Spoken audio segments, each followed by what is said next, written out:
ਪੰਥ ਰਾਜਨੀਤੀ ਕਿਵੇਂ ਦੇਖਦੇ ਹੋ ਇਸ ਸਾਰੇ ਮਾਹੌਲ?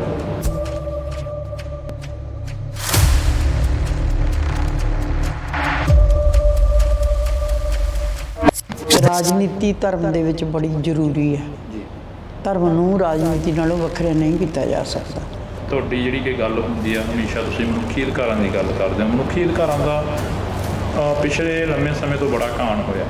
ਉਸ ਨੂੰ ਲੈ ਕੇ ਲੋਕਾਂ ਦੇ ਵਿੱਚ ਵਿਚਰ ਰਹੇ ਹੋ। ਲੋਕਾਂ ਦੀ ਸੋਚਣੀ ਸਮਝਣੀ ਕਿੱਦਾਂ ਦੀ ਲੱਗਦੀ ਹੈਗੀ? ਇਹ ਇੱਕ ਬੜਾ ਵੱਡਾ ਮਨੁੱਖੀ ਅਧਿਕਾਰਾਂ ਦਾ ਹੀ ਮੇਰਾ ਖਿਆਲ ਆ ਵੀ ਮਸਲਾ ਹੈ। ਕਿਤੇ ਮੁਗਲਾਂ ਨੇ ਵੀ ਇੰਨੇ ਜ਼ੁਲਮ ਨਹੀਂ ਕੀਤੇ ਜਿੰਨੇ ਸਿੱਖਾਂ ਦੇ 78 ਤੋਂ ਲੈ ਕੇ 95 ਤੱਕ ਹੋਏ। ਇਹ ਜਿਵੇਂ ਇੱਕ ਜਸਵੰਤ ਸਿੰਘ ਨੇ ਵੀ ਕਿਹਾ, ਮੈਂ ਜਿਹੜੀ ਵੀ ਗੱਲ ਕਰੂੰਗਾ ਮਨੁੱਖੀ ਅਧਿਕਾਰਾਂ ਦੇ ਪਲੇਟਫਾਰਮ ਤੋਂ ਕਰੂੰਗਾ। ਅਤੇ ਫਿਰ ਉਹਨਾਂ ਨੂੰ ਇਸੇ ਗੱਲ 'ਤੇ ਜਦੋਂ ਉਹਨਾਂ ਨੇ ਇਹ ਮਸਲਾ ਚੁੱਕਿਆ ਅਤੇ ਉਹਨਾਂ ਦੀ ਸ਼ਹਾਦਤ ਵੀ ਇਹ ਮਨੁੱਖੀ ਅਧਿਕਾਰਾਂ ਦੀ ਗੱਲ ਕਰਨ ਕਰਕੇ ਹੀ ਹੋਈ।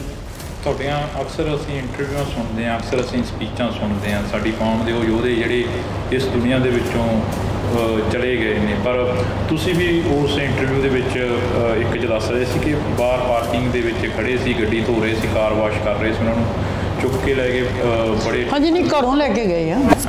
ਮਤਲਬ ਕਿ ਬਹੁਤ ਜਸਵੰਤ ਸਿੰਘ ਜੀ ਵੀ ਤਾਂ ਬਹੁਤ ਗੜ੍ਹ ਸੀਗਾ। ਉਹਨੇ ਸ਼ਹਾਦਤ ਨੂੰ ਮੰਨ ਕੇ ਹੀ ਉਹਨਾਂ ਦਿਨਾਂ 'ਚ ਚੱਲਣਾ ਸ਼ੁਰੂ ਕਰ ਦਿੱਤਾ ਸੀਗਾ। ਕਾਫੀ ਲੰਮਾ ਸਮਾਂ ਤੋਂ ਸਪੀਚਾਂ ਬਾਹਰ ਹੀ ਨਹੀਂ ਆਈਆਂ। ਉਸ ਤੋਂ ਬਾਅਦ ਸਪੀਚਾਂ ਹੌਲੀ ਹੌਲੀ ਬਾਹਰ ਆਉਣ ਲੱਗੀਆਂ। ਫਿਰ ਪਤਾ ਲੱਗਿਆ ਕਿ ਇਹਨਾਂ ਜਰਮਾਨਿਆਂ ਨੇ ਸਾਡੇ ਕਿੰਨੇ ਨੌਜਵਾਨ ਜਿਹੜੇ ਕਿ ਸ਼ਹੀਦ ਕਰ ਦਿੱਤੇ ਆ। ਅਤੇ ਇੱਕ ਸਟੇਟ ਬੈਂਕ ਦੇ 2 ਜਿਹੜੇ ਡਾਇਰੈਕਟਰ ਸੀ ਉਹ ਵੀ ਡਿਸਪੀਅਰ ਹੋ ਗਏ। ਇਹ ਉਹਨਾਂ ਸੱਜਣਾਂ ਦੀ ਭਾਲ ਵਿੱਚ ਨਿਕਲੇ ਸੀਗੇ। ਜਦੋਂ ਸ਼ਮਸ਼ਾਨ ਘਾਟ ਗਏ ਅਤੇ ਉੱਥੇ ਤਾਂ ਰਜਿਸਟਰ ਮਿਲ ਗਿਆ ਇਹਨਾਂ ਨੂੰ, ਅਤੇ ਉਹ ਟੈਕਨੀਕਲ ਗਲਤੀ ਕਰਕੇ ਫਸ ਗਏ ਵੀ ਜਦੋਂ ਸਾਰਾ ਕੁਛ ਤਾਂ ਤੁਹਾਡੇ ਕੋਲ ਹੈਗਾ। ਤੁਸੀਂ ਕਾਫੀ ਲੰਮੇ ਸਮੇਂ ਤੋਂ ਸਿੱਖ ਸੰਘਰਸ਼ ਦੇ ਉਹਨਾਂ ਯੋਧਿਆਂ ਸੂਰਵੀਰਾਂ ਨੂੰ ਮਿਲੇ ਹੋ, ਜਿਹੜਿਆਂ ਦੇ ਪਰਿਵਾਰਾਂ ਨੂੰ ਮਿਲੇ ਹੋ, ਜਿਹੜੇ ਉਸ ਸੰਘਰਸ਼ ਦੇ ਵਿੱਚ ਲਾਪਤਾ ਹੋਏ ਜਾਂ ਸ਼ਹੀਦ ਹੋ ਗਏ। ਤੁਸੀਂ ਕੀ ਮੰਨਦੇ ਹੋ ਇਸ ਪੂਰੇ ਘਟਨਾਕ੍ਰਮ ਨੂੰ ਜਿਹੜਾ ਕਿ ਅਜਨਾਲੇ ਦੇ ਵਿੱਚ ਹੋਇਆ, ਵੀ ਹੋਣਾ ਚਾਹੀਦਾ ਸੀ ਇੱਦਾਂ ਦਾ? ਨਹੀਂ, ਹੋਣਾ ਤਾਂ ਨਹੀਂ ਚਾਹੀਦਾ ਸੀ, ਪਰ ਸਾਡੇ ਜਿਹੜਾ ਸਿਧਾਂਤ ਹੈ ਉਹਦੇ ਵਿੱਚ ਕੀ ਗਲਤ ਹੈ ਕੀ ਠੀਕ ਹੈ, ਇਹ ਵਿਆਖਿਆ ਅਕਾਲ ਤਖ਼ਤ ਸਾਹਿਬ ਦੇ ਜਥੇਦਾਰ ਨੇ ਕਰਨੀ ਹੈ। ਅਤੇ ਪਰ ਉਹਨਾਂ ਨੇ ਇਹ ਨਹੀਂ ਕੀਤਾ। ਪਰ ਐਡਮਿਨਿਸਟ੍ਰੇਸ਼ਨ ਐਡਾ ਕਾਹਲਾ ਪੈ ਗਿਆ ਕਿ ਚੱਕ ਕੇ ਬੱਚਿਆਂ ਨੂੰ ਤੁਸੀਂ NSA ਹੀ ਲਾਤਾ। ਵਿਰੋਧੀ ਕਿਉਂ ਇੰਨਾ ਵਿਰੋਧ ਕਰ ਰਹੇ ਨੇ, ਖਾਸ ਕਰਕੇ ਅਕਾਲੀ ਦਲ ਦੇ ਉਮੀਦਵਾਰ ਦੀ ਗੱਲ ਕਰੀਏ? ਕੀ ਕਹਿੰਦੇ ਉਹ ਕਹਿੰਦੇ ਕਿ ਵੀ ਇੰਨੀ ਤਾਂ ਕੋਈ ਗੱਲ ਹੀ ਹੈ ਨਹੀਂ ਜਿਹੜੀ ਐਡਾ ਬਣਾ ਕੇ ਬਹਿ ਗਏ ਹੋ। NSA ਕਹਿੰਦੇ ਸਾਡੇ 'ਤੇ ਵੀ ਬਹੁਤ ਵਾਰ ਲੱਗੀ ਆ। ਜਿਹਦੇ 'ਤੇ NSA ਲੱਗੀ ਉਸੇ ਚੱਕਰ 'ਚ ਹੀ ਤਾਂ ਸਰਕਾਰ ਇਹਨੂੰ ਲੋਕਾਂ ਨੇ ਇੱਕ ਰੁਤਬਾ ਦਿੱਤਾ, ਇਹਨੂੰ MLA ਬਣਾਇਆ।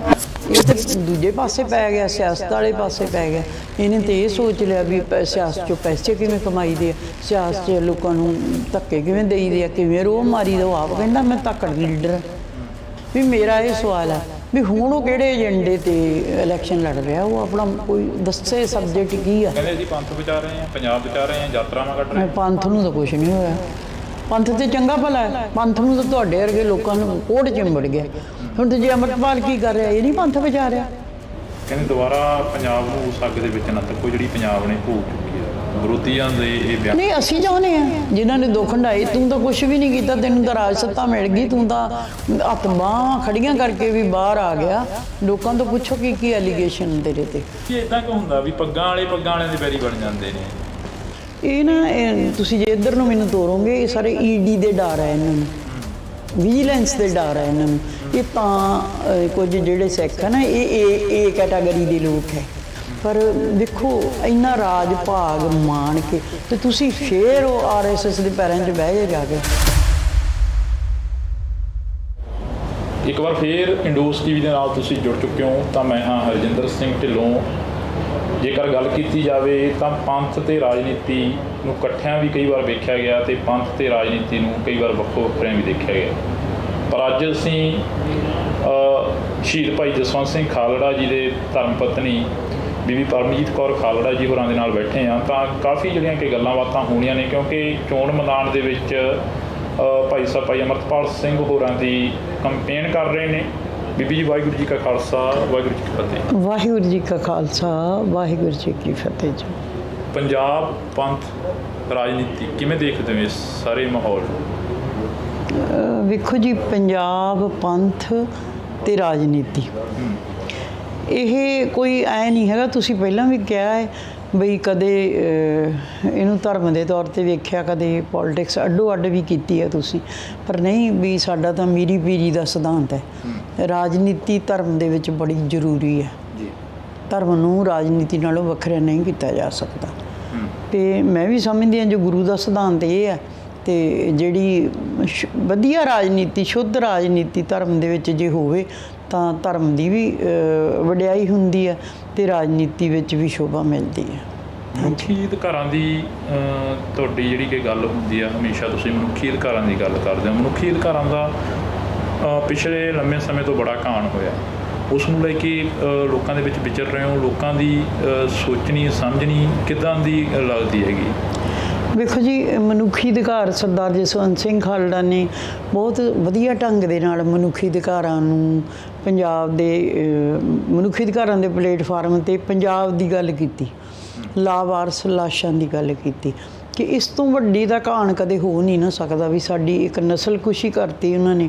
ਪੰਜਾਬ ਦੇ ਵਿੱਚੋਂ ਬੱਚਿਆਂ ਨੂੰ ਚੁੱਕਿਆ, ਮਾਰਿਆ, ਲਾਵਾਰਸ ਕੀਤਾ, ਉਹਨਾਂ ਦੇ ਮਾਂ ਪਿਓ ਨੂੰ ਲਾਸ਼ਾਂ ਵੀ ਨਹੀਂ ਮਿਲੀਆਂ, ਹੈ ਨਾ।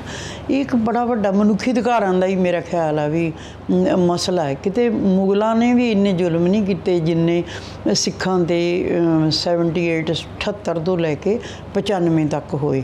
ਵੀ ਹੋਰ ਵੀ ਕਈ ਘਾਣ ਹੋਏ, ਪਰ ਸਾਡੀਆਂ ਧੀਆਂ ਭੈਣਾਂ ਦੀ ਬੇਇੱਜ਼ਤੀ ਹੋਈ ਥਾਣਿਆਂ ਦੇ ਵਿੱਚ, ਬੱਚਿਆਂ ਨੂੰ ਚੁੱਕ ਕੇ ਮਾਰਿਆ ਗਿਆ।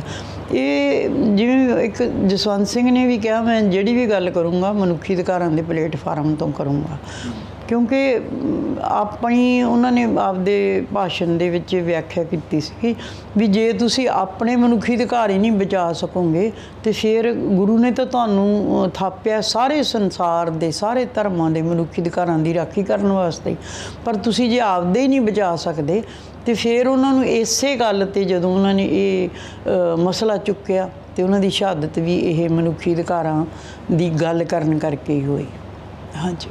ਪੰਥ ਨੂੰ ਕਿਉਂ ਟਾਰਗੇਟ ਕੀਤਾ ਜਾਂਦਾ? ਪੰਜਾਬ ਨੂੰ ਕਿਉਂ ਟਾਰਗੇਟ ਕੀਤਾ ਜਾਂਦਾ? ਇਹ ਯੋਧਿਆਂ ਦੀ ਕੌਮ ਹੈ, ਅਣਖ ਵਾਲਿਆਂ ਦੀ ਕੌਮ ਹੈ। ਵੀ ਜੇ ਇਹ ਚੈਲੰਜ ਵਜੋਂ ਲੈਂਦੇ ਆ, ਹਰ ਗੱਲ ਨੂੰ ਚੈਲੰਜ ਵਜੋਂ ਲੈਂਦੇ ਆ।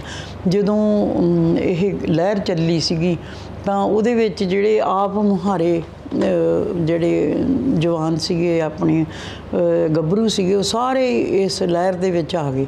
ਇਹ ਵੀ ਇੱਕ ਬੜੀ ਵੱਡੀ ਗੱਲ ਹੁੰਦੀ ਹੈ। ਕੋਈ ਸ਼ਖਸੀਅਤ ਕਈ ਵਾਰੀ ਇਹੋ ਜਿਹੀ ਹੁੰਦੀ ਆ ਬਈ ਜਿਹਦੇ ਮਗਰ ਭੀੜਾਂ ਦੀਆਂ ਭੀੜਾਂ ਤੁਰ ਪੈਂਦੀਆਂ। ਕਈ ਸ਼ਖਸੀਅਤ ਇਹੋ ਜਿਹੀ ਹੁੰਦੀ ਆ, ਉਹ ਇਕੱਠ ਤਾਂ ਨਹੀਂ ਕਰ ਸਕਦੀ ਪਰ ਕੁਆਲਿਟੀ ਦੀ ਕੁਰਬਾਨੀ ਜ਼ਰੂਰ ਕਰ ਜਾਂਦੇ ਆ ਉਹ।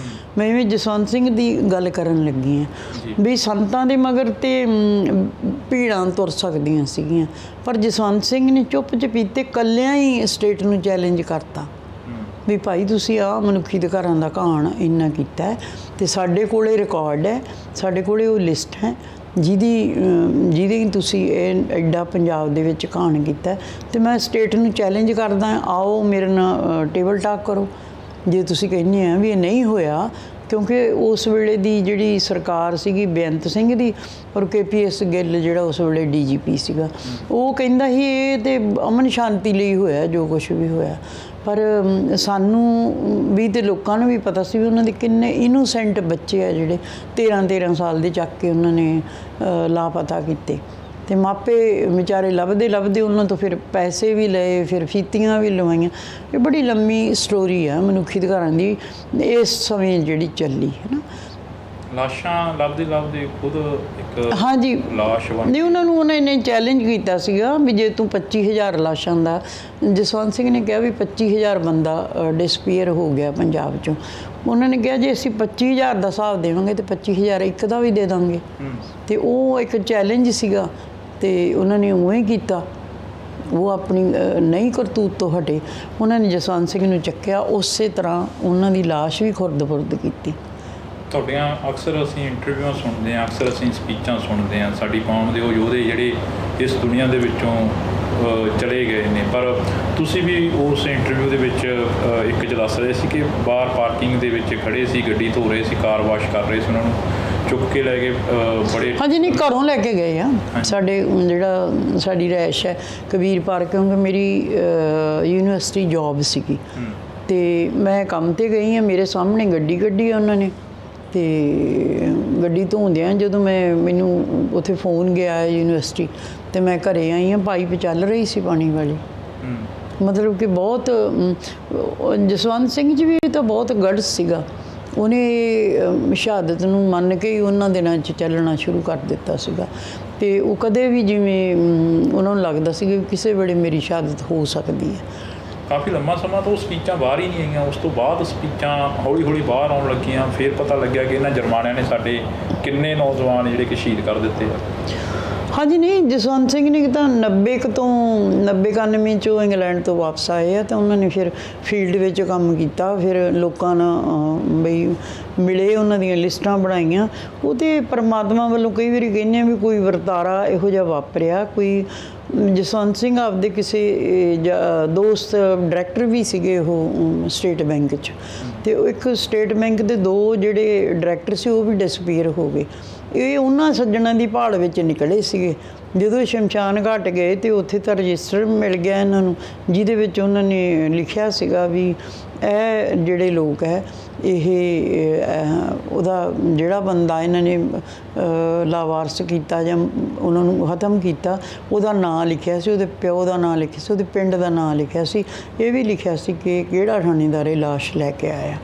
ਅਤੇ ਪਰ ਜਿਹੜਾ ਲਾਸਟ ਕਾਲਮ ਉਹਦੇ ਵਿੱਚ ਉਹਨਾਂ ਲਿਖਤਾ ਵੀ ਇਹ ਲਾਵਾਰਸ ਹੈ। ਇਹ ਇੱਕ ਟੈਕਨੀਕਲ ਗਲਤੀ ਸੀਗੀ, ਅਤੇ ਉਹ ਟੈਕਨੀਕਲ ਗਲਤੀ ਕਰਕੇ ਫਸ ਗਏ ਵੀ ਜਦੋਂ ਸਾਰਾ ਕੁਛ ਤਾਂ ਤੁਹਾਡੇ ਕੋਲ ਹੈਗਾ, ਤੁਸੀਂ ਐਡਰੈਸ ਵੀ ਲਿਖੀ ਜਾਂਦੇ, ਨਾਂ ਪਤਾ ਪਿੰਡ ਸਭ ਲਿਖੀ ਜਾਂਦੇ, ਅਤੇ ਲਾਵਾਰਸ ਕਿਵੇਂ ਹੋ ਗਿਆ। ਇਹਨਾਂ ਨੇ ਉਹਨਾਂ ਨੂੰ ਲਾਵਾਰਸ ਕਰਤਾ। ਇਹਦੀ ਵੀ ਇੱਕ ਵਜ੍ਹਾ ਸੀਗੀ ਵੀ ਜਦੋਂ ਝੂਠੇ ਪੁਲਿਸ ਮੁਕਾਬਲੇ ਬਣਾਉਂਦੇ ਸੀਗੇ ਅਤੇ ਪਿੰਡਾਂ ਦੇ ਪਿੰਡ ਇਕੱਠੇ ਹੋ ਕੇ ਅਤੇ ਉਹਨਾਂ ਦੇ ਭੋਗਾਂ 'ਤੇ ਬਹੁਤ ਤਕੜਾ ਇਕੱਠ ਹੋ ਜਾਂਦਾ ਸੀ। ਅਤੇ ਇਹ ਸਰਕਾਰ ਨੂੰ ਨਹੀਂ ਸੀ ਚੰਗਾ ਲੱਗਿਆ ਵੀ ਇਹ ਤਾਂ ਇੰਨਾ ਲੋਕ ਮਗਰ ਆ ਗਏ ਆ। ਉਹਨਾਂ ਨੇ ਫਿਰ ਇੱਕ ਕ੍ਰਾਈਟੀਰੀਆ ਬਣਾ ਲਿਆ KPS ਗਿੱਲ ਨੇ ਵੀ ਇਹਨਾਂ ਨੂੰ ਮਾਰੋ ਅਤੇ ਇਹਨਾਂ ਦੀ ਲਾਸ਼ ਵੀ ਨਾ ਦਿਓ ਨਾ ਕੋਈ। ਅੱਜ ਫਿਰ ਤੁਸੀਂ ਉਸੇ ਮਨੁੱਖੀ ਅਧਿਕਾਰਾਂ ਦੀ ਗੱਲ ਬੜੀ ਜ਼ੋਰ ਸ਼ੋਰ ਦੇ ਨਾਲ ਕਰ ਰਹੇ ਹੋ। ਹਲਕਾ ਖਡੂਰ ਸਾਹਿਬ ਦੀ ਜੇਕਰ ਗੱਲ ਕੀਤੀ। ਹਾਂਜੀ ਬੇਟਾ, ਇਹ ਤਾਂ ਇੱਕ ਬੈਕਗਰਾਊਂਡ ਹੈ ਵੀ ਖਾਲੜੇ ਨੇ ਕੀ ਕੰਮ ਕੀਤਾ, ਕਿਵੇਂ ਉਹਨੇ ਅਪਰੋਚ ਕੀਤੀ। ਪਰ ਅੱਜ ਫਿਰ ਮੈਂ ਮਤਲਬ ਕਿ 29 ਵਰ੍ਹੇ ਹੋ ਜਾਣੇ ਆ ਸਤੰਬਰ ਦੇ ਵਿੱਚ ਜਸਵੰਤ ਸਿੰਘ ਨੂੰ ਚੱਕਿਆ, ਕਿਉਂਕਿ 1995 ਦੀ ਇਹ ਗੱਲ ਹੈ। ਤਾਂ ਉਸ ਤੋਂ ਬਾਅਦ ਅਸੀਂ ਕੋਰਟ ਦਾ ਰੁੱਖ ਕੀਤਾ, ਅਤੇ ਕੋਰਟ ਦੇ ਵਿੱਚ ਸਾਨੂੰ ਲੜਦਿਆਂ 13 ਵਿੱਚ ਜਾ ਕੇ ਜਸਵੰਤ ਸਿੰਘ ਖਾਲੜਾ ਦਾ ਜਿਹੜਾ ਕੇਸ ਆ ਉਹ ਸੁਪਰੀਮ ਕੋਰਟ ਵਿੱਚ ਜਾ ਕੇ ਮੁੱਕਿਆ। ਸੁਪਰੀਮ ਕੋਰਟ ਤੋਂ ਸ਼ੁਰੂ ਹੋਇਆ, ਸੁਪਰੀਮ ਕੋਰਟ ਤੋਂ ਹੀ ਜਾਇਆ। ਅਸੀਂ ਲੋਕਾਂ ਦੇ ਇੰਨੇ ਵਾਕਫ ਹੋ ਗਏ ਉਹਨਾਂ ਸ਼ਹੀਦ ਪਰਿਵਾਰਾਂ ਦੇ, ਕਿਉਂਕਿ ਰੋਜ਼ ਦੀ ਇਹ ਮਸਲਾ ਸੀਗਾ। ਕਦੇ ਕਿਸੇ ਨੂੰ ਉੱਥੇ ਲੈ ਕੇ ਜਾਣਾ, ਕਦੇ ਕਿਸੇ ਦਾ ਐਫੀਡੇਵਿਟ ਲਾਉਣਾ, ਇਹ ਸਾਰਾ ਕੁਛ ਅਸੀਂ ਕਾਨੂੰਨੀ ਢੰਗ ਨਾਲ ਇਹ ਲੜਾਈ ਲੜਦੇ ਰਹੇ। ਅਤੇ ਪਰ ਅਸੀਂ ਨਾਲ ਜਿਹੜੀ ਪੰਜਾਬ ਦੀ ਪੋਲੀਟਿਕਸ ਹੈ ਨਾ, ਉਹਦੇ 'ਤੇ ਵੀ ਸਾਡਾ ਜਿਹੜੀ ਨਿਗਾਹ ਰਹਿੰਦੀ ਆ। ਅੱਗੇ ਵੀ ਰਹਿੰਦੀ ਸੀ, ਹੁਣ ਵੀ ਰਹਿੰਦੀ ਆ। ਹੁਣ ਆਪਾਂ ਸ਼ੁਰੂ ਕਰਦੇ ਹਾਂ ਚੋਣ ਕੰਪੇਨ ਦੀ ਗੱਲ। ਮੈਨੂੰ ਲੱਗਦਾ ਵੀ ਜਦੋਂ ਮੈਂ ਮੋਰਚਾ ਇਹਨਾਂ ਨੇ ਲਾਇਆ ਸੀਗਾ ਪਰਿਵਾਰ ਨੇ, ਵੀ ਪਹਿਲਾਂ ਤਾਂ ਇਹਨਾਂ ਨੂੰ ਦਿਬੜੂਗੜ੍ਹ ਜੇਲ੍ਹ ਦੇ ਵਿੱਚ 18 ਮਾਰਚ ਨੂੰ ਪਿਛਲੇ ਸਾਲ ਭੇਜਿਆ ਸੀਗਾ। ਫਿਰ ਇਹਨਾਂ ਦਾ NSA ਜਿਹੜਾ ਉਹ ਇਹਨਾਂ ਨੇ ਐਕਸਟੈਂਡ ਕਰ ਲਿਆ ਸਾਲ ਵਾਸਤੇ। ਫਿਰ ਪਰਿਵਾਰਾਂ ਨੇ ਮੋਰਚਾ ਇਸ ਗੱਲ 'ਤੇ ਲਾਇਆ ਕਿ ਇਹਨਾਂ ਬੱਚਿਆਂ ਨੂੰ ਪੰਜਾਬ ਲਿਆਂਦਾ ਜਾਵੇ ਤਾਂ ਕਿ ਸਾਡੀਆਂ ਮੁਲਾਕਾਤਾਂ ਸੌਖੀਆਂ ਹੋ ਜਾਣ। ਪਰ ਸਰਕਾਰ ਦਾ ਜਿਹੜਾ ਰਵੱਈਆ ਕੀ ਹੈ, ਸਰਕਾਰ ਨੇ ਕੀ ਕੀਤਾ ਵੀ ਇਹਨਾਂ ਨੂੰ ਜਿਹੜੇ ਇਹਨਾਂ ਦੇ ਮਾਪੇ ਆ ਉਹਨਾਂ ਨੂੰ ਵੀ ਜੇਲ੍ਹ 'ਚ ਸੁੱਟਤਾ, ਅਤੇ ਜੇਲ੍ਹ 'ਚ ਸੁੱਟ ਕੇ ਅਤੇ ਇਹਨਾਂ ਦੇ ਵੀ 751 ਲੱਗ ਗਈ। ਇਹ ਹੁਣ ਜ਼ਮਾਨਤਾਂ 'ਤੇ ਆਏ ਹੋਏ ਆ। ਤੁਹਾਡੀ ਮੁਲਾਕਾਤ ਕਦੋਂ ਹੁੰਦੀ ਹੈ ਪਰਿਵਾਰ ਨਾਲ? ਜਦੋਂ ਮੋਰਚਾ ਲੱਗਦਾ। ਜਦੋਂ ਮੋਰਚਾ ਲੱਗਦਾ? ਹਾਂਜੀ, ਜਦੋਂ ਮੋਰਚਾ ਲੱਗ ਗਿਆ ਅਤੇ ਫਿਰ ਅਸੀਂ ਜਿਵੇਂ ਵਾਚ ਕਰਦੇ ਸੀਗੇ, ਮੋਰਚਾ ਲੱਗਿਆ। ਮੈਂ 2-4 ਵਾਰੀ ਪਹਿਲਾਂ ਵੀ ਮੋਰਚੇ 'ਚ ਗਈ, ਅਤੇ ਫਿਰ ਮੈਂ ਵੇਖਿਆ ਵੀ ਜਦੋਂ ਇਹਨਾਂ ਦੇ ਫਿਰ ਪੁਲਿਸ ਨੇ ਇਹ ਤਾਂ ਵਿਚਾਰੇ ਇਹਨਾਂ ਨੇ ਭੁੱਖ ਹੜਤਾਲ ਰੱਖ ਲਈ ਸੀਗੀ, ਅਤੇ ਭੁੱਖ ਹੜਤਾਲ 'ਚ ਇਹਨਾਂ ਦੀ ਜਿਹੜੀ ਸਰੀਰਕ ਜਿਹੜੀ ਉਹ ਵੀ ਕਮਜ਼ੋਰੀ ਆਈ ਸੀ। ਪਰ ਇਹਨਾਂ ਨੇ ਕੋਈ ਲਿਹਾਜ਼ ਨਹੀਂ ਕੀਤਾ। ਇਹਨਾਂ ਨੇ ਉਹਨਾਂ ਨੂੰ ਚੱਕ ਕੇ ਦਿਬੜੂਗੜ੍ਹ ਜੇਲ੍ਹ 'ਚ ਮੁਲਾਕਾਤਾਂ ਲਈ ਲੱਗਦੀ ਹੈ, ਅਤੇ ਇਹਨਾਂ ਨੇ ਇਹਨਾਂ ਨੂੰ ਉੱਥੇ ਦਮਦਮਾ ਸਾਹਿਬ ਜਾਣ ਤੋਂ ਰੋਕਣ ਕਰਕੇ ਅਤੇ ਜੇਲ੍ਹ 'ਚ ਸੁੱਟਤਾ। ਮੈਂ ਇੱਥੇ ਇੱਕ ਗੱਲ ਵੀ ਐਡ ਕਰਨਾ ਚਾਹੁੰਦੀ ਹਾਂ ਵੀ ਜਦੋਂ ਇਹ ਮਸਲਾ ਜਿਵੇਂ ਖੜ੍ਹਾ ਹੋਇਆ ਵੀ ਅੰਮ੍ਰਿਤਪਾਲ ਨੂੰ ਕਿਉਂ ਅਜਨਾਲਾ ਦੇ ਕਾਂਡ ਕਰਕੇ ਇਹਨਾਂ ਨੂੰ ਕੀਤਾ, ਹੋਰ ਇਹਨੂੰ ਕੋਈ ਕਤਲ ਨਹੀਂ ਕੀਤਾ। ਕੋਈ ਮੇਰਾ ਖਿਆਲ ਉਹਦੇ 'ਤੇ ਕੋਈ ਐਲੀਗੇਸ਼ਨ ਤਾਂ ਹੈ ਨਹੀਂ ਅੰਮ੍ਰਿਤਪਾਲ 'ਤੇ। ਸਿਰਫ ਇੱਕ ਐਲੀਗੇਸ਼ਨ ਲਾਉਂਦੇ ਆ ਵੀ ਅਜਨਾਲੇ ਦੇ ਵਿੱਚ ਗੁਰੂ ਗ੍ਰੰਥ ਸਾਹਿਬ ਜੀ ਨੂੰ ਥਾਣੇ ਵਿੱਚ ਲੈ ਕੇ ਗਏ ਤੇ ਉਹਦੇ ਕਰਕੇ ਬੇਅਦਬੀ ਹੋਈ। ਮੈਂ ਇਹ ਸਵਾਲ ਪੁੱਛਣਾ ਚਾਹੁੰਦੀ ਹਾਂ ਵੀ ਜਦੋਂ ਸਾਡੀ ਕੋਈ ਛੋਟੀ ਵੀ ਬੇਅਦਬੀ ਹੋ ਜੇ ਨਾ ਤੇ ਫਿਰ ਸਾਡੀ ਇੱਕ ਸੰਸਥਾ ਹੈ, ਸ਼੍ਰੋਮਣੀ ਕਮੇਟੀ ਹੈ, ਅਕਾਲ ਤਖਤ ਸਾਹਿਬ ਹੈ ਸਾਡਾ, ਇਹਦੋਂ ਸੁਪਰੀਮ ਤਾਂ ਕੋਈ ਹੈ ਨਹੀਂ। ਤੇ ਫਿਰ ਅਕਾਲ ਤਖਤ ਸਾਹਿਬ ਨੇ ਜ਼ਰੂਰ ਇਹਨਾਂ ਨੂੰ ਚਾਹੀਦਾ ਸੀਗਾ ਵੀ ਉਹ ਤਲਬ ਕਰਦੇ ਅੰਮ੍ਰਿਤਪਾਲ ਨੂੰ, ਸਜ਼ਾ ਲਾਉਂਦੇ, ਉਹਨੂੰ ਪੁੱਛਦੇ ਕਾਕਾ ਤੂੰ ਕਿਵੇਂ ਲੈ ਕੇ ਗਿਆ ਉੱਥੇ, ਵੀ ਗਲਤ ਜਾਂ ਠੀਕ ਦਾ ਨਿਬੇੜਾ ਹੋ ਜਾਣਾ ਸੀ ਜੇ ਅਕਾਲ ਤਖਤ ਸਾਹਿਬ ਉਹਨਾਂ ਨੂੰ। ਤੁਸੀਂ ਕੀ ਮੰਨਦੇ ਹੋ? ਤੁਸੀਂ ਕਾਫੀ ਲੰਮੇ ਸਮੇਂ ਤੋਂ ਸਿੱਖ ਸੰਘਰਸ਼ ਦੇ ਉਹਨਾਂ ਯੋਧਿਆਂ ਸੂਰਵੀਰਾਂ ਨੂੰ ਮਿਲੇ ਹੋ, ਜਿਹੜਿਆਂ ਦੇ ਪਰਿਵਾਰਾਂ ਨੂੰ ਮਿਲੇ ਹੋ, ਜਿਹੜੇ ਉਸ ਸੰਘਰਸ਼ ਦੇ ਵਿੱਚ ਲਾਪਤਾ ਹੋਏ ਜਾਂ ਸ਼ਹੀਦ ਹੋ ਗਏ। ਤੁਸੀਂ ਕੀ ਮੰਨਦੇ ਹੋ ਇਸ ਪੂਰੇ ਘਟਨਾਕ੍ਰਮ ਨੂੰ ਜਿਹੜਾ ਕਿ ਅਜਨਾਲੇ ਦੇ ਵਿੱਚ ਹੋਇਆ, ਵੀ ਹੋਣਾ ਚਾਹੀਦਾ ਸੀ ਇੱਦਾਂ ਦਾ? ਨਹੀਂ ਹੋਣਾ ਤਾਂ ਨਹੀਂ ਚਾਹੀਦਾ ਸੀ, ਪਰ ਸਾਡੇ ਜਿਹੜਾ ਸਿਧਾਂਤ ਹੈ, ਸਿੱਖੀ ਦਾ ਇੱਕ ਸਿਧਾਂਤ ਹੈ, ਉਹਦੇ ਵਿੱਚ ਕੀ ਗਲਤ ਹੈ ਕੀ ਠੀਕ ਹੈ, ਇਹ ਵਿਆਖਿਆ ਅਕਾਲ ਤਖਤ ਸਾਹਿਬ ਦੇ ਜਥੇਦਾਰ ਨੇ ਕਰਨੀ ਹੈ, ਮੈਂ ਜਾਂ ਤੁਸੀਂ ਨਹੀਂ ਕਰਨੀ ਵੀ ਕੀ ਉੱਥੇ ਠੀਕ ਹੋਇਆ ਜਾਂ ਕੀ ਉੱਥੇ ਗਲਤ ਹੋਇਆ। ਤੇ ਇਹ ਮੈਨੂੰ ਲੱਗਦਾ ਹੈ ਵੀ ਉਹਨਾਂ ਦਾ ਇਸ਼ੂ ਸੀਗਾ, ਇਹ ਆਪਣਾ ਸਿੱਖੀ ਦਾ ਇਸ਼ੂ ਸੀਗਾ ਵੀ ਜੇ ਕਿਤੇ ਬੇਅਦਬੀ ਹੁੰਦੀ ਹੈ ਤੇ ਅਕਾਲ ਤਖਤ ਇੰਟਰਵੀਨ ਕਰਦਾ ਇਸ ਗੱਲ ਦੇ ਵਿੱਚ, ਹੈ ਨਾ। ਤੇ ਪਰ ਉਹਨਾਂ ਨੇ ਇਹ ਨਹੀਂ ਕੀਤਾ, ਪਰ ਐਡਮਿਨਿਸਟ੍ਰੇਸ਼ਨ ਐਡਾ ਕਾਹਲਾ ਪੈ ਗਿਆ ਕਿ ਚੱਕ ਕੇ ਬੱਚਿਆਂ ਨੂੰ ਤੁਸੀਂ NSA ਹੀ ਲਾਤਾ, ਫਿਰ ਤੁਸੀਂ ਹੁਣ ਐਕਸਟੈਂਡ ਕਰਤਾ। ਕੀ ਖਤਰਾ ਹੈ ਇਹਦੇ ਕੋਲੋਂ? ਅੰਮ੍ਰਿਤਪਾਲ ਕੋਲੋਂ ਲੋਕਾਂ ਨੂੰ ਕੋਈ ਖਤਰਾ ਹੈ, ਸਟੇਟ ਨੂੰ ਕੋਈ ਖਤਰਾ ਹੈ? ਇਹ ਜ਼ਰੂਰ ਅਸੀਂ ਇਲੈਕਸ਼ਨ ਦੇ ਵਿੱਚ ਇਸੇ ਕੰਮ ਲਈ ਮੈਂ ਆਈ ਹਾਂ ਵੀ ਅੰਮ੍ਰਿਤਪਾਲ ਦਾ ਗੁਨਾਹ ਕੀ ਹੈ ਤੇ ਕੀ ਉਹਨੇ ਕੋਈ ਗਲਤ ਕੰਮ ਕੀਤਾ ਤੇ ਜੇ ਉਹਨੇ, ਤੁਸੀਂ ਮੰਨ ਕੇ ਚੱਲੋ ਵੀ ਉਹਨੇ ਗਲਤੀ ਕਰ ਲਈ, ਹੈ ਨਾ, ਪਰ ਇਹ ਤੇ ਸਾਡਾ ਸਿੱਖਾਂ ਦੀ ਸੁਪਰੀਮ ਹੈਗੀ ਹੈ ਸੰਸਥਾ ਸਾਡੇ ਕੋਲੇ, ਅਕਾਲ ਤਖਤ ਸਾਹਿਬ ਦੀ ਰਹਿਨੁਮਾਈ ਥੱਲੇ ਗੱਲ ਨਜਿੱਠੀ ਜਾਣੀ ਚਾਹੀਦੀ ਸੀਗੀ। ਇਹ ਐਡਮਿਨਿਸਟ੍ਰੇਸ਼ਨ ਦਾ ਮਸਲਾ ਨਹੀਂ ਹੈ, ਕਿਉਂਕਿ ਉੱਥੇ ਕੋਈ ਕਤਲ ਨਹੀਂ ਹੋਇਆ, ਉੱਥੇ ਕੋਈ ਲੜਾਈ ਨਹੀਂ ਹੋਈ, ਕੋਈ ਝਗੜਾ ਨਹੀਂ ਹੋਇਆ। ਵੀ ਇਹ ਕਹੀ ਜਾਂਦੇ ਆ ਵੀ ਇਹ ਸਾਰੀ ਕਾਰਵਾਈ ਇਹਨਾਂ ਨੇ ਅਹਿਮਦ ਸ਼ਾਹ ਦੇ ਆਖੇ ਲੱਗ ਕੇ ਇਹਨੇ ਭਗਵੰਤ ਮਾਨ ਨੇ ਬੱਚਿਆਂ ਨੂੰ ਚੱਕ ਕੇ ਉੱਥੇ ਸੁੱਟਤਾ। ਤੇ ਵਿਰੋਧੀ ਕਿਉਂ ਇੰਨਾ ਵਿਰੋਧ ਕਰ ਰਹੇ ਨੇ? ਹਾਂਜੀ, ਵਿਰੋਧੀ ਕਿਉਂ ਇੰਨਾ ਵਿਰੋਧ ਕਰ ਰਹੇ ਨੇ, ਖਾਸ ਕਰਕੇ ਅਕਾਲੀ ਦਲ ਦੇ ਉਮੀਦਵਾਰ ਦੀ ਗੱਲ ਕਰੀਏ? ਕੀ ਕਹਿੰਦੇ ਆ ਉਹ ਕਹਿੰਦੇ ਕਿ ਵੀ ਇੰਨੀ ਤਾਂ ਕੋਈ ਗੱਲ ਹੀ ਹੈ ਨਹੀਂ ਜਿਹੜੀ ਐਡਾ ਬਣਾ ਕੇ ਬਹਿ ਗਏ ਹੋ। NSA ਕਹਿੰਦੇ ਸਾਡੇ ਤੇ ਵੀ ਬਹੁਤ ਵਾਰ ਲੱਗੀ ਆ। ਤੇ ਚਲੋ ਲੱਗੀ ਹੈ, ਇਹਦੇ ਇਕੱਲੇ ਤੇ ਨਹੀਂ ਲੱਗੀ। ਮੇਰਾ ਖਿਆਲ ਹੈ ਵੀ ਜੇ ਤੁਹਾਨੂੰ ਯਾਦ ਹੋਊਗਾ ਵੀ 600-700 ਬੱਚੇ ਤੇ ਨੂੰ ਫੜ ਕੇ ਅੰਦਰ ਦਿੱਤਾ ਸੀ ਜਦੋਂ ਅਕਾਲ ਤਖਤ ਸਾਹਿਬ 'ਤੇ ਅਟੈਕ ਹੋਇਆ। ਉਹ ਬੜੀ ਸਿਧਾਂਤਕ ਲੜਾਈ ਉਸ ਵੇਲੇ ਲੜੀ ਗਈ, ਹੈ ਨਾ। ਹੋਰ ਤਾਂ ਕੋਈ ਚੀਕਦਾ ਨਹੀਂ ਗਾ, ਕੋਈ ਨਹੀਂ ਕਹਿੰਦਾ ਵੀ ਅਸੀਂ, ਸਾਰੇ ਕਹਿੰਦੇ ਵੀ ਧਰਮ ਦੀ ਖਾਤਰ ਕੁਰਬਾਨੀ ਹੋਊਗੀ ਜਾਂ ਐਂ ਹੋਊਗੀ। ਇਹ ਆਇਆ ਵੀ ਕਿਸ ਤਰੀਕੇ ਦੇ ਨਾਲ ਤੁਸੀਂ ਸਾਰੇ ਜਾਣਦੇ ਹੋ, ਬਾਹਰ ਆਇਆ ਜਿਹਦੇ ਤੇ NSA ਲੱਗੀ, ਉਸੇ ਚੱਕਰ 'ਚ ਹੀ ਤਾਂ ਸਰਕਾਰ ਇਹਨੂੰ ਲੋਕਾਂ ਨੇ ਇੱਕ ਰੁਤਬਾ ਦਿੱਤਾ, ਇਹਨੂੰ MLA ਬਣਾਇਆ। ਤੇ ਇਹਨੂੰ ਜੇ MLA ਬਣ ਗਿਆ ਸੀ ਤੇ ਇਹਨੂੰ ਫਿਰ ਉਹ ਉੱਥੇ ਕੰਮ ਕਰਨਾ ਚਾਹੀਦਾ ਸੀ ਵੀ ਸਾਡੇ ਨਾਲ ਧੱਕਾ ਹੋਇਆ। ਇਹ ਤੇ ਦੂਜੇ ਪਾਸੇ ਪੈ ਗਿਆ, ਸਿਆਸਤ ਵਾਲੇ ਪਾਸੇ ਪੈ ਗਿਆ। ਇਹਨੇ ਤੇ ਇਹ ਸੋਚ ਲਿਆ ਵੀ ਸਿਆਸਤ 'ਚੋਂ ਪੈਸੇ ਕਿਵੇਂ ਕਮਾਈਦੇ ਆ, ਸਿਆਸਤ 'ਚ ਲੋਕਾਂ ਨੂੰ ਧੱਕੇ ਕਿਵੇਂ ਦੇਈਦੇ ਆ, ਕਿਵੇਂ ਰੋਹ ਮਾਰੀਦਾ। ਉਹ ਆਪ ਕਹਿੰਦਾ ਮੈਂ ਧੱਕੜ ਲੀਡਰ ਹਾਂ। ਨਹੀਂ, ਇਸ ਕੰਮ ਵਾਸਤੇ ਤਾਂ ਨਹੀਂ ਲੋਕਾਂ ਨੇ ਇਹਨੂੰ ਇਹ ਫਤਵਾ ਦਿੱਤਾ ਸੀ ਵੀ ਤੂੰ MLA ਬਣ ਕੇ ਸੇਵਾ ਕਰ। ਜਿੰਨਾ ਇਹਨੇ NSA ਕੱਟਿਆ ਨੂੰ ਉਸ ਤੋਂ ਵੱਧ ਤਾਂ ਲੋਕਾਂ ਨੇ ਇਹਨੂੰ ਸਤਿਕਾਰ ਦਿੱਤਾ, ਇਹਨੂੰ MLA ਬਣਾਇਆ। ਹੁਣ ਮੈਂ ਤੁਹਾਨੂੰ ਦੱਸਦੀ ਹਾਂ ਵੀ ਮੇਰਾ ਇਹ ਸਵਾਲ ਹੈ ਵੀ ਹੁਣ ਉਹ ਕਿਹੜੇ ਏਜੰਡੇ ਤੇ ਇਲੈਕਸ਼ਨ ਲੜ ਰਿਹਾ, ਉਹ ਆਪਣਾ ਕੋਈ ਦੱਸੇ ਸਬਜੈਕਟ ਕੀ ਆ। ਕਹਿੰਦੇ ਅਸੀਂ ਪੰਥ ਬਚਾ ਰਹੇ ਹਾਂ, ਪੰਜਾਬ ਬਚਾ ਰਹੇ ਹਾਂ, ਯਾਤਰਾਵਾਂ ਕੱਢ ਰਹੇ ਹਾਂ। ਪੰਥ ਨੂੰ ਤਾਂ ਕੁਛ ਨਹੀਂ ਹੋਇਆ, ਪੰਥ ਤੇ ਚੰਗਾ ਭਲਾ ਹੈ। ਪੰਥ ਨੂੰ ਤਾਂ ਤੁਹਾਡੇ ਵਰਗੇ ਲੋਕਾਂ ਨੂੰ ਕੋਹੜ ਚਿੰਬੜ ਗਿਆ।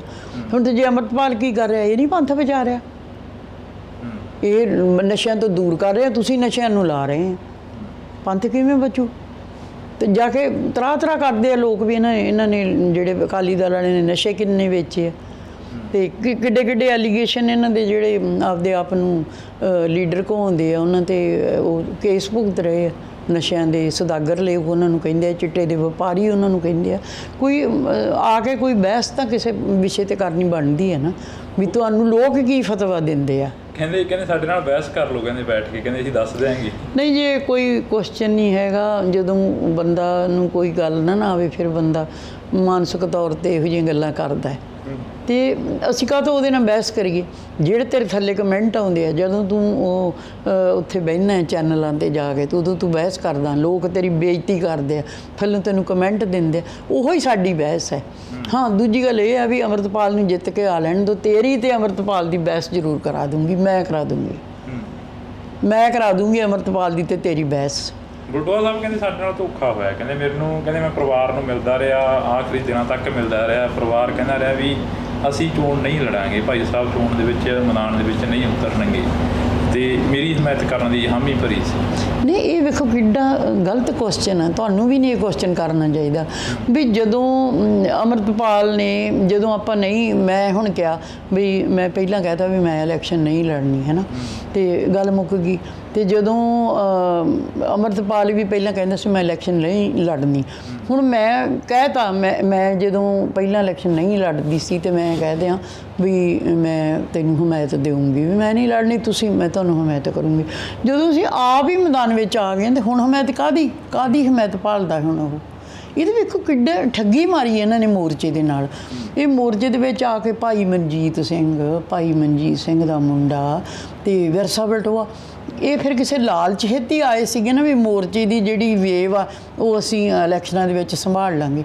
ਇਹਨਾਂ ਨੂੰ ਪੁੱਛੋ ਵੀ ਉਹ ਬੀਬੀ ਕਮਲਜੀਤ ਕੌਰ ਦਾ ਕੀ ਹਾਲ ਹੈ, ਕਦੇ ਪੁੱਛਿਆ ਉਹਨਾਂ ਨੂੰ? ਜਿਹਨੂੰ ਤੁਸੀਂ ਪਹਿਲਾਂ ਪਟਿਆਲੇ 'ਚ ਲੈ ਗਏ, ਫਿਰ ਤੁਸੀਂ ਉਹਨੂੰ ਸੰਗਰੂਰ 'ਚ ਲੈ ਗਏ, ਤੇ ਬਸ ਇੰਨਾ ਹੀ ਹੈ ਵੀ ਜਿੰਨਾ ਤੁਹਾਨੂੰ ਸਿਆਸੀ ਲਾਹਾ ਮਿਲ ਜੇ। ਇਹਨਾਂ ਨੂੰ ਮੇਰੇ ਵੱਲੋਂ ਕਹਿ ਦਿਓ ਤੇ ਆਪਣੇ ਵੱਲੋਂ ਕਹਿ ਦਿਓ ਵੀ ਜੋ ਕਲੰਕ ਤੁਸੀਂ ਖੱਟਿਆ ਹੈ ਨਾ ਸਿੱਖ ਪੰਥ ਦੇ ਨਾਲ, ਇਹ ਇਸ ਤਰ੍ਹਾਂ ਧੋਤਾ ਨਹੀਂ ਜਾਣਾ।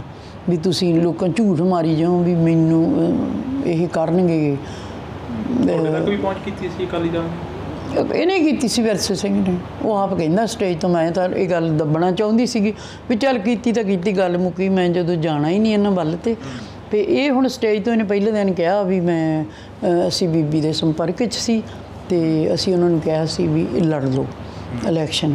ਤੇ ਜਦੋਂ ਤੁਸੀਂ 19 ਦੇ ਵਿੱਚ ਤਾਂ ਬੀਬੀ ਜੰਗੀਰ ਕੌਰ ਨੂੰ ਪਲਾਂਟ ਕਰ ਲਿਆ ਕੇ ਪੈਰਲਰ ਮੇਰੇ, ਹੈ ਨਾ, ਤੇ ਹੁਣ ਅੰਮ੍ਰਿਤਪਾਲ ਦੇ ਇਲੈਕਸ਼ਨ ਲੜਨ ਲੱਗਾ ਤੇ ਤੂੰ ਆ ਗਿਆ। ਹੁਣ ਵੀ ਇਲੈਕਸ਼ਨ ਦੀ ਇੰਚਾਰਜ ਮੈਂ ਹੀ ਹਾਂ, ਹੁਣ ਵੀ ਉਹੀ ਮੁੱਦੇ ਆ, ਹੁਣ ਵੀ ਉਹੀ ਮਨੁੱਖੀ ਅਧਿਕਾਰਾਂ ਦੇ ਮੁੱਦੇ ਆ। ਇਹ ਕੁਐਸਚਨ ਨਾ ਤਾਂ ਉਹਨੂੰ ਕਰਨਾ ਚਾਹੀਦਾ, ਨਾ ਮੀਡੀਆ ਨੂੰ ਸਾਨੂੰ ਕਰਨਾ ਚਾਹੀਦਾ। ਵੀ ਜਦੋਂ ਅਸੀਂ ਆ ਹੀ ਗਏ ਹਾਂ ਮੈਦਾਨ ਦੇ ਵਿੱਚ ਤੇ ਫਿਰ ਅਸੀਂ ਉਹਦੀ ਮਦਦ ਕਿਵੇਂ ਕਰੀਏ। ਫਿਰ ਮੇਰਾ ਇੱਕ ਸਵਾਲ ਇਹ ਵੀ ਹੈ, ਅੰਮ੍ਰਿਤਪਾਲ ਤਾਂ ਉਦੋਂ ਬਿਲਕੁਲ ਬੱਚਾ ਹੀ ਹੋਣਾ ਜਦੋਂ ਦੀ ਮੈਂ ਤੁਰੀ ਹਾਂ। ਤੇ ਅਸੀਂ ਤਾਂ ਜਿਨ੍ਹਾਂ ਲੋਕਾਂ ਨਾਲ ਇਹ ਸਮਝੌਤੇ ਕੀਤੇ, ਜਦੋਂ ਇਹਨਾਂ ਨੇ ਸਮੇਧ ਸੈਣੀ ਨੂੰ DGP ਲਾਇਆ, ਜਦੋਂ ਇਹਨਾਂ ਨੇ ਇਜ਼ਹਾਰ ਆਲਮ ਨੂੰ ਉਹ ਬਣਾਇਆ, ਜਦੋਂ ਇੱਥੇ ਕਿਹੜਾ ਉਹ ਗੁਰੂ ਹੈ ਜਿਹਨੇ ਨਕੋਦਰ ਕਾਂਡ ਕੀਤਾ, ਦਰਬਾਰਾ ਗੁਰੂ, ਤੇ ਉਹ ਜੇ ਲੋਕਾਂ ਦੇ ਨਾਲ ਤੁਹਾਡੀਆਂ ਸਾਂਝਾਂ ਹੋਣ ਤੇ ਪਰਮਜੀਤ ਕੌਰ ਤੁਹਾਡੇ ਨਾਲ ਸਮਝੌਤੇ ਕਰ ਜੇ, ਇਹ ਸੰਭਵ ਨਹੀਂ ਹੈ, ਇਹ ਮੇਰੀ ਨੇਚਰ ਹੀ ਨਹੀਂ ਹੈ। ਮੈਂ ਤਾਂ ਮਨੁੱਖੀ ਅਧਿਕਾਰਾਂ ਦੇ ਪਲੇਟਫਾਰਮ 'ਤੇ ਲੜਾਈ ਦੇ ਰਹੀ ਹਾਂ। ਜਸਵੰਤ ਸਿੰਘ ਖਾਲੜਾ ਦੀ ਇਸੇ ਗੱਲ 'ਤੇ ਕੁਰਬਾਨੀ ਹੋਈ ਹੈ। ਪਰ ਇਹ ਇਹਨਾਂ ਦਾ ਲੋਕ ਕੀ ਸੋਚਦੇ ਆ ਕਿ ਅਸੀਂ ਇਹਨਾਂ ਨਾਲ ਜਿਵੇਂ ਸਮਝੌਤੇ ਕਰਨੇ ਹੁੰਦੇ ਨਾ, ਹੁਣ 30 ਸਾਲ ਪਹਿਲਾਂ ਮੈਂ ਇਲੈਕਸ਼ਨ ਵੀ ਲੜ ਸਕਦੀ ਸੀ, ਮੈਂ ਸਾਰਾ ਕੁਝ ਮੈਨੂੰ ਮਿਲ ਸਕਦੀ, ਪਰ ਅਸੀਂ ਸਮਾਜਿਕ ਲੜਾਈ ਦਿੱਤੀ ਆ, ਮਨੁੱਖੀ ਅਧਿਕਾਰਾਂ ਦੀ ਲੜਾਈ ਦਿੱਤੀ ਆ, ਇਹਨਾਂ ਦੀ ਇੰਟਰਨੈਟ ਖੜਕਾਈ ਆ। ਸਾਰੇ ਕੇਸ ਜਿਹੜੇ ਅਸੀਂ ਕੋਰਟ ਦੇ ਵਿੱਚ ਅਧੂਰਾ ਜਿਹੜਾ ਕੰਮ ਖਾਲੜਾ ਸਾਹਿਬ ਦਾ ਰਹਿ ਗਿਆ ਸੀਗਾ, ਉਹਨੂੰ ਸੁਪਰੀਮ ਕੋਰਟ ਤੱਕ ਲੈ ਕੇ ਗਏ ਆ, ਲੋਕਾਂ ਨੂੰ ਕੰਪਨਸੇਟ ਹੋਇਆ। ਔਰ ਸਭ ਤੋਂ ਵੱਡੀ ਗੱਲ ਇਹ ਹੈ ਵੀ ਜਿਹੜੇ ਉਸ ਵੇਲੇ ਦੇ ਲੋਕ ਅੱਜ ਵੀ, ਇੰਦਰਾ ਗਾਂਧੀ ਜਿਹਨੇ ਅਟੈਕ ਕਰਾਇਆ, ਜਾਂ ਹੁਣ ਇਹਨਾਂ ਦਾ ਅਡਵਾਨੀ ਹੈ ਜਿਹੜਾ ਕਹਿੰਦਾ ਵੀ ਅਸੀਂ ਅਟੈਕ ਕਰਾਇਆ, ਉਹਨਾਂ ਦੇ ਮਨ ਦੀ ਇਹ ਸ਼ੰਕਾ ਅਸੀਂ ਕੱਢੀ ਆ ਵੀ ਤੁਸੀਂ ਇੰਨੇ ਬੰਦੇ ਕਤਲ ਕੀਤੇ ਆ ਤੇ ਇਹਦੀ ਜ਼ਿੰਮੇਵਾਰੀ ਤੁਹਾਡੇ 'ਤੇ ਪੈਂਦੀ ਹੈ। ਇਹ ਕਹਿੰਦੇ ਸੀ ਵੀ ਸਿੱਖ ਜਵਾਨ ਜਿਹੜੇ ਆ ਇਹ ਖੜਕੂ ਆ, ਪਰ ਸਟੇਟ ਹੈ ਜਿਹਨੇ ਇੰਨਾ ਜੁਰਮ ਕੀਤਾ।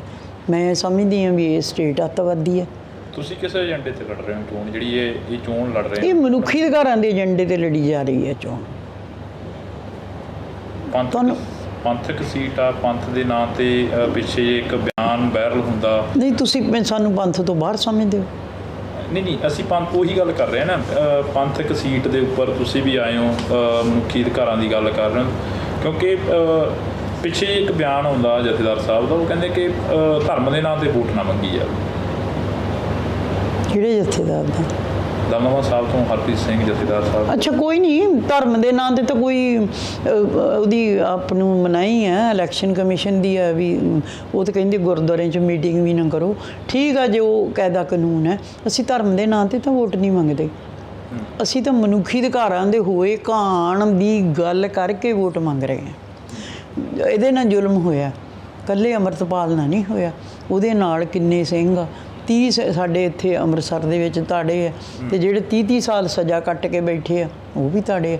ਅਸੀਂ ਤਾਂ ਲੜਾਈ ਇਹ ਦੇ ਰਹੇ ਹਾਂ ਕਿ ਬੰਦੀ ਸਿੰਘਾਂ ਦੀ ਰਿਹਾਈ ਹੋਵੇ ਸਭ ਤੋਂ ਪਹਿਲਾਂ, ਅਤੇ ਇਹ ਇੱਕ ਜ਼ਰੀਆ ਹੈ ਵੀ ਅਸੀਂ ਇਲੈਕਸ਼ਨ ਲੜਾ ਕੇ ਇਹਨੂੰ ਸੰਸਦ ਦੇ ਵਿੱਚ ਘੱਲੀਏ, ਅਤੇ ਸੰਸਦ ਦੇ ਵਿੱਚ ਗੱਲ ਕਰੇ। ਅਤੇ ਸਾਨੂੰ ਇਸ ਵੇਲੇ ਇੱਕ ਘਾਟ ਵੀ ਬੜੀ ਰੜਕ ਰਹੀ ਹੈ ਵੀ ਸਾਨੂੰ ਕੋਈ ਜੁਰਤ ਵਾਲਾ ਲੀਡਰ ਚਾਹੀਦਾ ਜਿਹੜਾ ਹਕੂਮਤ ਦੀ ਅੱਖ 'ਚ ਅੱਖ ਪਾ ਕੇ ਗੱਲ ਕਰੇ, ਜਿਹੜਾ ਉਹਨਾਂ ਤੋਂ ਜਵਾਬ ਮੰਗੇ। ਸਾਡੇ ਸੰਸਦ ਤਾਂ ਉੱਥੇ ਜਾਂਦੇ ਆ ਅਤੇ ਸੌਂ ਕੇ ਆ ਜਾਂਦੇ ਆ, ਅਤੇ ਆਪਦੀਆਂ ਤਨਖਾਹਾਂ ਲਈ ਜਾਂਦੇ ਆ, ਅਤੇ ਆਪਦੇ TADA ਲਈ ਜਾਂਦੇ ਆ। ਹੁਣ ਤੁਸੀਂ ਸਾਨੂੰ ਉੱਥੇ ਰੱਖ ਕੇ ਨਾ ਵੇਖੋ, ਅਸੀਂ ਪੰਜਾਬ ਦੇ ਭਲੇ ਦੀ ਗੱਲ ਤੋਰਨਾ ਚਾਹੁੰਦੇ ਹਾਂ। ਜਿਹੜਾ ਵੀ ਬੰਦਾ, ਸਾਡਾ ਦਿੱਲੀ ਵਾਲਿਆਂ ਨਾਲ ਸਾਨੂੰ ਪਤਾ ਹੈ ਵੀ ਸਾਡਾ ਕਿਹੋ ਜਿਹਾ ਰਾਬਤਾ ਇਹਨਾਂ ਰਵਾਇਤੀ ਪਾਰਟੀਆਂ ਨੇ ਬਣਾਇਆ। ਜੇ ਕਾਂਗਰਸ ਹੈ ਤਾਂ ਉਹਨਾਂ ਦੀ ਪਾਲਿਸੀ ਵੀ ਉੱਥੋਂ ਹੀ ਆਉਂਦੀ ਹੈ। ਜੇ ਹੁਣ ਕਾਂਗਰਸ ਨੇ ਸਮਝੌਤਾ ਕੀਤਾ ਹੋਇਆ ਆਪ ਨਾਲ, ਅਤੇ ਇਹ ਜਿਹੜੇ ਬਣਦੇ ਆ, ਜਿਹੜੇ 20 ਸਾਲ ਇਹਨਾਂ ਨੇ RSS ਨਾਲ ਰਲ ਕੇ ਚੋਣਾਂ ਲਈਆਂ, ਫਿਰ ਉਹ ਆਨੰਦ ਮਾਣਿਆ, ਸੱਤਾ ਦਾ ਆਨੰਦ ਮਾਣਿਆ, ਅਤੇ ਅੱਜ ਉਹ ਕਹਿੰਦੇ ਆ ਵੀ ਪਰਮਜੀਤ ਕੌਰ ਇਹਨਾਂ ਵੱਲੋਂ ਚੋਣ ਲੜ ਲਏ। ਕਹਿੰਦੇ ਦੁਬਾਰਾ ਪੰਜਾਬ ਨੂੰ ਉਸ ਅੱਗ ਦੇ ਵਿੱਚ ਨਾ ਤੱਕੋ ਜਿਹੜੀ ਪੰਜਾਬ ਨੇ ਭੋਗ ਚੁੱਕੀ ਹੈ। ਵਿਰੋਧੀਆਂ ਦੇ ਇਹ ਬਿਆਨ ਨਹੀਂ, ਅਸੀਂ ਚਾਹੁੰਦੇ ਹਾਂ ਜਿਨ੍ਹਾਂ ਨੇ ਦੁੱਖ ਹੰਢਾਏ, ਤੂੰ ਤਾਂ ਕੁਛ ਵੀ ਨਹੀਂ ਕੀਤਾ, ਤੈਨੂੰ ਤਾਂ ਰਾਜ ਸੱਤਾ ਮਿਲ ਗਈ, ਤੂੰ ਤਾਂ ਹੱਥ ਬਾਹਾਂ ਖੜੀਆਂ ਕਰਕੇ ਵੀ ਬਾਹਰ ਆ ਗਿਆ। ਲੋਕਾਂ ਤੋਂ ਪੁੱਛੋ ਕੀ ਐਲੀਗੇਸ਼ਨ ਤੇਰੇ 'ਤੇ। ਅਤੇ ਮੈਂ ਤਾਂ ਇਸ ਵਿਸ਼ੇ 'ਚ ਪੈਣਾ ਹੀ ਨਹੀਂ ਚਾਹੁੰਦੀ। ਅਸੀਂ ਤਾਂ ਸਾਫ਼ ਸੁਥਰੀ ਰਾਜਨੀਤੀ ਚਾਹੁੰਦੇ ਹਾਂ, ਅਤੇ ਇਹ ਸਾਫ਼ ਸੁਥਰੀ ਤਾਂ ਹੀ ਹੋਣੀ ਹੈ ਕਿ ਜੇ ਇਹਨੂੰ ਜ਼ੀਰੋ ਤੋਂ ਸ਼ੁਰੂ ਕੀਤਾ ਜਾਵੇ। ਜੇ ਤੇਰੇ ਵਰਗੇ ਜਿਹੜੇ ਕਹਿੰਦੇ ਆਪਦੇ ਆਪ ਨੂੰ ਮੈਂ ਝੂਠਾ ਹੈ, ਮੈਂ ਪਤਾ ਨਹੀਂ ਕੀ ਕਿਹਾ, ਉਹ ਤੁਸੀਂ ਸਾਰਿਆਂ ਨੇ ਸੁਣਿਆ ਆਪਦੇ ਆਪ ਨੂੰ ਕੀ ਕਹਿੰਦਾ, ਅਤੇ ਜੇ ਇਹੋ ਜਿਹੇ ਲੋਕਾਂ ਨੂੰ ਅੱਗੇ ਲਿਆ ਕੇ ਤਾਂ ਫਿਰ ਨਸ਼ੇ ਹੀ ਪ੍ਰਮੋਟ ਕਰ ਸਕਦੇ ਹਾਂ ਅਸੀਂ। ਫਿਰ ਅਸੀਂ ਸਿੱਖੀ ਸਮਾਜ ਦੀ ਗੱਲ ਨਹੀਂ ਕਰ ਸਕਦੇ। ਮੁਕਾਬਲਾ ਕਿਸ ਨਾਲ ਮੰਨਦੇ ਹੋ? ਇੱਥੇ ਖਡੂਰ ਸਾਹਿਬ ਹਲਕੇ ਦੀ ਗੱਲ ਕੀਤੀ ਜਾਵੇ ਤਾਂ ਦੇਖੋ ਜੀ, ਜਿਹੜੀ ਗੱਲ ਤੁਸੀਂ ਕਹਿਣਾ ਚਾਹੁੰਦੇ ਹੋ ਵੀ ਮੁਕਾਬਲਾ ਕਿਸ ਨਾਲ, ਸਾਡਾ ਕਿਸੇ ਨਾਲ ਕੋਈ ਮੁਕਾਬਲਾ ਨਹੀਂ ਗਾ। ਅਸੀਂ ਸਿਧਾਂਤ ਲਈ ਲੜ ਰਹੇ ਹਾਂ, ਅਸੀਂ ਮੁੱਦਿਆਂ ਲਈ ਲੜ ਰਹੇ ਹਾਂ। ਜੇ ਮੁੱਦਿਆਂ ਲਈ ਲੜਨ ਵਾਲੇ, ਸਿਧਾਂਤ ਨਾਲ ਲੜਨ ਵਾਲੇ ਜਿੱਤ ਹਾਰ ਦੀ ਪਰਵਾਹ ਨਹੀਂ ਕਰਦੇ। ਅਸੀਂ ਉਹ ਗੱਲਾਂ ਨਹੀਂ, ਅਸੀਂ ਜਿਹੜੀ ਤੁਸੀਂ ਕਹਿਣਾ ਚਾਹੁੰਦੇ ਹੋ ਨਾ ਵੀ ਤੁਹਾਡਾ ਮੁਕਾਬਲਾ ਕਿਹਦੇ ਨਾਲ, ਸਾਡਾ ਕਿਸੇ ਨਾਲ ਮੁਕਾਬਲਾ ਨਹੀਂ, ਕਿਸੇ ਨਾਲ ਧੜਾ ਨਹੀਂ। ਸਾਡਾ ਧੜਾ ਪਰਮਾਤਮਾ ਨਾਲ ਹੈ। ਸਾਡਾ ਚੋਣ ਮੈਨੀਫੈਸਟੋ ਗੁਰੂ ਗ੍ਰੰਥ ਸਾਹਿਬ ਹੈ। ਇਹਨਾਂ ਲੋਕਾਂ ਨੂੰ ਤਾਂ ਵੈਸੇ ਹੀ ਇਹਨਾਂ ਦੀ ਹੋਊਗਾ ਕਿਸੇ ਨਾਲ ਕੰਪੀਟੀਸ਼ਨ, ਸਾਡੇ ਕਿਸੇ ਨੇ ਕੋਈ ਕੰਪੀਟੀਸ਼ਨ। ਆਪ ਕਹਿੰਦੇ ਨੇ ਸਾਡਾ ਕਿਸੇ ਨਾਲ ਨਹੀਂ ਮੁਕਾਬਲਾ, ਸਾਡਾ ਆਪਣੇ ਆਪ ਨਾਲ ਹੀ ਹੈ। ਚਲੋ ਕੋਈ ਨਹੀਂ, ਤੇ ਫਿਰ ਹੁਣ ਸੰਗਤ ਨੇ ਫਤਵਾ ਦੇਣਾ ਹੈ ਨਾ, ਜੋ ਵੀ ਸੰਗਤ ਫਤਵਾ ਦੇ ਉਹਨੂੰ ਸਿਰੇ ਮੱਥੇ ਕਬੂਲ ਕਰਾਂਗੇ। ਬੀਬੀ ਇੱਦਾਂ ਕਿ ਹੁੰਦਾ ਵੀ ਪੱਗਾਂ ਵਾਲਿਆਂ ਦੇ ਬੈਰੀ ਬਣ ਜਾਂਦੇ ਨੇ।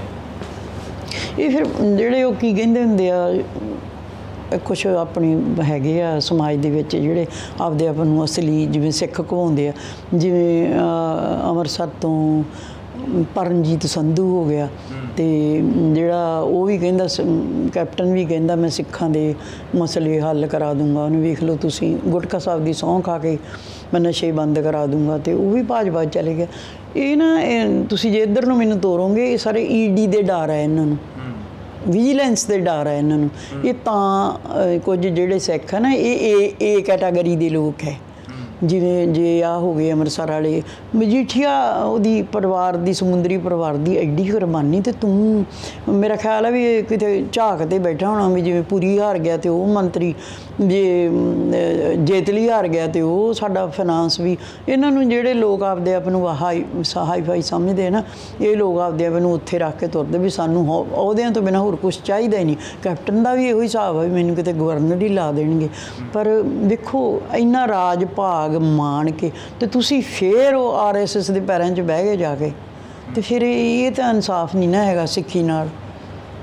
ਸਿੱਖਾਂ ਦਾ ਤਾਂ ਸਿਧਾਂਤ ਹੈ ਵੀ ਕਿਰਤ ਕਰੋ, ਵੰਡ ਕਰੋ। ਫਿਰ ਜਿਹੜਾ ਗੁਰੂ ਨੇ ਸਾਨੂੰ ਸਿਧਾਂਤ ਦਿੱਤਾ, ਜੇ ਤੇ ਉਹਦੇ 'ਤੇ ਚੱਲਣਾ, ਅਤੇ ਫਿਰ ਇਹ ਉਹਦੇ ਕੋਈ ਮਾਨੇ ਨਹੀਂ ਰੱਖਦੇ। ਕਹਿੰਦੇ ਕਾਫੀ ਦਿੱਕਤਾਂ ਆ ਰਹੀਆਂ ਨੇ ਚੋਣ ਪ੍ਰਚਾਰ ਕਰਨ ਦੇ ਵਿੱਚ। WhatsApp ਗਰੁੱਪ ਬੰਦ ਕਰ ਦਿੱਤੇ ਗਏ ਨੇ, ਚਿੱਠੀਆਂ ਲਿਖੀਆਂ ਗਈਆਂ ਨੇ ਚੋਣ ਕਮਿਸ਼ਨ ਨੂੰ ਵੀ ਭਾਈ ਸਾਨੂੰ ਪ੍ਰਚਾਰ ਵੀ ਨਹੀਂ ਕਰਨ ਦਿੱਤਾ ਜਾ ਰਿਹਾ ਤੁਹਾਡੇ ਵੱਲੋਂ? ਨਹੀਂ, ਜਿੰਨਾ ਵੀ ਦਬਾਅ ਪਾਉਣਗੇ ਨਾ ਓਨਾ ਹੀ ਸਾਨੂੰ ਫਾਇਦਾ ਹੋ ਰਿਹਾ। ਮੇਰਾ ਪਰਮਜੀਤ ਕੌਰ ਖਾਲੜਾ ਦਾ ਪੇਜ ਹੈਕ ਹੋ ਗਿਆ, ਸਾਡਾ ਜਿਹੜਾ ਖਾਲੜਾ ਮਿਸ਼ਨ ਦਾ ਪੇਜ ਹੈਕ ਹੋ ਗਿਆ, ਮੇਰਾ ਫੇਸਬੁੱਕ ਅੱਜ ਫੇਰ ਦੁਆਰਾ ਹੈਕ ਹੋ ਗਿਆ। ਤੇ ਅਸੀਂ ਤਾਂ ਕੋਈ ਫਰਕ ਨਹੀਂ ਪੈਂਦਾ ਸਾਨੂੰ, ਅਸੀਂ ਤੁਹਾਡੇ ਰਾਹੀਂ ਸਾਡੀ ਗੱਲ ਪਹੁੰਚ ਜਾਣੀ ਹੈ।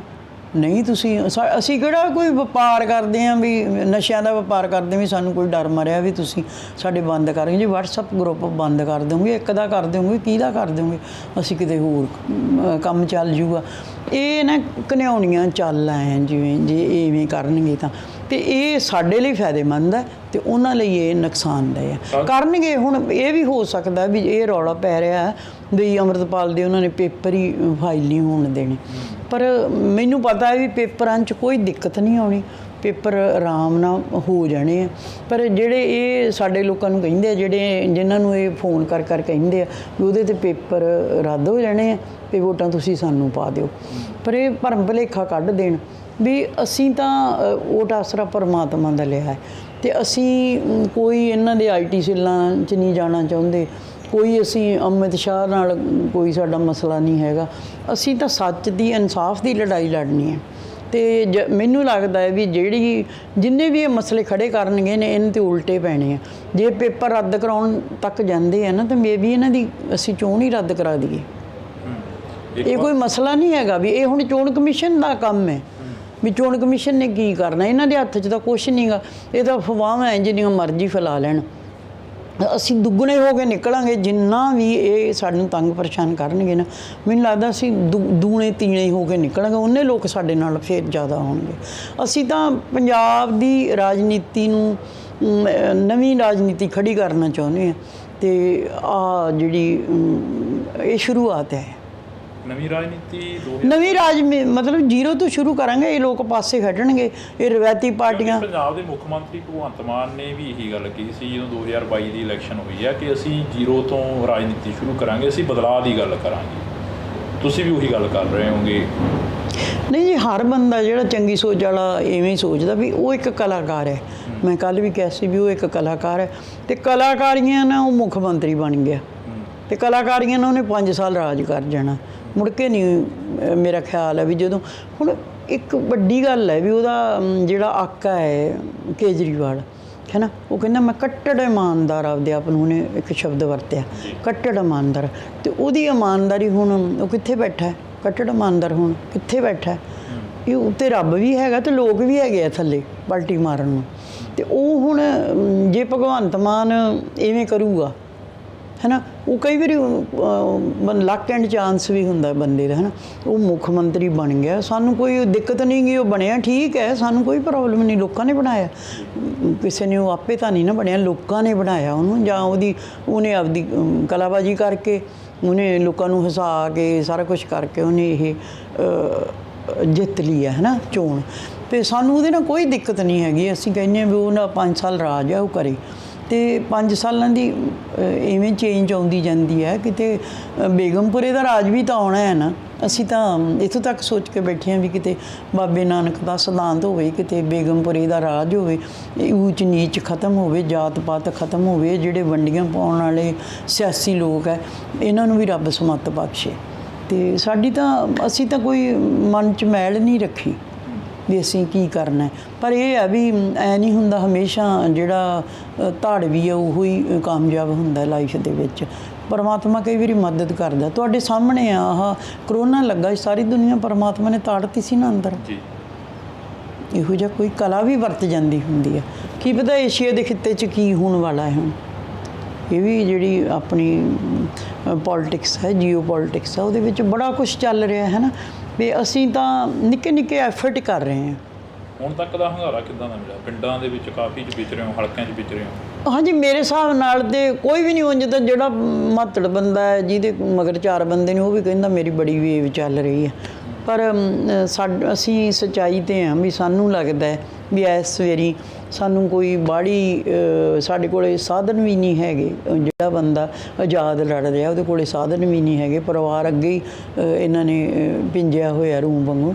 ਤੇ ਦੂਜੀ ਗੱਲ ਹੈ ਵੀ ਵੇਵ ਇਹ ਕਹਿੰਦੀ ਹੈ ਜੇ ਵੇਵ ਆ ਜਾਵੇ ਨਾ ਫਿਰ ਸ਼ਾਇਦ ਕਿਸੇ ਚੀਜ਼ ਦੀ ਲੋੜ ਨਹੀਂ ਰਹਿੰਦੀ, ਨਾ ਸਾਧਨਾਂ ਦੀ, ਨਾ ਕੋਈ ਐਫਰਟ ਕਰਨ ਦੀ ਲੋੜ ਨਹੀਂ ਰਹਿੰਦੀ।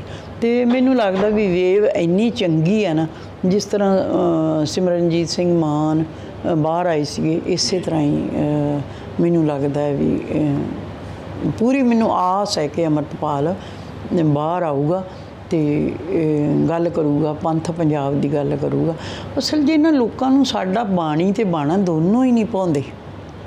ਜੀਰਾ ਸਾਹਿਬ ਨਾਲ ਸਵੇਰੇ ਗੱਲ ਕਰ ਰਹੇ ਸੀ, ਉਹ ਕਹਿੰਦੇ ਕਿ ਜੇ ਵੋਟਾਂ ਨਾਲ ਹੀ ਬੰਦੇ ਬਾਹਰ ਆਉਂਦੇ ਹੁੰਦੇ, ਕਹਿੰਦੇ ਬਥੇਰਿਆਂ ਦੇ 302 ਲੱਗੀ ਆ, ਬਥੇਰਿਆਂ ਦੇ 307 ਲੱਗੀ ਆ, ਸਰਪੰਚੀ ਦੀਆਂ ਵੋਟਾਂ ਆਉਂਦੀਆਂ ਨੇ, ਨਗਰ ਕੌਂਸਲ ਦੀਆਂ ਵੋਟਾਂ ਆਉਂਦੀਆਂ ਨੇ, ਮਿਊਨਿਸਪਲ ਦੀਆਂ ਕਮੇਟੀ ਦੀਆਂ ਵੋਟਾਂ ਆਉਂਦੀਆਂ ਨੇ, ਫਿਰ ਕਹਿੰਦੇ ਉਹ ਤਾਂ ਹਰੇਕ ਹੀ ਇਲੈਕਸ਼ਨ ਲੜ ਲਿਆ ਕਰਨ। ਹੁਣ ਕਹੋ ਤੈਨੂੰ ਸਿਆਸੀ ਸਮਝ, ਹਜੇ ਅਸੀਂ ਸਿਆਸਤ 'ਚ ਆਏ ਨਹੀਂ, ਪਰ ਸਾਨੂੰ ਸਿਆਸੀ ਸਮਝ ਇੰਨੀ ਕੁ ਹੈਗੀ ਹੈ ਵੀ ਇਹਦਾ ਕਸੂਰ ਅਸੀਂ ਤਾਂ ਪੁੱਛਦੇ ਹਾਂ। ਜਿਹੜਾ ਬੰਦਾ ਕਿਸੇ ਪੰਥ ਕੌਮ ਲਈ ਕਾਰਜ ਕਰਦਾ ਉਹ ਜੇਲ੍ਹ 'ਚ ਜਾਂਦਾ, ਉਹਦੇ 'ਤੇ ਨਜਾਇਜ਼ NSA ਲੱਗਾ ਤੇ ਉਹਦਾ ਤਾਂ ਸੰਭਵ ਹੈ ਆਉਣਾ ਬਾਹਰ। ਤੇ ਜੇ ਤੁਸੀਂ ਕਹੋ ਵੀ ਕਤਲ ਕਰਕੇ ਤੁਸੀਂ ਕਹੋ ਵੀ ਮੈਂ ਲੜਕੇ ਤੇ ਬਾਹਰ ਆ ਜਾਊਂਗਾ, ਇਹ ਸੰਭਵ ਨਹੀਂ। ਜੇ ਕਿਸੇ ਨੂੰ ਸਜ਼ਾ ਹੋਈ ਹੈ, ਉਹ ਪਹਿਲੀ ਗੱਲ ਤਾਂ ਇਲੈਕਸ਼ਨ ਹੀ ਨਹੀਂ ਲੜ ਸਕਦਾ। ਇਹਦੇ 'ਤੇ ਤਾਂ ਹਜੇ ਕੋਈ ਚਾਰਜ ਹੀ ਫਰੇਮ ਨਹੀਂ ਹੋਇਆ, ਠੀਕ ਹੈ ਨਾ। ਉਹ ਮੈਨੂੰ ਬਾਹਲੇ ਕਾਨੂੰਨਾਂ ਦਾ ਨਹੀਂ ਪਤਾ, ਪਰ ਮੈਨੂੰ ਇੰਨਾ ਪਤਾ ਹੈ ਵੀ NSA ਦੇ ਵਿੱਚ ਜਦੋਂ ਹਜੇ ਉਹਦਾ ਕੋਈ ਨਹੀਂ ਹੈਗਾ। ਅੱਗੇ ਵੀ ਲੋਕ ਗਏ ਆ, ਜਿੱਤਦੇ ਆਏ ਆ, ਪਰੋਲ ਵੀ ਮਿਲਦੀ ਰਹੀ ਆ। ਅਸੀਂ ਚੰਗੇ ਕਾਰਜ ਲਈ ਚਾਹੁੰਦੇ ਹਾਂ ਵੀ ਅੰਮ੍ਰਿਤਪਾਲ ਬਾਹਰ ਆਵੇ। ਅਸੀਂ ਇਹ ਨਹੀਂ ਚਾਹੁੰਦੇ ਵੀ ਅੰਮ੍ਰਿਤਪਾਲ ਆ ਕੇ ਕੋਈ ਕੁਛ ਕਰਨਾ ਕਰੇ। ਇਹ ਸਾਡਾ ਮਨ ਦੀ ਇੱਛਾ ਹੈ, ਸਾਰੇ ਪੰਥ ਪੰਜਾਬ ਦੀ, ਸਾਰੇ ਲੋਕਾਂ ਦੀ ਇਹ ਇੱਛਾ ਹੈ। ਤੇ ਉਹਨੂੰ ਜੀਰੇ ਨੂੰ ਤਾਂ ਹੁਣ ਕੌਰ ਤੂੰ ਢਕਿਆ ਹੀ ਰਿਹਾ, ਕੋਈ ਮਸਲਾ ਨਹੀਂ ਹੈਗਾ। ਉਹਨੂੰ ਕਹੇ ਵੀ ਤੂੰ ਆ ਕੇ ਜਿਹੜੇ ਵੀ ਤੂੰ ਐਵੇਂ ਐਲੀਗੇਸ਼ਨ ਨਾ ਲਾ, ਉਹ ਕਹਦੇ ਕਾਨੂੰਨ ਜਿਹੜੇ ਬਣੇ ਆ ਨਾ ਅਸੀਂ ਉਹਦੇ ਅਨੁਸਾਰ ਹੀ ਚੱਲ ਰਹੇ ਹਾਂ। ਜਿਹੜੇ ਸੰਵਿਧਾਨ ਦੀ ਇਹ ਵਿਆਖਿਆ ਕਰਦੇ ਆ ਨਾ, ਉਹਨਾਂ ਨੂੰ ਇਹ ਮੈਂ ਪੁੱਛਦੀ ਹਾਂ ਵੀ ਸਾਨੂੰ ਤਾਂ ਤੁਸੀਂ ਸੰਵਿਧਾਨ ਸਮਝਾਉਂਦੇ ਆ, ਸੰਵਿਧਾਨ 'ਚ ਤਾਂ ਕੁਛ ਵੀ ਮਾੜਾ ਨਹੀਂ ਹੈ। ਉਹਦੇ ਵਿੱਚ ਸਾਰੇ ਲੋਕਾਂ ਨੂੰ ਆਜ਼ਾਦੀਆਂ, ਸਾਰੇ ਲੋਕਾਂ ਨੂੰ, ਸੰਵਿਧਾਨ ਦੀ ਜਦੋਂ ਵਿਆਖਿਆ ਗਲਤ ਹੁੰਦੀ ਹੈ ਨਾ ਉਦੋਂ ਪ੍ਰੋਬਲਮ ਆਉਂਦੀ ਹੈ। ਜਿਹੜੇ ਬਾਕੀ NSA ਲੱਗਿਆ ਹੈਗਾ, ਜਿਵੇਂ ਅੰਮ੍ਰਿਤਪਾਲ ਸਿੰਘ ਦੇ ਚਾਚਾ ਜੀ ਤੇ NSA ਲੱਗਿਆ, ਬਸੰਤ ਸਿੰਘ ਤੇ NSA ਲੱਗਿਆ, ਜਗਮੀਤ ਸਿੰਘ ਬੁੱਕਣ ਵਾਲੀ ਤੇ NSA ਲੱਗਿਆ, ਕਾਫੀ ਨੌਜਵਾਨ ਨੇ ਜਿਹੜੇ ਨਾਲ ਗਏ ਹੋਏ ਨੇ, ਉਹਨਾਂ ਦਾ ਕੀ ਬਣੂਗਾ? ਅੰਮ੍ਰਿਤਪਾਲ ਸਿੰਘ ਜੇਕਰ ਜਿੱਤ, ਵੇਖੋ ਬੇਟਾ ਕਾਨੂੰਨ ਐਵੇਂ ਕਹਿੰਦਾ, ਅਸੀਂ ਅੱਗੇ ਹੀ ਵੇਖਦੇ ਹਾਂ, ਕਹਿੰਦਾ ਫਲਾਨਾ ਬੰਦਾ ਫਲਾਨੀ ਪਲੀ ਤੇ ਛੁੱਟ ਗਿਆ। ਫਿਰ ਪ੍ਰਧਾਨ ਮੰਤਰੀ ਬਾਜੇ ਕੇ ਕਹਿੰਦੇ ਸਾਡਾ ਲਾਹੌਰੀਆ ਭਰਾ ਹੈਗਾ, ਕਹਿੰਦੇ ਉਹਨੇ ਰਵਨੀਤ ਬਿੱਟੂ ਨੂੰ ਲਲਕਾਰਿਆ ਸੀ, ਕਹਿੰਦੇ ਫਿਰ ਲੁਧਿਆਣੇ ਤੋਂ ਉਹਨੂੰ ਵੀ ਲੜਾ ਦੇਣਾ ਸੀ, ਯਾਦ ਕਿਉਂ? ਉਹਨੂੰ ਕਹਿੰਦਾ ਨਹੀਂ ਇਹ ਨਾ ਸਾਨੂੰ ਆਹ ਇੱਕ ਲੜ ਲੈਣ ਦਿਓ ਤੇ ਤੇਰੇ ਖਿਲਾਫ ਹੀ ਲੜਾਵਾਂਗੇ ਜਦੋਂ ਤੂੰ ਅਗਲੀ ਵਾਰੀ ਆਇਆ ਨਾ 27 'ਚ। ਉਹਨੂੰ ਕੋ ਤੇਰੇ ਖਿਲਾਫ ਉਹਨੂੰ ਪ੍ਰਧਾਨ ਮੰਤਰੀ ਪੂਰੀ ਮੰਨ ਕੇ ਚੱਲੇ ਹੋ ਵੀ 27 ਦੇ ਵਿੱਚ 117 ਤੇ 117 ਕੈਂਡੀਡੇਟ ਖੜੇ ਕਰਨੇ ਆ। ਨਹੀਂ, ਇਹ ਪ੍ਰੀ ਪਲੈਨਿੰਗ ਨਹੀਂ ਮੈਂ ਕਰਦੀ ਕਦੇ ਵੀ, ਪਰ ਇਹ ਹੈ ਵੀ ਜੇ ਚੰਗੀ ਸਾਨੂੰ ਆਸ ਹੋਊਗੀ ਤੇ ਚੰਗੇ ਲੋਕ ਅੱਗੇ ਆਉਣਾ ਚਾਹਣਗੇ ਤੇ ਫਿਰ ਤੇ ਆਪਣੇ ਆਪ ਹੀ ਯੂਨਿਟੀ ਹੋ ਜਾਣੀ ਹੈ। ਵੀ ਇਹ ਪ੍ਰੀ ਪਲੈਨਿੰਗ ਹੈ। ਹਾਲ ਦਾ ਸਾਡਾ ਸਾਰਾ ਜ਼ੋਰ ਇਹ ਹੈ ਵੀ ਪਹਿਲਾਂ ਅੰਮ੍ਰਿਤਪਾਲ ਨੂੰ ਅਸੀਂ ਪ੍ਰਮੋਟ ਕਰਕੇ ਉੱਥੇ ਸੰਸਦ 'ਚ ਭੇਜੀਏ ਤੇ ਫਿਰ ਆਪਾਂ ਉੱਥੇ ਜਾ ਕੇ ਜਦੋਂ ਅੱਖ ਚੱਖ ਪਾ ਕੇ ਉਹਨਾਂ ਦੀ ਹਕੂਮਤ 'ਤੇ ਗੱਲ ਕਰੂਗਾ। ਕਦੇ ਤੁਹਾਨੂੰ ਦੱਸਿਆ ਵੀ ਕੋਈ ਬੰਦਾ ਸਾਡਾ ਸੰਸਦ ਉੱਥੇ ਸਾਡੇ ਪੰਜਾਬ ਦੀ ਗੱਲ ਕਰਦਾ? ਉੱਥੇ ਝੂਠ ਮੂਠ ਮਾਰ ਆਉਂਦੇ ਆ ਤੇ ਸੌਂ ਕੇ ਆ ਜਾਂਦੇ ਆ।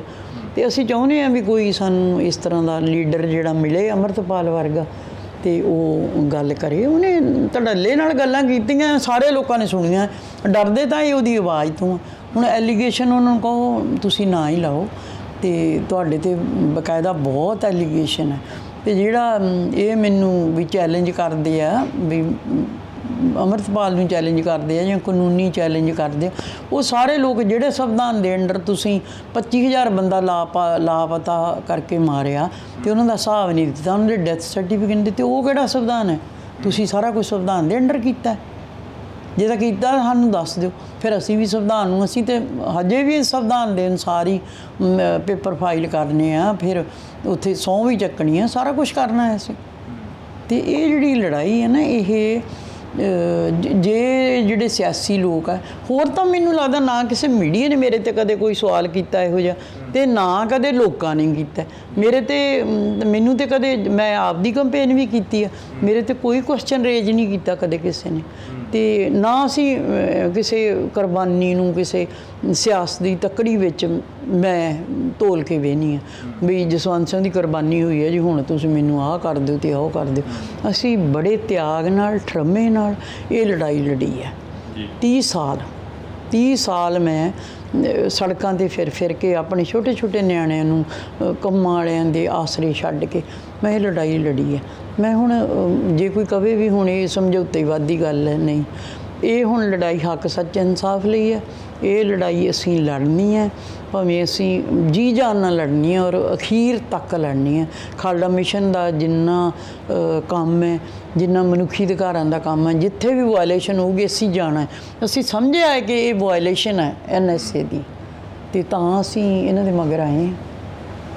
ਜੀ ਬਹੁਤ ਬਹੁਤ ਸ਼ੁਕਰੀਆ। ਤਾਂ ਅਸੀਂ ਜਿਹੜੀ ਕਿ ਗੱਲਬਾਤ ਉਹ ਕਰ ਰਹੇ ਹਾਂ ਇੱਥੇ ਬੀਬੀ ਪਰਮਜੀਤ ਕੌਰ ਖਾਲੜਾ ਹੋਰਾਂ ਦੇ ਨਾਲ। ਬੀਬੀ ਜੀ, ਜਿਵੇਂ ਤੁਸੀਂ NSA ਦੀ ਗੱਲ ਕਰੀ ਆ, ਕਾਂਗਰਸ ਤੋਂ ਉਮੀਦਵਾਰ ਐਲਾਨੇ ਗਏ ਸੰਗਰੂਰ ਦੇ ਵਿੱਚ ਜਿਹੜੇ ਸੁਖਪਾਲ ਸਿੰਘ ਖਹਿਰਾ, ਉਹ ਵੀ NSA ਦੀ ਗੱਲ ਪੂਰੀ ਹਿੱਕ ਠੋਕ ਕੇ ਕਰਦੇ ਰਹੇ ਨੇ ਹੁਣ ਤੱਕ। ਉਹ ਵੀ ਕਹਿੰਦੇ ਰਹੇ ਨੇ ਕਿ ਨੌਜਵਾਨਾਂ ਤੇ ਜੋ NSA ਲੱਗੀ ਉਹ ਗਲਤ ਲੱਗੀ ਹੈ। ਦੇਖੋ, ਉਹਨੂੰ ਤਾਂ ਹੀ ਤਾਂ ਸੰਗਰੂਰ 'ਚ ਭੇਜਿਆ ਗਿਆ ਵੀ ਸ਼ਾਇਦ ਉਹਦੇ ਮਨ 'ਚ ਭੁਲੇਖਾ ਹੈ ਵੀ ਇਹਦੇ ਨਾਲ ਉਹ ਸਿੱਖ ਵੋਟ ਕੈਪਚਰ ਕਰੂਗਾ ਅਤੇ ਸਿਮਰਨਜੀਤ ਸਿੰਘ ਮਾਨ ਨੂੰ ਨੁਕਸਾਨ ਪਹੁੰਚਾਊਗਾ।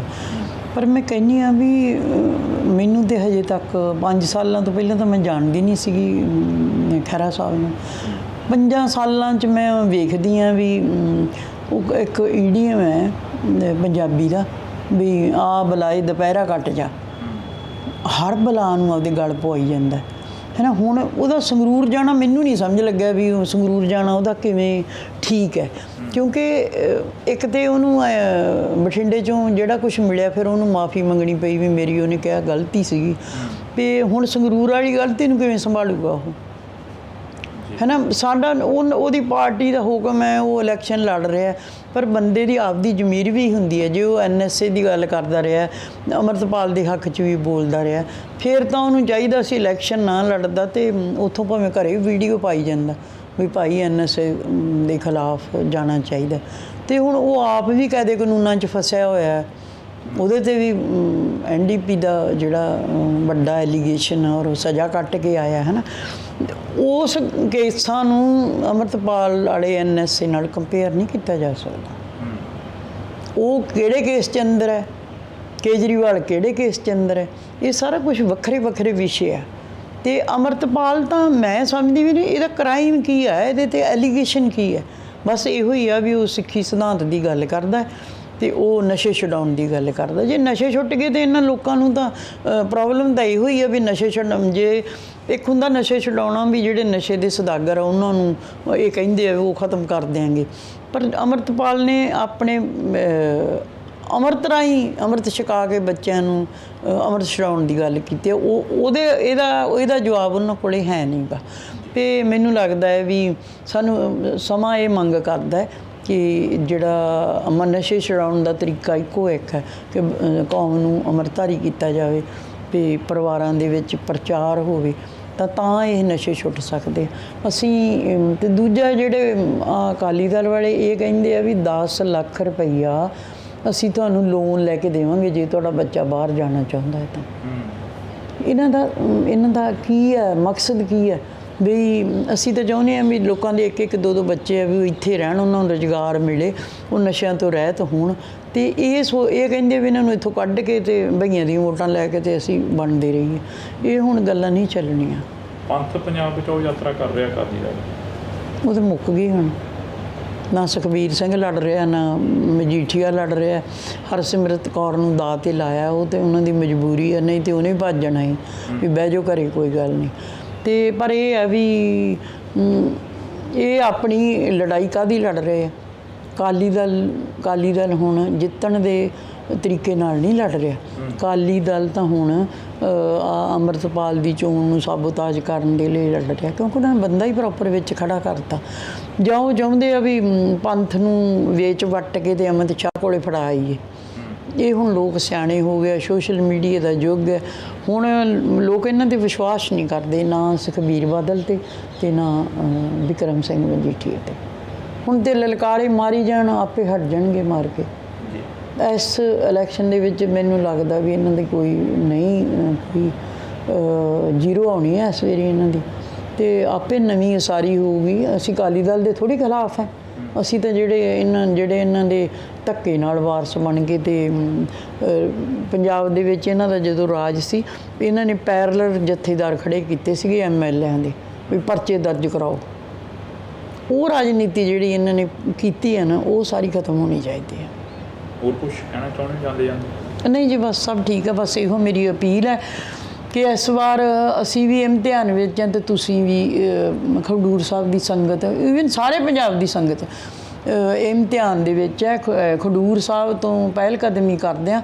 ਤੁਸੀਂ ਜਿਹੜੀ ਹੈ ਉਹਨਾਂ ਨੂੰ ਜਿਤਾਓ ਤੇ ਅਸੀਂ ਜਿਹੜੀ ਪੰਜਾਬ ਦੀ ਵਿਉਂਤਬੰਦੀ ਕਰਨਾ ਚਾਹੁੰਦੇ ਹਾਂ, ਤਾਂ ਕਿ ਜਿਹੜੀ ਅਸਲੀ ਬੰਦੇ ਜਿਹੜੇ ਹੱਕਦਾਰ ਹੈ ਉਹ ਅੱਗੇ ਆਉਣ ਤੇ ਇਹ ਜਿਹੜੀਆਂ ਰਵਾਇਤੀ ਪਾਰਟੀਆਂ ਇਹ ਹੁਣ ਹੱਥ ਬੰਨ੍ਹ ਦੇਣ ਲੋਕਾਂ ਨੂੰ। ਫਿਰ ਵੀ ਨਹੀਂ, ਅਸੀਂ ਜੋ ਖੱਟ ਲਿਆ ਕਮਾ ਲਿਆ ਉਹ ਸਾਡਾ ਲਾਹੀ ਦਾ। ਤੇ ਹੁਣ ਤੁਸੀਂ ਆਪਣੀ ਸਿਆਸਤ ਸੰਭੋ। ਅਸੀਂ ਚਾਹੁੰਦੇ ਹਾਂ ਨੌਜਵਾਨ ਅੱਗੇ ਆਉਣ, ਨੌਜਵਾਨ ਆ ਕੇ ਆਪਣੀ ਵਾਂਗਡੋਰ ਸੰਭਾਲਣ ਪੰਜਾਬ ਦੀ। ਵੀ ਅਸੀਂ ਤਾਂ ਬਸ ਸਿਰਫ ਪੰਜਾਬ ਦੇ ਭਲੇ ਲਈ ਕੰਮ ਕਰ ਰਹੇ ਹਾਂ ਤੇ ਪੰਜਾਬ ਦੇ ਭਲੇ ਅਸੀਂ ਪਹਿਲਾਂ ਪੰਜਾਬ ਨੂੰ ਸੁਧਾਰਨਾ ਚਾਹੁੰਦੇ ਹਾਂ। ਦਿੱਲੀ ਦੱਖਣ ਨਾਲ ਸਾਡਾ ਕੋਈ ਵਾਸਤਾ ਨਹੀਂ ਹੈਗਾ ਨਾ। ਅਸੀਂ ਧਰਮਾਂ ਤੋਂ ਮਜ਼ਹਬਾਂ ਤੋਂ ਉੱਚੇ ਉੱਠ ਕੇ, ਨਾ ਸਾਡੇ ਕਿਸੇ ਭਾਈਚਾਰੇ ਨਾਲ ਕੋਈ ਵਿਤਕਰਾ ਹੈ। ਅਸੀਂ ਤਾਂ ਹਿੰਦੂਆਂ ਨੂੰ ਵੀ ਗੱਲ ਲਾਉਣਾ ਚਾਹੁੰਦੇ ਹਾਂ, ਦੂਜੀਆਂ ਉਹ ਵੀ ਤਾਂ ਜਿਹੜੀ ਕਿਸੇ ਆਸ 'ਤੇ ਇੱਥੇ ਉਹਨਾਂ ਦਾ ਐਡਾ ਵੱਡੇ ਕਾਰੋਬਾਰ ਹੈ ਪੰਜਾਬ ਦੇ ਵਿੱਚ। ਅਸੀਂ ਚਾਹੁੰਦੇ ਉਹਨਾਂ ਦੇ ਕਾਰੋਬਾਰ ਵਧਣ ਫੁੱਲਣ, ਪਰ ਜਿਹੜੀ ਸਾਨੂੰ ਸਿੱਖਾਂ ਨੂੰ ਸਮੱਸਿਆ ਦੇ ਰਹੇ ਆ ਨਾ ਇਹ ਲੋਕ, ਅਸੀਂ ਉਹ ਤੋਂ ਸੁਰਖਰੂ ਹੋਣਾ ਚਾਹੁੰਦੇ ਹਾਂ। ਬਸ ਇਹੋ ਮੇਰੀ ਬੇਨਤੀ ਹੈ ਕਿ ਪੰਜਾਬ ਦੀ ਫਿਜ਼ਾ ਨੂੰ ਬਦਲ ਦਿਓ, ਪੰਜਾਬ ਵਿੱਚ ਸਿਧਾਂਤਕ ਰਾਜਨੀਤੀ ਲਿਆਓ ਜਿਹਦੇ ਨਾਲ ਆਪਾਂ ਪੰਜਾਬ ਦੇ ਭਲੇ ਦੀ ਗੱਲ ਸੋਚ ਸਕੀਏ। ਵਾਹਿਗੁਰੂ ਜੀ ਕਾ ਖਾਲਸਾ, ਵਾਹਿਗੁਰੂ ਜੀ ਕੀ ਫਤਿਹ। ਅਸੀਂ ਇਸ ਵਕਤ ਬੀਬੀ ਪਰਮਜੀਤ ਕੌਰ ਖਾਲੜਾ ਹੋਰਾਂ ਦੇ ਨਾਲ ਜਿਹੜੀ ਕਿ ਮੁਲਾਕਾਤ ਆ ਉਹ ਕਰ ਰਹੇ ਸੀ। ਤਾਂ ਪੰਥ, ਪੰਜਾਬ ਤੇ ਰਾਜਨੀਤੀ, ਇਹਨਾਂ ਮੁੱਦਿਆਂ ਦੇ ਉੱਪਰ ਚਰਚਾਵਾਂ ਹੁੰਦੀਆਂ ਰਹਿਣੀਆਂ ਨੇ, ਲੰਮੀਆਂ ਬਾਤਾਂ ਪੈਣੀਆਂ ਨੇ। ਫਿਰ ਮੌਕਾ ਮਿਲਿਆ ਫਿਰ ਅਸੀਂ ਰੂਬਰੂ ਕਰਾਵਾਂਗੇ। ਤੁਸੀਂ ਜੁੜੇ ਰਹਿਣਾ ਹਿੰਦੋਸ TV ਦੇ ਨਾਲ। ਪੰਜਾਬ, ਪੰਥ, ਰਾਜਨੀਤੀ ਕਿਵੇਂ ਦੇਖਦੇ ਹੋ ਇਸ ਸਾਰੇ ਮਾਹੌਲ?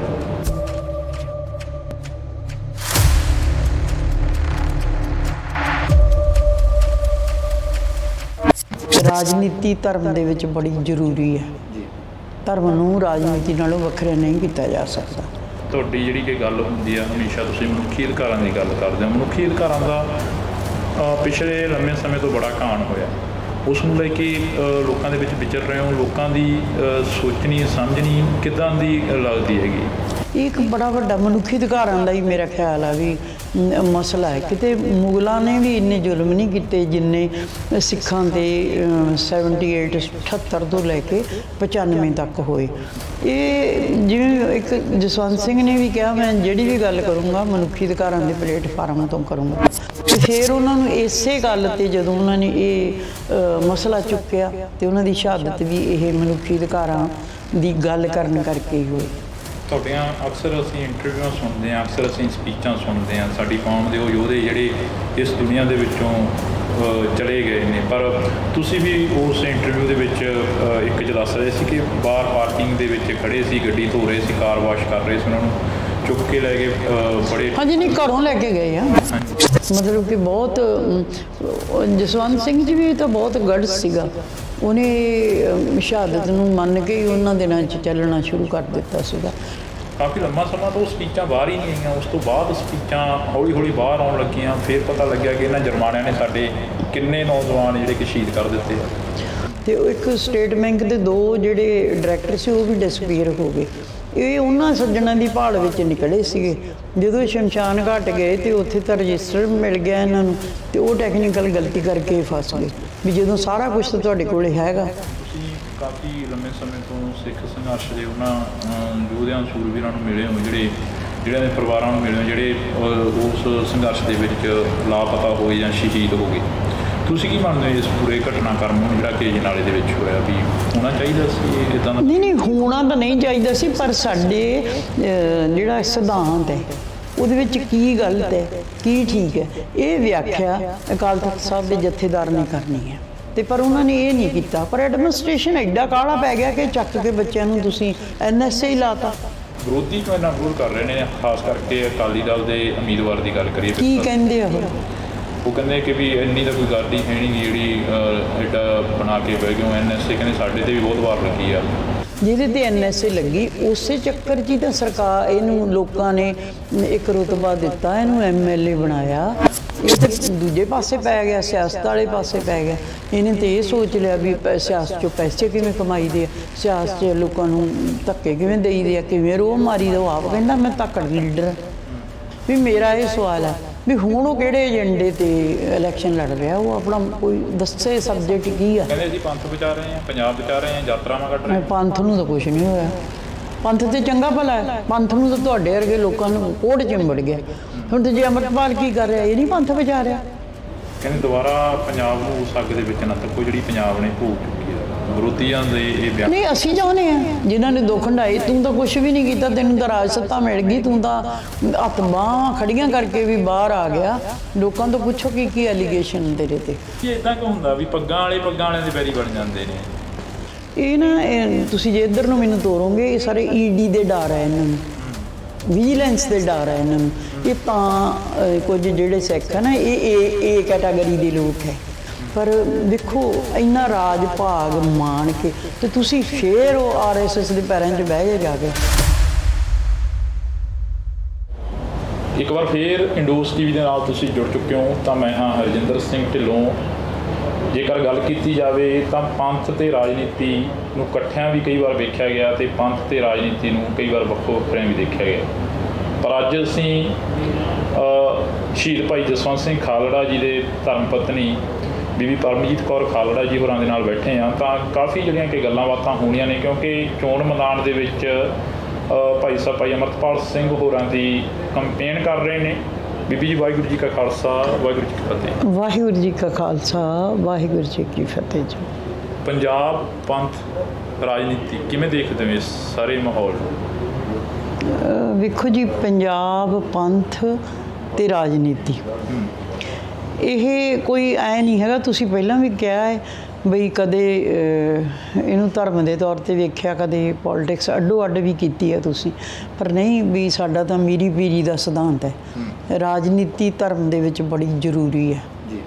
ਧਰਮ ਨੂੰ ਰਾਜਨੀਤੀ ਨਾਲੋਂ ਵੱਖਰਾ ਨਹੀਂ ਕੀਤਾ ਜਾ ਸਕਦਾ। ਤੇ ਮੈਂ ਵੀ ਸਮਝਦੀ ਹਾਂ ਜੋ ਗੁਰੂ ਦਾ ਸਿਧਾਂਤ ਇਹ ਹੈ। ਤੇ ਜਿਹੜੀ ਵਧੀਆ ਰਾਜਨੀਤੀ, ਸ਼ੁੱਧ ਰਾਜਨੀਤੀ ਧਰਮ ਦੇ ਵਿੱਚ ਜੇ ਹੋਵੇ ਤਾਂ ਧਰਮ ਦੀ ਵੀ ਵਡਿਆਈ ਹੁੰਦੀ ਹੈ ਤੇ ਰਾਜਨੀਤੀ ਵਿੱਚ ਵੀ ਸ਼ੋਭਾ ਮਿਲਦੀ ਹੈ। ਮਨੁੱਖੀ ਅਧਿਕਾਰਾਂ ਦੀ ਤੁਹਾਡੀ ਜਿਹੜੀ ਕਿ ਗੱਲ ਹੁੰਦੀ ਆ, ਹਮੇਸ਼ਾ ਤੁਸੀਂ ਮਨੁੱਖੀ ਅਧਿਕਾਰਾਂ ਦੀ ਗੱਲ ਕਰਦੇ ਹੋ। ਮਨੁੱਖੀ ਅਧਿਕਾਰਾਂ ਦਾ ਪਿਛਲੇ ਲੰਮੇ ਸਮੇਂ ਤੋਂ ਬੜਾ ਘਾਣ ਹੋਇਆ। ਉਸ ਨੂੰ ਲੈ ਕੇ ਲੋਕਾਂ ਦੇ ਵਿੱਚ ਵਿਚਰ ਰਹੇ ਹੋ। ਲੋਕਾਂ ਦੀ ਸੋਚਣੀ ਸਮਝਣੀ ਕਿੱਦਾਂ ਦੀ ਲੱਗਦੀ ਹੈਗੀ? ਵੇਖੋ ਜੀ, ਮਨੁੱਖੀ ਅਧਿਕਾਰ ਸਰਦਾਰ ਜਸਵੰਤ ਸਿੰਘ ਖਾਲੜਾ ਨੇ ਬਹੁਤ ਵਧੀਆ ਢੰਗ ਦੇ ਨਾਲ ਮਨੁੱਖੀ ਅਧਿਕਾਰਾਂ ਨੂੰ, ਪੰਜਾਬ ਦੇ ਮਨੁੱਖੀ ਅਧਿਕਾਰਾਂ ਦੇ ਪਲੇਟਫਾਰਮ 'ਤੇ ਪੰਜਾਬ ਦੀ ਗੱਲ ਕੀਤੀ, ਲਾਵਾਰਸ ਲਾਸ਼ਾਂ ਦੀ ਗੱਲ ਕੀਤੀ ਕਿ ਇਸ ਤੋਂ ਵੱਡੀ ਦਾ ਘਾਣ ਕਦੇ ਹੋ ਨਹੀਂ ਨਾ ਸਕਦਾ। ਵੀ ਸਾਡੀ ਇੱਕ ਨਸਲਕੁਸ਼ੀ ਕਰਤੀ ਉਹਨਾਂ ਨੇ।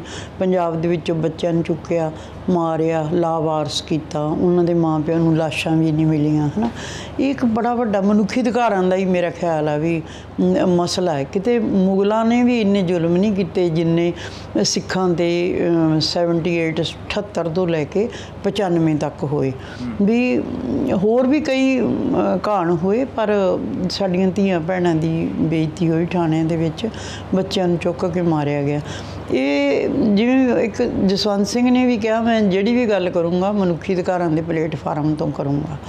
ਕਿਉਂਕਿ ਆਪਣੀ ਉਹਨਾਂ ਨੇ ਆਪਦੇ ਭਾਸ਼ਣ ਦੇ ਵਿੱਚ ਵਿਆਖਿਆ ਕੀਤੀ ਸੀ ਵੀ ਜੇ ਤੁਸੀਂ ਆਪਣੇ ਮਨੁੱਖੀ ਅਧਿਕਾਰ ਹੀ ਨਹੀਂ ਬਚਾ ਸਕੋਗੇ ਤੇ ਫਿਰ ਗੁਰੂ ਨੇ ਤਾਂ ਤੁਹਾਨੂੰ ਥਾਪਿਆ ਸਾਰੇ ਸੰਸਾਰ ਦੇ ਸਾਰੇ ਧਰਮਾਂ ਦੇ ਮਨੁੱਖੀ ਅਧਿਕਾਰਾਂ ਦੀ ਰਾਖੀ ਕਰਨ ਵਾਸਤੇ।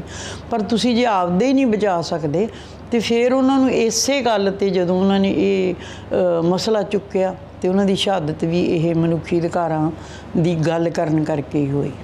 ਹਾਂਜੀ। ਪੰਥ ਨੂੰ ਕਿਉਂ ਟਾਰਗੇਟ ਕੀਤਾ ਜਾਂਦਾ? ਪੰਜਾਬ ਨੂੰ ਕਿਉਂ ਟਾਰਗੇਟ ਕੀਤਾ ਜਾਂਦਾ? ਇਹ ਯੋਧਿਆਂ ਦੀ ਕੌਮ ਹੈ, ਅਣਖ ਵਾਲਿਆਂ ਦੀ ਕੌਮ ਹੈ। ਵੀ ਜੇ ਇਹ ਚੈਲੰਜ ਵਜੋਂ ਲੈਂਦੇ ਆ, ਹਰ ਗੱਲ ਨੂੰ ਚੈਲੰਜ ਵਜੋਂ ਲੈਂਦੇ ਆ। ਜਦੋਂ ਇਹ ਲਹਿਰ ਚੱਲੀ ਸੀਗੀ ਤਾਂ ਉਹਦੇ ਵਿੱਚ ਜਿਹੜੇ ਆਪ ਮੁਹਾਰੇ ਜਿਹੜੇ ਜਵਾਨ ਸੀਗੇ, ਆਪਣੇ ਗੱਭਰੂ ਸੀਗੇ, ਉਹ ਸਾਰੇ ਇਸ ਲਹਿਰ ਦੇ ਵਿੱਚ ਆ ਗਏ। ਇਹ ਵੀ ਇੱਕ ਬੜੀ ਵੱਡੀ ਗੱਲ ਹੁੰਦੀ ਹੈ। ਕੋਈ ਸ਼ਖਸੀਅਤ ਕਈ ਵਾਰੀ ਇਹੋ ਜਿਹੀ ਹੁੰਦੀ ਆ ਵੀ ਜਿਹਦੇ ਮਗਰ ਭੀੜਾਂ ਦੀਆਂ ਭੀੜਾਂ ਤੁਰ ਪੈਂਦੀਆਂ। ਕਈ ਸ਼ਖਸੀਅਤ ਇਹੋ ਜਿਹੀ ਹੁੰਦੀ ਆ, ਉਹ ਇਕੱਠ ਤਾਂ ਨਹੀਂ ਕਰ ਸਕਦੀ ਪਰ ਕੁਆਲਿਟੀ ਦੀ ਕੁਰਬਾਨੀ ਜ਼ਰੂਰ ਕਰ ਜਾਂਦੇ ਆ ਉਹ। ਮੈਂ ਇਵੇਂ ਜਸਵੰਤ ਸਿੰਘ ਦੀ ਗੱਲ ਕਰਨ ਲੱਗੀ ਹਾਂ ਵੀ ਸੰਤਾਂ ਦੇ ਮਗਰ ਤੇ ਭੀੜਾਂ ਤੁਰ ਸਕਦੀਆਂ ਸੀਗੀਆਂ, ਪਰ ਜਸਵੰਤ ਸਿੰਘ ਨੇ ਚੁੱਪ ਚਪੀਤੇ ਇਕੱਲਿਆਂ ਹੀ ਸਟੇਟ ਨੂੰ ਚੈਲੰਜ ਕਰਤਾ ਵੀ ਭਾਈ ਤੁਸੀਂ ਆਹ ਮਨੁੱਖੀ ਅਧਿਕਾਰਾਂ ਦਾ ਘਾਣ ਇੰਨਾ ਕੀਤਾ ਹੈ ਤੇ ਸਾਡੇ ਕੋਲੇ ਰਿਕਾਰਡ ਹੈ, ਸਾਡੇ ਕੋਲੇ ਉਹ ਲਿਸਟ ਹੈ ਜਿਹਦੀ ਤੁਸੀਂ ਇਹ ਐਡਾ ਪੰਜਾਬ ਦੇ ਵਿੱਚ ਘਾਣ ਕੀਤਾ ਤੇ ਮੈਂ ਸਟੇਟ ਨੂੰ ਚੈਲੰਜ ਕਰਦਾ, ਆਓ ਮੇਰੇ ਨਾਲ ਟੇਬਲ ਟਾਕ ਕਰੋ। ਜੇ ਤੁਸੀਂ ਕਹਿੰਦੇ ਆ ਵੀ ਇਹ ਨਹੀਂ ਹੋਇਆ, ਕਿਉਂਕਿ ਉਸ ਵੇਲੇ ਦੀ ਜਿਹੜੀ ਸਰਕਾਰ ਸੀਗੀ ਬੇਅੰਤ ਸਿੰਘ ਦੀ, ਔਰ KPS ਗਿੱਲ ਜਿਹੜਾ ਉਸ ਵੇਲੇ DGP ਸੀਗਾ, ਉਹ ਕਹਿੰਦਾ ਸੀ ਇਹ ਤੇ ਅਮਨ ਸ਼ਾਂਤੀ ਲਈ ਹੋਇਆ ਜੋ ਕੁਛ ਵੀ ਹੋਇਆ। ਪਰ ਸਾਨੂੰ ਵੀ ਤੇ ਲੋਕਾਂ ਨੂੰ ਵੀ ਪਤਾ ਸੀ ਵੀ ਉਹਨਾਂ ਦੇ ਕਿੰਨੇ ਇਨੋਸੈਂਟ ਬੱਚੇ ਆ ਜਿਹੜੇ 13 ਸਾਲ ਦੇ ਚੱਕ ਕੇ ਉਹਨਾਂ ਨੇ ਲਾਪਤਾ ਕੀਤੇ ਤੇ ਮਾਪੇ ਵਿਚਾਰੇ ਲੱਭਦੇ ਉਹਨਾਂ ਤੋਂ ਫਿਰ ਪੈਸੇ ਵੀ ਲਏ, ਫਿਰ ਫੀਤੀਆਂ ਵੀ ਲਵਾਈਆਂ। ਇਹ ਬੜੀ ਲੰਮੀ ਸਟੋਰੀ ਆ ਮਨੁੱਖੀ ਅਧਿਕਾਰਾਂ ਦੀ ਇਸ ਸਮੇਂ ਜਿਹੜੀ ਚੱਲੀ ਹੈ ਨਾ। ਲਾਸ਼ਾਂ ਲੱਭਦੇ ਖੁਦ ਇੱਕ ਹਾਂਜੀ ਲਾਸ਼ ਨਹੀਂ, ਉਹਨਾਂ ਨੇ ਚੈਲੰਜ ਕੀਤਾ ਸੀਗਾ ਵੀ ਜੇ ਤੂੰ 25,000 ਲਾਸ਼ਾਂ ਦਾ, ਜਸਵੰਤ ਸਿੰਘ ਨੇ ਕਿਹਾ ਵੀ 25,000 ਬੰਦਾ ਡਿਸਪੀਅਰ ਹੋ ਗਿਆ ਪੰਜਾਬ 'ਚੋਂ। ਉਹਨਾਂ ਨੇ ਕਿਹਾ ਜੇ ਅਸੀਂ 25,000 ਦਾ ਹਿਸਾਬ ਦੇਵਾਂਗੇ ਤੇ 25,000 ਇੱਕ ਦਾ ਵੀ ਦੇ ਦਾਂਗੇ। ਤੇ ਉਹ ਇੱਕ ਚੈਲੰਜ ਸੀਗਾ ਤੇ ਉਹਨਾਂ ਨੇ ਉਵੇਂ ਹੀ ਕੀਤਾ। ਉਹ ਆਪਣੀ ਨਹੀਂ ਕਰਤੂਤ ਤੋਂ ਹਟੇ, ਉਹਨਾਂ ਨੇ ਜਸਵੰਤ ਸਿੰਘ ਨੂੰ ਚੱਕਿਆ, ਉਸੇ ਤਰ੍ਹਾਂ ਉਹਨਾਂ ਦੀ ਲਾਸ਼ ਵੀ ਖੁਰਦ-ਬੁਰਦ ਕੀਤੀ। ਤੁਹਾਡੀਆਂ ਅਕਸਰ ਅਸੀਂ ਇੰਟਰਵਿਊਆਂ ਸੁਣਦੇ ਹਾਂ, ਅਕਸਰ ਅਸੀਂ ਸਪੀਚਾਂ ਸੁਣਦੇ ਹਾਂ, ਸਾਡੀ ਕੌਮ ਦੇ ਉਹ ਯੋਧੇ ਜਿਹੜੇ ਇਸ ਦੁਨੀਆ ਦੇ ਵਿੱਚੋਂ ਚਲੇ ਗਏ ਨੇ, ਪਰ ਤੁਸੀਂ ਵੀ ਉਸ ਇੰਟਰਵਿਊ ਦੇ ਵਿੱਚ ਇੱਕ 'ਚ ਦੱਸ ਰਹੇ ਸੀ ਕਿ ਬਾਹਰ ਪਾਰਕਿੰਗ ਦੇ ਵਿੱਚ ਖੜੇ ਸੀ, ਗੱਡੀ ਧੋ ਰਹੇ ਸੀ, ਕਾਰ ਵਾਸ਼ ਕਰ ਰਹੇ ਸੀ, ਉਹਨਾਂ ਨੂੰ ਚੁੱਕ ਕੇ ਲੈ ਕੇ ਬੜੇ ਹਾਂਜੀ ਨਹੀਂ ਘਰੋਂ ਲੈ ਕੇ ਗਏ ਆ।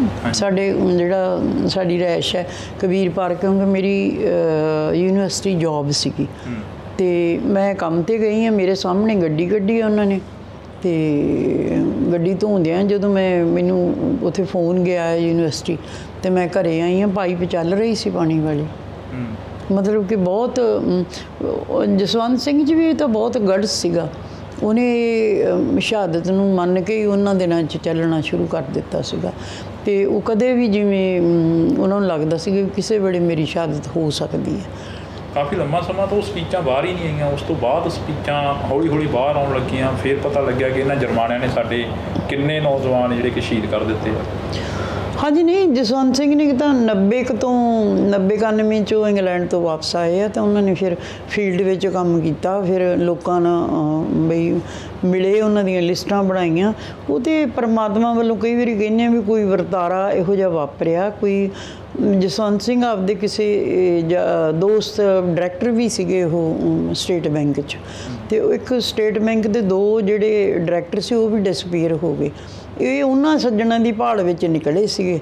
ਜਦੋਂ ਸ਼ਮਸ਼ਾਨ ਘਾਟ ਗਏ ਤੇ ਉੱਥੇ ਤਾਂ ਰਜਿਸਟਰ ਮਿਲ ਗਿਆ ਇਹਨਾਂ ਨੂੰ, ਜਿਹਦੇ ਵਿੱਚ ਉਹਨਾਂ ਨੇ ਲਿਖਿਆ ਸੀਗਾ ਵੀ ਇਹ ਜਿਹੜੇ ਲੋਕ ਹੈ ਇਹ ਉਹਦਾ ਜਿਹੜਾ ਬੰਦਾ ਇਹਨਾਂ ਨੇ ਲਾਵਾਰਸ ਕੀਤਾ ਜਾਂ ਉਹਨਾਂ ਨੂੰ ਖਤਮ ਕੀਤਾ, ਉਹਦਾ ਨਾਂ ਲਿਖਿਆ ਸੀ, ਉਹਦੇ ਪਿਓ ਦਾ ਨਾਂ ਲਿਖਿਆ ਸੀ, ਉਹਦੇ ਪਿੰਡ ਦਾ ਨਾਂ ਲਿਖਿਆ ਸੀ, ਇਹ ਵੀ ਲਿਖਿਆ ਸੀ ਕਿ ਕਿਹੜਾ ਥਾਣੇਦਾਰ ਇਹ ਲਾਸ਼ ਲੈ ਕੇ ਆਇਆ। ਅਤੇ ਪਰ ਜਿਹੜਾ ਲਾਸਟ ਕਾਲਮ ਉਹਦੇ ਵਿੱਚ ਉਹਨਾਂ ਲਿਖਤਾ ਵੀ ਇਹ ਲਾਵਾਰਸ ਹੈ। ਇਹ ਇੱਕ ਟੈਕਨੀਕਲ ਗਲਤੀ ਸੀਗੀ ਅਤੇ ਉਹ ਟੈਕਨੀਕਲ ਗਲਤੀ ਕਰਕੇ ਫਸ ਗਏ ਵੀ ਜਦੋਂ ਸਾਰਾ ਕੁਛ ਤਾਂ ਤੁਹਾਡੇ ਕੋਲ ਹੈਗਾ, ਤੁਸੀਂ ਐਡਰੈਸ ਵੀ ਲਿਖੀ ਜਾਂਦੇ, ਨਾਂ ਪਤਾ ਪਿੰਡ ਸਭ ਲਿਖੀ ਜਾਂਦੇ, ਅਤੇ ਲਾਵਾਰਸ ਕਿਵੇਂ ਹੋ ਗਿਆ। ਇਹਨਾਂ ਨੇ ਉਹਨਾਂ ਨੂੰ ਲਾਵਾਰਸ ਕਰਤਾ। ਇਹਦੀ ਵੀ ਇੱਕ ਵਜ੍ਹਾ ਸੀਗੀ ਵੀ ਜਦੋਂ ਝੂਠੇ ਪੁਲਿਸ ਮੁਕਾਬਲੇ ਬਣਾਉਂਦੇ ਸੀਗੇ ਅਤੇ ਪਿੰਡਾਂ ਦੇ ਪਿੰਡ ਇਕੱਠੇ ਹੋ ਕੇ ਅਤੇ ਉਹਨਾਂ ਦੇ ਭੋਗਾਂ 'ਤੇ ਬਹੁਤ ਤਕੜਾ ਇਕੱਠ ਹੋ ਜਾਂਦਾ ਸੀ, ਅਤੇ ਇਹ ਸਰਕਾਰ ਨੂੰ ਨਹੀਂ ਸੀ ਚੰਗਾ ਲੱਗਿਆ ਵੀ ਇਹ ਤਾਂ ਇੰਨਾ ਲੋਕ ਮਗਰ ਆ ਗਏ ਆ। ਉਹਨਾਂ ਨੇ ਫਿਰ ਇੱਕ ਕ੍ਰਾਈਟੀਰੀਆ ਬਣਾ ਲਿਆ KPS ਗਿੱਲ ਨੇ ਵੀ ਇਹਨਾਂ ਨੂੰ ਮਾਰੋ ਅਤੇ ਇਹਨਾਂ ਦੀ ਲਾਸ਼ ਵੀ ਨਾ ਦਿਓ ਨਾ ਕੋਈ।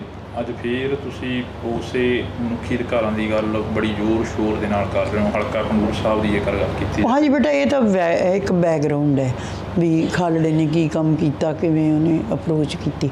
ਪਰ ਅੱਜ ਫਿਰ ਮੈਂ ਮਤਲਬ ਕਿ 29 ਵਰ੍ਹੇ ਹੋ ਜਾਣੇ ਆ ਸਤੰਬਰ ਦੇ ਵਿੱਚ ਜਸਵੰਤ ਸਿੰਘ ਨੂੰ ਚੱਕਿਆ, ਕਿਉਂਕਿ 1995 ਦੀ ਇਹ ਗੱਲ ਹੈ।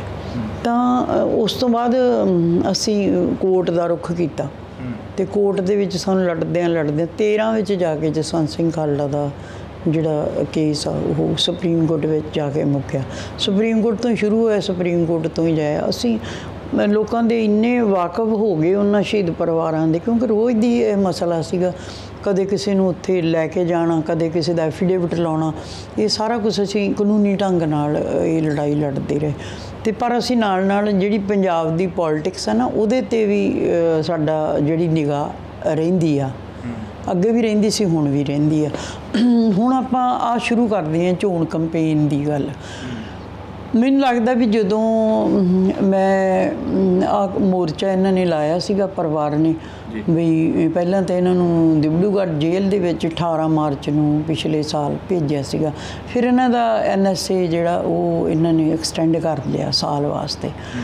ਫਿਰ ਪਰਿਵਾਰਾਂ ਨੇ ਮੋਰਚਾ ਇਸ ਗੱਲ 'ਤੇ ਲਾਇਆ ਕਿ ਇਹਨਾਂ ਬੱਚਿਆਂ ਨੂੰ ਪੰਜਾਬ ਲਿਆਂਦਾ ਜਾਵੇ ਤਾਂ ਕਿ ਸਾਡੀਆਂ ਮੁਲਾਕਾਤਾਂ ਸੌਖੀਆਂ ਹੋ ਜਾਣ।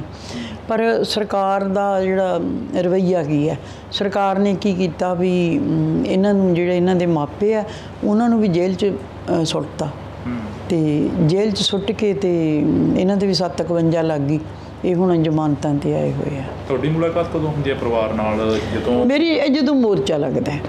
ਜਦੋਂ ਮੋਰਚਾ ਲੱਗਦਾ? ਹਾਂਜੀ, ਜਦੋਂ ਮੋਰਚਾ ਲੱਗ ਗਿਆ ਤੇ ਫਿਰ ਅਸੀਂ ਜਿਵੇਂ ਵਾਚ ਕਰਦੇ ਸੀਗੇ, ਮੋਰਚਾ ਲੱਗਿਆ। ਮੈਂ 2-4 ਵਾਰੀ ਪਹਿਲਾਂ ਵੀ ਮੋਰਚੇ 'ਚ ਗਈ ਅਤੇ ਫਿਰ ਮੈਂ ਵੇਖਿਆ ਵੀ ਜਦੋਂ ਇਹਨਾਂ ਦੇ ਫਿਰ ਪੁਲਿਸ ਨੇ ਇਹ ਤਾਂ ਵਿਚਾਰੇ ਇਹਨਾਂ ਨੇ ਭੁੱਖ ਹੜਤਾਲ ਰੱਖ ਲਈ ਸੀਗੀ, ਅਤੇ ਭੁੱਖ ਹੜਤਾਲ 'ਚ ਇਹਨਾਂ ਦੀ ਜਿਹੜੀ ਸਰੀਰਕ ਜਿਹੜੀ ਉਹ ਵੀ ਕਮਜ਼ੋਰੀ ਆਈ ਸੀ।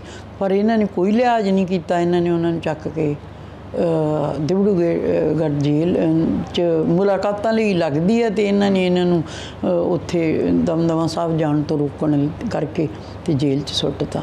ਮੈਂ ਇੱਥੇ ਇੱਕ ਗੱਲ ਵੀ ਐਡ ਕਰਨਾ ਚਾਹੁੰਦੀ ਹਾਂ ਵੀ ਜਦੋਂ ਇਹ ਮਸਲਾ ਜਿਵੇਂ ਖੜ੍ਹਾ ਹੋਇਆ ਵੀ ਅੰਮ੍ਰਿਤਪਾਲ ਨੂੰ ਕਿਉਂ ਅਜਨਾਲਾ ਦੇ ਕਾਂਡ ਕਰਕੇ ਇਹਨਾਂ ਨੂੰ ਕੀਤਾ, ਹੋਰ ਇਹਨੇ ਕੋਈ ਕਤਲ ਨਹੀਂ ਕੀਤਾ, ਕੋਈ ਮੇਰਾ ਖਿਆਲ ਉਹਦੇ 'ਤੇ ਕੋਈ ਐਲੀਗੇਸ਼ਨ ਤਾਂ ਹੈ ਨਹੀਂ ਅੰਮ੍ਰਿਤਪਾਲ 'ਤੇ। ਸਿਰਫ ਇੱਕ ਐਲੀਗੇਸ਼ਨ ਲਾਉਂਦੇ ਆ ਵੀ ਅਜਨਾਲੇ ਦੇ ਵਿੱਚ ਗੁਰੂ ਗ੍ਰੰਥ ਸਾਹਿਬ ਜੀ ਨੂੰ ਥਾਣੇ ਵਿੱਚ ਲੈ ਕੇ ਗਏ ਅਤੇ ਉਹਦੇ ਕਰਕੇ ਬੇਅਦਬੀ ਹੋਈ। ਮੈਂ ਇਹ ਸਵਾਲ ਪੁੱਛਣਾ ਚਾਹੁੰਦੀ ਹਾਂ ਵੀ ਜਦੋਂ ਸਾਡੀ ਕੋਈ ਛੋਟੀ ਵੀ ਬੇਅਦਬੀ ਹੋ ਜਾਏ ਨਾ, ਅਤੇ ਫਿਰ ਸਾਡੀ ਇੱਕ ਸੰਸਥਾ ਹੈ, ਸ਼੍ਰੋਮਣੀ ਕਮੇਟੀ ਹੈ, ਅਕਾਲ ਤਖਤ ਸਾਹਿਬ ਸਾਡਾ, ਇਦੋਂ ਸੁਪਰੀਮ ਤਾਂ ਕੋਈ ਹੈ ਨਹੀਂ। ਅਤੇ ਫਿਰ ਅਕਾਲ ਤਖਤ ਸਾਹਿਬ ਨੇ ਜ਼ਰੂਰ ਇਹਨਾਂ ਨੂੰ ਚਾਹੀਦਾ ਸੀਗਾ ਵੀ ਉਹ ਤਲਬ ਕਰਦੇ ਅੰਮ੍ਰਿਤਪਾਲ ਨੂੰ, ਸਜ਼ਾ ਲਾਉਂਦੇ, ਉਹਨੂੰ ਪੁੱਛਦੇ ਕਾਕਾ ਤੂੰ ਕਿਵੇਂ ਲੈ ਕੇ ਗਿਆ ਉੱਥੇ, ਵੀ ਗਲਤ ਜਾਂ ਠੀਕ ਦਾ ਨਿਬੇੜਾ ਹੋ ਜਾਣਾ ਸੀ ਜੇ ਅਕਾਲ ਤਖਤ ਸਾਹਿਬ ਉਹਨਾਂ ਨੂੰ। ਤੁਸੀਂ ਕੀ ਮੰਨਦੇ ਹੋ? ਤੁਸੀਂ ਕਾਫੀ ਲੰਮੇ ਸਮੇਂ ਤੋਂ ਸਿੱਖ ਸੰਘਰਸ਼ ਦੇ ਉਹਨਾਂ ਯੋਧਿਆਂ ਸੂਰਵੀਰਾਂ ਨੂੰ ਮਿਲੇ ਹੋ, ਜਿਹੜਿਆਂ ਦੇ ਪਰਿਵਾਰਾਂ ਨੂੰ ਮਿਲੇ ਹੋ, ਜਿਹੜੇ ਉਸ ਸੰਘਰਸ਼ ਦੇ ਵਿੱਚ ਲਾਪਤਾ ਹੋਏ ਜਾਂ ਸ਼ਹੀਦ ਹੋ ਗਏ। ਤੁਸੀਂ ਕੀ ਮੰਨਦੇ ਹੋ ਇਸ ਪੂਰੇ ਘਟਨਾਕ੍ਰਮ ਨੂੰ ਜਿਹੜਾ ਕਿ ਅਜਨਾਲੇ ਦੇ ਵਿੱਚ ਹੋਇਆ, ਵੀ ਹੋਣਾ ਚਾਹੀਦਾ ਸੀ ਇੱਦਾਂ ਦਾ? ਨਹੀਂ, ਹੋਣਾ ਤਾਂ ਨਹੀਂ ਚਾਹੀਦਾ ਸੀ, ਪਰ ਸਾਡੇ ਜਿਹੜਾ ਸਿਧਾਂਤ ਹੈ, ਸਿੱਖੀ ਦਾ ਇੱਕ ਸਿਧਾਂਤ ਹੈ, ਉਹਦੇ ਵਿੱਚ ਕੀ ਗਲਤ ਹੈ ਕੀ ਠੀਕ ਹੈ, ਇਹ ਵਿਆਖਿਆ ਅਕਾਲ ਤਖਤ ਸਾਹਿਬ ਦੇ ਜਥੇਦਾਰ ਨੇ ਕਰਨੀ ਹੈ। ਮੈਂ ਜਾਂ ਤੁਸੀਂ ਨਹੀਂ ਕਰਨੀ ਵੀ ਕੀ ਉੱਥੇ ਠੀਕ ਹੋਇਆ ਜਾਂ ਕੀ ਉੱਥੇ ਗਲਤ ਹੋਇਆ। ਅਤੇ ਇਹ ਮੈਨੂੰ ਲੱਗਦਾ ਹੈ ਵੀ ਉਹਨਾਂ ਦਾ ਇਸ਼ੂ ਸੀਗਾ, ਇਹ ਆਪਣਾ ਸਿੱਖੀ ਦਾ ਇਸ਼ੂ ਸੀਗਾ ਵੀ ਜੇ ਕਿਤੇ ਬੇਅਦਬੀ ਹੁੰਦੀ ਹੈ ਅਤੇ ਅਕਾਲ ਤਖਤ ਇੰਟਰਵੀਨ ਕਰਦਾ ਇਸ ਗੱਲ ਦੇ ਵਿੱਚ, ਹੈ ਨਾ। ਅਤੇ ਪਰ ਉਹਨਾਂ ਨੇ ਇਹ ਨਹੀਂ ਕੀਤਾ। ਪਰ ਐਡਮਿਨਿਸਟ੍ਰੇਸ਼ਨ ਐਡਾ ਕਾਹਲਾ ਪੈ ਗਿਆ ਕਿ ਚੱਕ ਕੇ ਬੱਚਿਆਂ ਨੂੰ ਤੁਸੀਂ NSA ਹੀ ਲਾਤਾ, ਫਿਰ ਤੁਸੀਂ ਹੁਣ ਐਕਸਟੈਂਡ ਕਰਤਾ। ਕੀ ਖਤਰਾ ਹੈ ਇਹਦੇ ਕੋਲੋਂ? ਅੰਮ੍ਰਿਤਪਾਲ ਕੋਲੋਂ ਲੋਕਾਂ ਨੂੰ ਕੋਈ ਖਤਰਾ ਹੈ, ਸਟੇਟ ਨੂੰ ਕੋਈ ਖਤਰਾ ਹੈ? ਇਹ ਜ਼ਰੂਰ ਅਸੀਂ ਇਲੈਕਸ਼ਨ ਦੇ ਵਿੱਚ ਇਸੇ ਕੰਮ ਲਈ ਮੈਂ ਆਈ ਹਾਂ ਵੀ ਅੰਮ੍ਰਿਤਪਾਲ ਦਾ ਗੁਨਾਹ ਕੀ ਹੈ ਅਤੇ ਕੀ ਉਹਨੇ ਕੋਈ ਗਲਤ ਕੰਮ ਕੀਤਾ। ਅਤੇ ਜੇ ਉਹਨੇ, ਤੁਸੀਂ ਮੰਨ ਕੇ ਚੱਲੋ ਵੀ ਉਹਨੇ ਗਲਤੀ ਕਰ ਲਈ, ਹੈ ਨਾ, ਪਰ ਇਹ ਤਾਂ ਸਾਡਾ ਸਿੱਖਾਂ ਦੀ ਸੁਪਰੀਮ ਹੈਗੀ ਹੈ ਸੰਸਥਾ ਸਾਡੇ ਕੋਲੇ, ਅਕਾਲ ਤਖਤ ਸਾਹਿਬ ਦੀ ਰਹਿਨੁਮਾਈ ਥੱਲੇ ਇਹ ਗੱਲ ਨਜਿੱਠੀ ਜਾਣੀ ਚਾਹੀਦੀ ਸੀਗੀ। ਇਹ ਐਡਮਿਨਿਸਟ੍ਰੇਸ਼ਨ ਦਾ ਮਸਲਾ ਨਹੀਂ ਹੈ, ਕਿਉਂਕਿ ਉੱਥੇ ਕੋਈ ਕਤਲ ਨਹੀਂ ਹੋਇਆ, ਉੱਥੇ ਕੋਈ ਲੜਾਈ ਨਹੀਂ ਹੋਈ, ਕੋਈ ਝਗੜਾ ਨਹੀਂ ਹੋਇਆ। ਵੀ ਇਹ ਕਹੀ ਜਾਂਦੇ ਆ ਵੀ ਇਹ ਸਾਰੀ ਕਾਰਵਾਈ ਇਹਨਾਂ ਨੇ ਅਹਿਮਦ ਸ਼ਾਹ ਦੇ ਆਖੇ ਲੱਗ ਕੇ ਇਹਨੇ ਭਗਵੰਤ ਮਾਨ ਨੇ ਬੱਚਿਆਂ ਨੂੰ ਚੱਕ ਕੇ ਉੱਥੇ ਸੁੱਟਤਾ। ਅਤੇ ਹਾਂਜੀ, ਵਿਰੋਧੀ ਕਿਉਂ ਇੰਨਾ ਵਿਰੋਧ ਕਰ ਰਹੇ ਨੇ, ਖਾਸ ਕਰਕੇ ਅਕਾਲੀ ਦਲ ਦੇ ਉਮੀਦਵਾਰ ਦੀ ਗੱਲ ਕਰੀਏ, ਕੀ ਕਹਿੰਦੇ ਆ ਉਹ ਕਹਿੰਦੇ ਕਿ ਵੀ ਇੰਨੀ ਤਾਂ ਕੋਈ ਗੱਲ ਹੀ ਹੈ ਨਹੀਂ ਜਿਹੜੀ ਐਡਾ ਬਣਾ ਕੇ ਬਹਿ ਗਏ। NSA ਕਹਿੰਦੇ ਸਾਡੇ 'ਤੇ ਵੀ ਬਹੁਤ ਵਾਰ ਲੱਗੀ ਆ। ਅਤੇ ਚਲੋ ਲੱਗੀ ਹੈ, ਇਹਦੇ ਇਕੱਲੇ 'ਤੇ ਨਹੀਂ ਲੱਗੀ। ਮੇਰਾ ਖਿਆਲ ਹੈ ਵੀ ਜੇ ਤੁਹਾਨੂੰ ਯਾਦ ਹੋਊਗਾ ਵੀ 600-700 ਬੱਚੇ ਤੇ ਨੂੰ ਫੜ ਕੇ ਅੰਦਰ ਦਿੱਤਾ ਸੀ ਜਦੋਂ ਅਕਾਲ ਤਖਤ ਸਾਹਿਬ ਤੇ ਅਟੈਕ ਹੋਇਆ। ਉਹ ਬੜੀ ਸਿਧਾਂਤਕ ਲੜਾਈ ਉਸ ਵੇਲੇ ਲੜੀ ਗਈ ਹੈ ਨਾ। ਹੋਰ ਤਾਂ ਕੋਈ ਚੀਕਦਾ ਨਹੀਂ ਗਾ, ਕੋਈ ਨਹੀਂ ਕਹਿੰਦਾ ਵੀ ਅਸੀਂ ਸਾਰੇ ਕਹਿੰਦੇ ਵੀ ਧਰਮ ਦੀ ਖਾਤਰ ਕੁਰਬਾਨੀ ਹੋਊਗੀ ਜਾਂ ਐਂ ਹੋਊਗੀ। ਇਹ ਆਇਆ ਵੀ ਕਿਸ ਤਰੀਕੇ ਦੇ ਨਾਲ ਤੁਸੀਂ ਸਾਰੇ ਜਾਣਦੇ ਹੋ, ਬਾਹਰ ਆਇਆ ਜਿਹਦੇ ਤੇ NSA ਲੱਗੀ। ਉਸੇ ਚੱਕਰ 'ਚ ਹੀ ਤਾਂ ਸਰਕਾਰ ਇਹਨੂੰ ਲੋਕਾਂ ਨੇ ਇੱਕ ਰੁਤਬਾ ਦਿੱਤਾ, ਇਹਨੂੰ MLA ਬਣਾਇਆ ਤੇ ਇਹਨੂੰ ਜੇ MLA ਬਣ ਗਿਆ ਸੀ ਤੇ ਇਹਨੂੰ ਫਿਰ ਉਹ ਉੱਥੇ ਕੰਮ ਕਰਨਾ ਚਾਹੀਦਾ ਸੀ ਵੀ ਸਾਡੇ ਨਾਲ ਧੱਕਾ ਹੋਇਆ। ਇਹ ਤੇ ਦੂਜੇ ਪਾਸੇ ਪੈ ਗਿਆ, ਸਿਆਸਤ ਵਾਲੇ ਪਾਸੇ ਪੈ ਗਿਆ। ਇਹਨੇ ਤੇ ਇਹ ਸੋਚ ਲਿਆ ਵੀ ਸਿਆਸਤ 'ਚੋਂ ਪੈਸੇ ਕਿਵੇਂ ਕਮਾਈਦੇ ਆ, ਸਿਆਸਤ 'ਚ ਲੋਕਾਂ ਨੂੰ ਧੱਕੇ ਕਿਵੇਂ ਦੇਈਦੇ ਆ, ਕਿਵੇਂ ਰੋਹ ਮਾਰੀ ਦਾ। ਉਹ ਆਪ ਕਹਿੰਦਾ ਮੈਂ ਧੱਕੜ ਲੀਡਰ ਹਾਂ। ਨਹੀਂ, ਇਸ ਕੰਮ ਵਾਸਤੇ ਤਾਂ ਨਹੀਂ ਲੋਕਾਂ ਨੇ ਇਹਨੂੰ ਇਹ ਫਤਵਾ ਦਿੱਤਾ ਸੀ ਵੀ ਤੂੰ MLA ਬਣ ਕੇ ਸੇਵਾ ਕਰ। ਜਿੰਨਾ ਇਹਨੇ NSA ਕੱਟਿਆ ਨੂੰ ਉਸ ਤੋਂ ਵੱਧ ਤਾਂ ਲੋਕਾਂ ਨੇ ਇਹਨੂੰ ਸਤਿਕਾਰ ਦਿੱਤਾ, ਇਹਨੂੰ MLA ਬਣਾਇਆ। ਹੁਣ ਮੈਂ ਤੁਹਾਨੂੰ ਦੱਸਦੀ ਹਾਂ ਵੀ ਮੇਰਾ ਇਹ ਸਵਾਲ ਹੈ ਵੀ ਹੁਣ ਉਹ ਕਿਹੜੇ ਏਜੰਡੇ ਤੇ ਇਲੈਕਸ਼ਨ ਲੜ ਰਿਹਾ, ਉਹ ਆਪਣਾ ਕੋਈ ਦੱਸੇ ਸਬਜੈਕਟ ਕੀ ਆ। ਕਹਿੰਦੇ ਅਸੀਂ ਪੰਥ ਬਚਾ ਰਹੇ ਹਾਂ, ਪੰਜਾਬ ਬਚਾ ਰਹੇ ਹਾਂ, ਯਾਤਰਾਵਾਂ ਕੱਢ ਰਹੇ ਹਾਂ। ਪੰਥ ਨੂੰ ਤਾਂ ਕੁਛ ਨਹੀਂ ਹੋਇਆ। ਪੰਥ ਤੇ ਚੰਗਾ ਭਲਾ ਹੈ, ਪੰਥ ਨੂੰ ਤਾਂ ਤੁਹਾਡੇ ਵਰਗੇ ਲੋਕਾਂ ਨੂੰ ਕੋਹੜ ਚਿੰਬੜ ਗਿਆ। ਹੁਣ ਤੇ ਜੇ ਅੰਮ੍ਰਿਤਪਾਲ ਕੀ ਕਰ ਰਿਹਾ, ਇਹ ਨਹੀਂ ਪੰਥ ਬਚਾ ਰਿਹਾ, ਇਹ ਨਸ਼ਿਆਂ ਤੋਂ ਦੂਰ ਕਰ ਰਹੇ, ਤੁਸੀਂ ਨਸ਼ਿਆਂ ਨੂੰ ਲਾ ਰਹੇ ਆ। ਪੰਥ ਕਿਵੇਂ ਬਚੂ? ਤੇ ਜਾ ਕੇ ਤਰਾ ਕਰਦੇ ਆ ਲੋਕ ਵੀ ਇਹਨਾਂ ਨੇ ਜਿਹੜੇ ਅਕਾਲੀ ਦਲ ਵਾਲੇ ਨੇ ਨਸ਼ੇ ਕਿੰਨੇ ਵੇਚੇ ਆ ਤੇ ਕਿੱਡੇ ਐਲੀਗੇਸ਼ਨ ਇਹਨਾਂ ਦੇ ਜਿਹੜੇ ਆਪਦੇ ਆਪ ਨੂੰ ਲੀਡਰ ਕਹਾਉਂਦੇ ਆ ਉਹਨਾਂ ਤੇ ਉਹ ਕੇਸ ਭੁਗਤ ਰਹੇ ਆ। ਨਸ਼ਿਆਂ ਦੇ ਸੁਦਾਗਰ ਲੋਕ ਉਹਨਾਂ ਨੂੰ ਕਹਿੰਦੇ ਆ, ਚਿੱਟੇ ਦੇ ਵਪਾਰੀ ਉਹਨਾਂ ਨੂੰ ਕਹਿੰਦੇ ਆ। ਕੋਈ ਆ ਕੇ ਕੋਈ ਬਹਿਸ ਤਾਂ ਕਿਸੇ ਵਿਸ਼ੇ ਤੇ ਕਰਨੀ ਬਣਦੀ ਹੈ ਨਾ ਵੀ ਤੁਹਾਨੂੰ ਲੋਕ ਕੀ ਫਤਵਾ ਦਿੰਦੇ ਆ। ਕਹਿੰਦੇ ਸਾਡੇ ਨਾਲ ਬਹਿਸ ਕਰ ਲਓ, ਕਹਿੰਦੇ ਬੈਠ ਕੇ, ਕਹਿੰਦੇ ਅਸੀਂ ਦੱਸ ਦਿਆਂਗੇ। ਨਹੀਂ, ਜੇ ਕੋਈ ਕੁਐਸਚਨ ਨਹੀਂ ਹੈਗਾ, ਜਦੋਂ ਬੰਦਾ ਨੂੰ ਕੋਈ ਗੱਲ ਨਾ ਆਵੇ ਫਿਰ ਬੰਦਾ ਮਾਨਸਿਕ ਤੌਰ ਤੇ ਇਹੋ ਜਿਹੀਆਂ ਗੱਲਾਂ ਕਰਦਾ ਹੈ। ਤੇ ਅਸੀਂ ਕਾਹਤੋਂ ਉਹਦੇ ਨਾਲ ਬਹਿਸ ਕਰੀਏ? ਜਿਹੜੇ ਤੇਰੇ ਥੱਲੇ ਕਮੈਂਟ ਆਉਂਦੇ ਆ, ਜਦੋਂ ਤੂੰ ਉਹ ਉੱਥੇ ਬਹਿਨਾ ਚੈਨਲਾਂ 'ਤੇ ਜਾ ਕੇ ਉਦੋਂ ਤੂੰ ਬਹਿਸ ਕਰਦਾ, ਲੋਕ ਤੇਰੀ ਬੇਇੱਜ਼ਤੀ ਕਰਦੇ ਆ, ਥੱਲੋਂ ਤੈਨੂੰ ਕਮੈਂਟ ਦਿੰਦੇ ਆ, ਉਹੀ ਸਾਡੀ ਬਹਿਸ ਹੈ। ਹਾਂ, ਦੂਜੀ ਗੱਲ ਇਹ ਆ ਵੀ ਅੰਮ੍ਰਿਤਪਾਲ ਨੂੰ ਜਿੱਤ ਕੇ ਆ ਲੈਣ ਦੋ, ਤੇਰੀ ਤੇ ਅੰਮ੍ਰਿਤਪਾਲ ਦੀ ਬਹਿਸ ਜ਼ਰੂਰ ਕਰਾ ਦੂੰਗੀ, ਮੈਂ ਕਰਾ ਦੂੰਗੀ ਅੰਮ੍ਰਿਤਪਾਲ ਦੀ ਤੇ ਤੇਰੀ ਬਹਿਸ। ਬੁਲਟੋਆ ਸਾਹਿਬ ਕਹਿੰਦੇ ਸਾਡੇ ਨਾਲ ਧੋਖਾ ਹੋਇਆ, ਕਹਿੰਦੇ ਮੈਂ ਪਰਿਵਾਰ ਨੂੰ ਮਿਲਦਾ ਰਿਹਾ, ਆਖਰੀ ਦਿਨਾਂ ਤੱਕ ਮਿਲਦਾ ਰਿਹਾ। ਪਰਿਵਾਰ ਕਹਿੰਦਾ ਰਿਹਾ ਵੀ ਅਸੀਂ ਚੋਣ ਨਹੀਂ ਲੜਾਂਗੇ, ਭਾਈ ਸਾਹਿਬ ਚੋਣ ਦੇ ਵਿੱਚ ਮੈਦਾਨ ਦੇ ਵਿੱਚ ਨਹੀਂ ਉਤਰਨਗੇ ਤੇ ਮੇਰੀ ਹਮਾਇਤ ਕਰਨ ਦੀ ਹਾਮੀ ਭਰੀ ਸੀ। ਨਹੀਂ, ਇਹ ਵੇਖੋ ਕਿੱਡਾ ਗਲਤ ਕੁਐਸਚਨ ਹੈ। ਤੁਹਾਨੂੰ ਵੀ ਨਹੀਂ ਇਹ ਕੁਐਸਚਨ ਕਰਨਾ ਚਾਹੀਦਾ ਵੀ ਜਦੋਂ ਅੰਮ੍ਰਿਤਪਾਲ ਨੇ ਜਦੋਂ ਆਪਾਂ ਨਹੀਂ, ਮੈਂ ਹੁਣ ਕਿਹਾ ਵੀ ਮੈਂ ਪਹਿਲਾਂ ਕਹਿਤਾ ਵੀ ਮੈਂ ਇਲੈਕਸ਼ਨ ਨਹੀਂ ਲੜਨੀ ਹੈ ਨਾ, ਤੇ ਗੱਲ ਮੁੱਕ ਗਈ। ਤੇ ਜਦੋਂ ਅੰਮ੍ਰਿਤਪਾਲ ਵੀ ਪਹਿਲਾਂ ਕਹਿੰਦਾ ਸੀ ਮੈਂ ਇਲੈਕਸ਼ਨ ਨਹੀਂ ਲੜਨੀ, ਹੁਣ ਮੈਂ ਕਹਿਤਾ ਮੈਂ ਜਦੋਂ ਪਹਿਲਾਂ ਇਲੈਕਸ਼ਨ ਨਹੀਂ ਲੜਦੀ ਸੀ ਤੇ ਮੈਂ ਕਹਿ ਦਿਆਂ ਵੀ ਮੈਂ ਤੈਨੂੰ ਹਮਾਇਤ ਦੇਵਾਂਗੀ, ਵੀ ਮੈਂ ਨਹੀਂ ਲੜਨੀ, ਮੈਂ ਤੁਹਾਨੂੰ ਹਮਾਇਤ ਕਰੂੰਗੀ। ਜਦੋਂ ਅਸੀਂ ਆਪ ਹੀ ਮੈਦਾਨ ਵਿੱਚ ਆ ਗਏ ਤੇ ਹੁਣ ਹਮਾਇਤ ਕਾਹਦੀ ਹਮਾਇਤ ਭਾਲਦਾ ਹੁਣ ਉਹ? ਇਹਦੇ ਵੇਖੋ ਕਿੱਡਾ ਠੱਗੀ ਮਾਰੀ ਇਹਨਾਂ ਨੇ ਮੋਰਚੇ ਦੇ ਨਾਲ। ਇਹ ਮੋਰਚੇ ਦੇ ਵਿੱਚ ਆ ਕੇ ਭਾਈ ਮਨਜੀਤ ਸਿੰਘ ਦਾ ਮੁੰਡਾ ਤੇ ਵਿਰਸਾ ਬਲਟੋਆ, ਇਹ ਫਿਰ ਕਿਸੇ ਲਾਲਚ ਹੇਤੀ ਆਏ ਸੀਗੇ ਨਾ ਵੀ ਮੋਰਚੇ ਦੀ ਜਿਹੜੀ ਵੇਵ ਆ ਉਹ ਅਸੀਂ ਇਲੈਕਸ਼ਨਾਂ ਦੇ ਵਿੱਚ ਸੰਭਾਲ ਲਾਂਗੇ। ਇਹਨਾਂ ਨੂੰ ਪੁੱਛੋ ਵੀ ਉਹ ਬੀਬੀ ਕਮਲਜੀਤ ਕੌਰ ਦਾ ਕੀ ਹਾਲ ਹੈ, ਕਦੇ ਪੁੱਛਿਆ ਉਹਨਾਂ ਨੂੰ?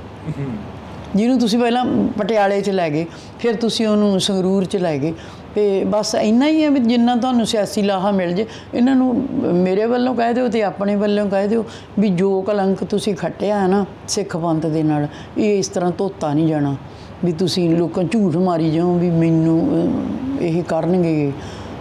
ਕੋਈ ਪਹੁੰਚ ਕੀਤੀ ਸੀ ਅਕਾਲੀ ਦਲ ਨੇ? ਇਹਨੇ ਕੀਤੀ ਸੀ ਵਿਰਸੇ ਸਿੰਘ ਨੇ। ਉਹ ਆਪ ਕਹਿੰਦਾ ਸਟੇਜ ਤੋਂ ਮੈਂ ਤਾਂ ਇਹ ਗੱਲ ਦੱਬਣਾ ਚਾਹੁੰਦੀ ਸੀਗੀ ਵੀ ਚੱਲ ਕੀਤੀ ਤਾਂ ਕੀਤੀ, ਗੱਲ ਮੁੱਕੀ, ਮੈਂ ਜਦੋਂ ਜਾਣਾ ਹੀ ਨਹੀਂ ਇਹਨਾਂ ਵੱਲ। ਤੇ ਇਹ ਹੁਣ ਸਟੇਜ ਤੋਂ ਇਹਨੇ ਪਹਿਲੇ ਦਿਨ ਕਿਹਾ ਵੀ ਅਸੀਂ ਬੀਬੀ ਦੇ ਸੰਪਰਕ 'ਚ ਸੀ ਤੇ ਅਸੀਂ ਉਹਨਾਂ ਨੂੰ ਕਿਹਾ ਸੀ ਵੀ ਲੜ ਲਓ ਇਲੈਕਸ਼ਨ।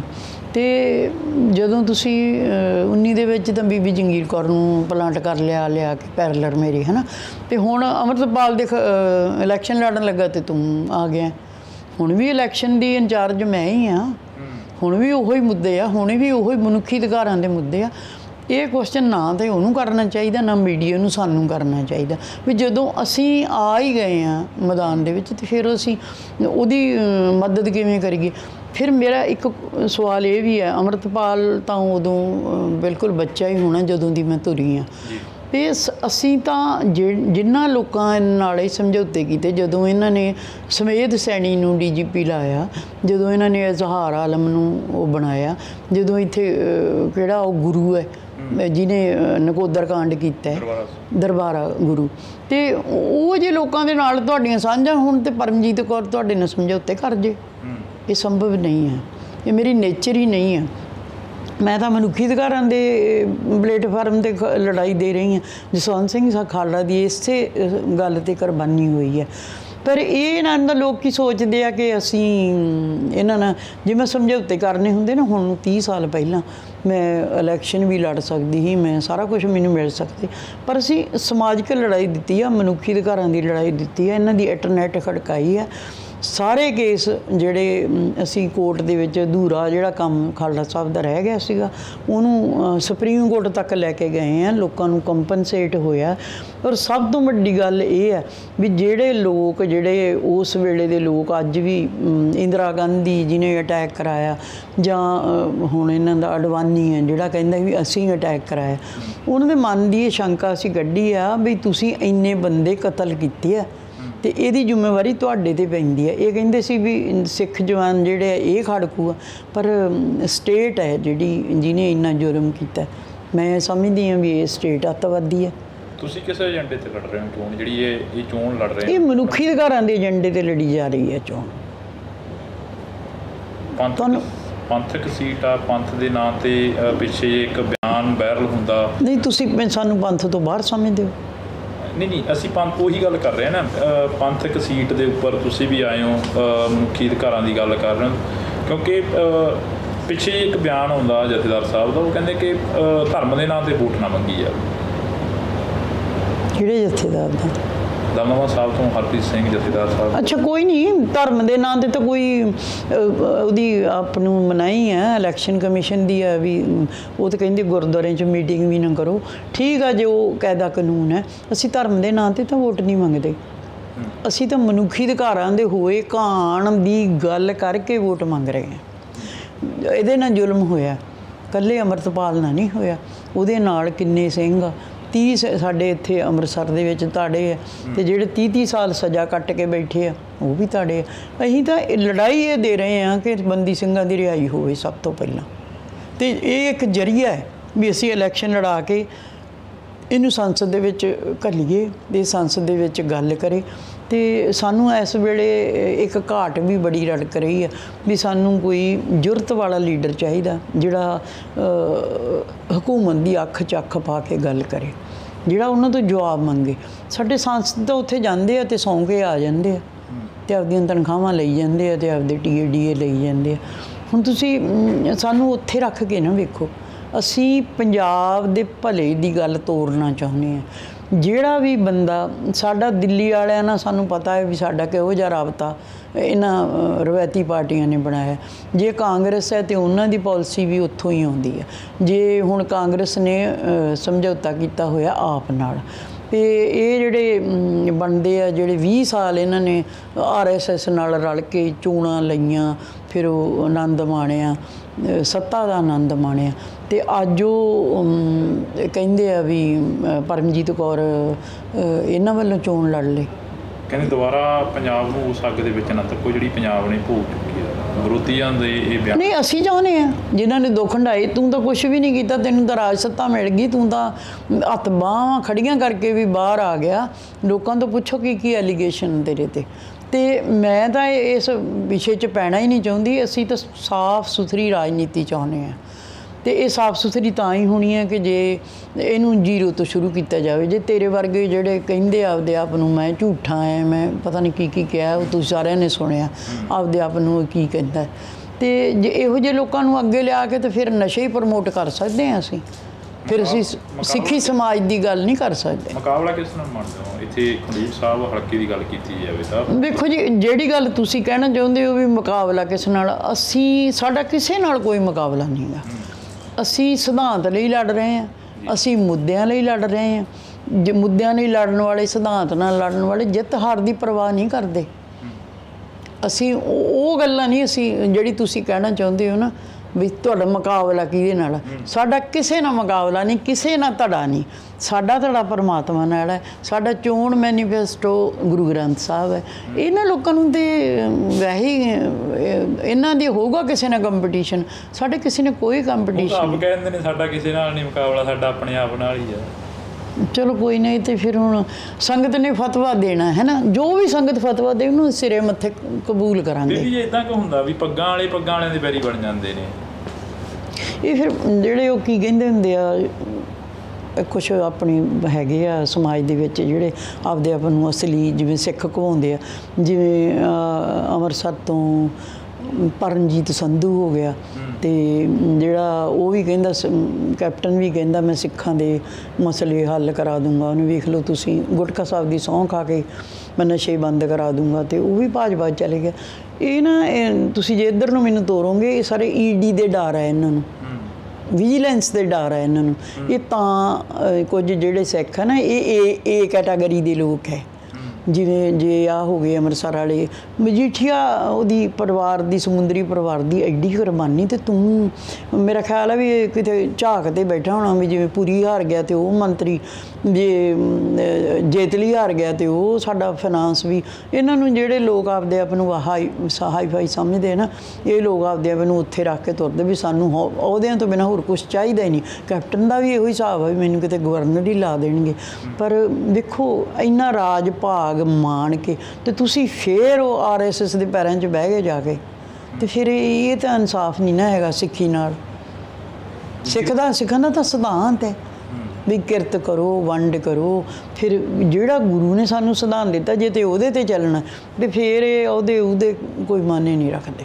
ਕਹਿੰਦੇ ਕਾਫੀ ਦਿੱਕਤਾਂ ਆ ਰਹੀਆਂ ਨੇ ਚੋਣ ਪ੍ਰਚਾਰ ਕਰਨ ਦੇ ਵਿੱਚ। WhatsApp ਗਰੁੱਪ ਬੰਦ ਕਰ ਦਿੱਤੇ ਗਏ ਨੇ, ਚਿੱਠੀਆਂ ਲਿਖੀਆਂ ਗਈਆਂ ਨੇ ਚੋਣ ਕਮਿਸ਼ਨ ਨੂੰ ਵੀ ਭਾਈ ਸਾਨੂੰ ਪ੍ਰਚਾਰ ਵੀ ਨਹੀਂ ਕਰਨ ਦਿੱਤਾ ਜਾ ਰਿਹਾ ਤੁਹਾਡੇ ਵੱਲੋਂ। ਨਹੀਂ, ਜਿੰਨਾ ਵੀ ਦਬਾਅ ਪਾਉਣਗੇ ਨਾ ਓਨਾ ਹੀ ਸਾਨੂੰ ਫਾਇਦਾ ਹੋ ਰਿਹਾ। ਮੇਰਾ ਪਰਮਜੀਤ ਕੌਰ ਖਾਲੜਾ ਦਾ ਪੇਜ ਹੈਕ ਹੋ ਗਿਆ, ਸਾਡਾ ਜਿਹੜਾ ਖਾਲੜਾ ਮਿਸ਼ਨ ਦਾ ਪੇਜ ਹੈਕ ਹੋ ਗਿਆ, ਮੇਰਾ ਫੇਸਬੁੱਕ ਅੱਜ ਫੇਰ ਦੁਬਾਰਾ ਹੈਕ ਹੋ ਗਿਆ। ਤੇ ਅਸੀਂ ਤਾਂ ਕੋਈ ਫਰਕ ਨਹੀਂ ਪੈਂਦਾ ਸਾਨੂੰ, ਅਸੀਂ ਤੁਹਾਡੇ ਰਾਹੀਂ ਸਾਡੀ ਗੱਲ ਪਹੁੰਚ ਜਾਣੀ ਹੈ।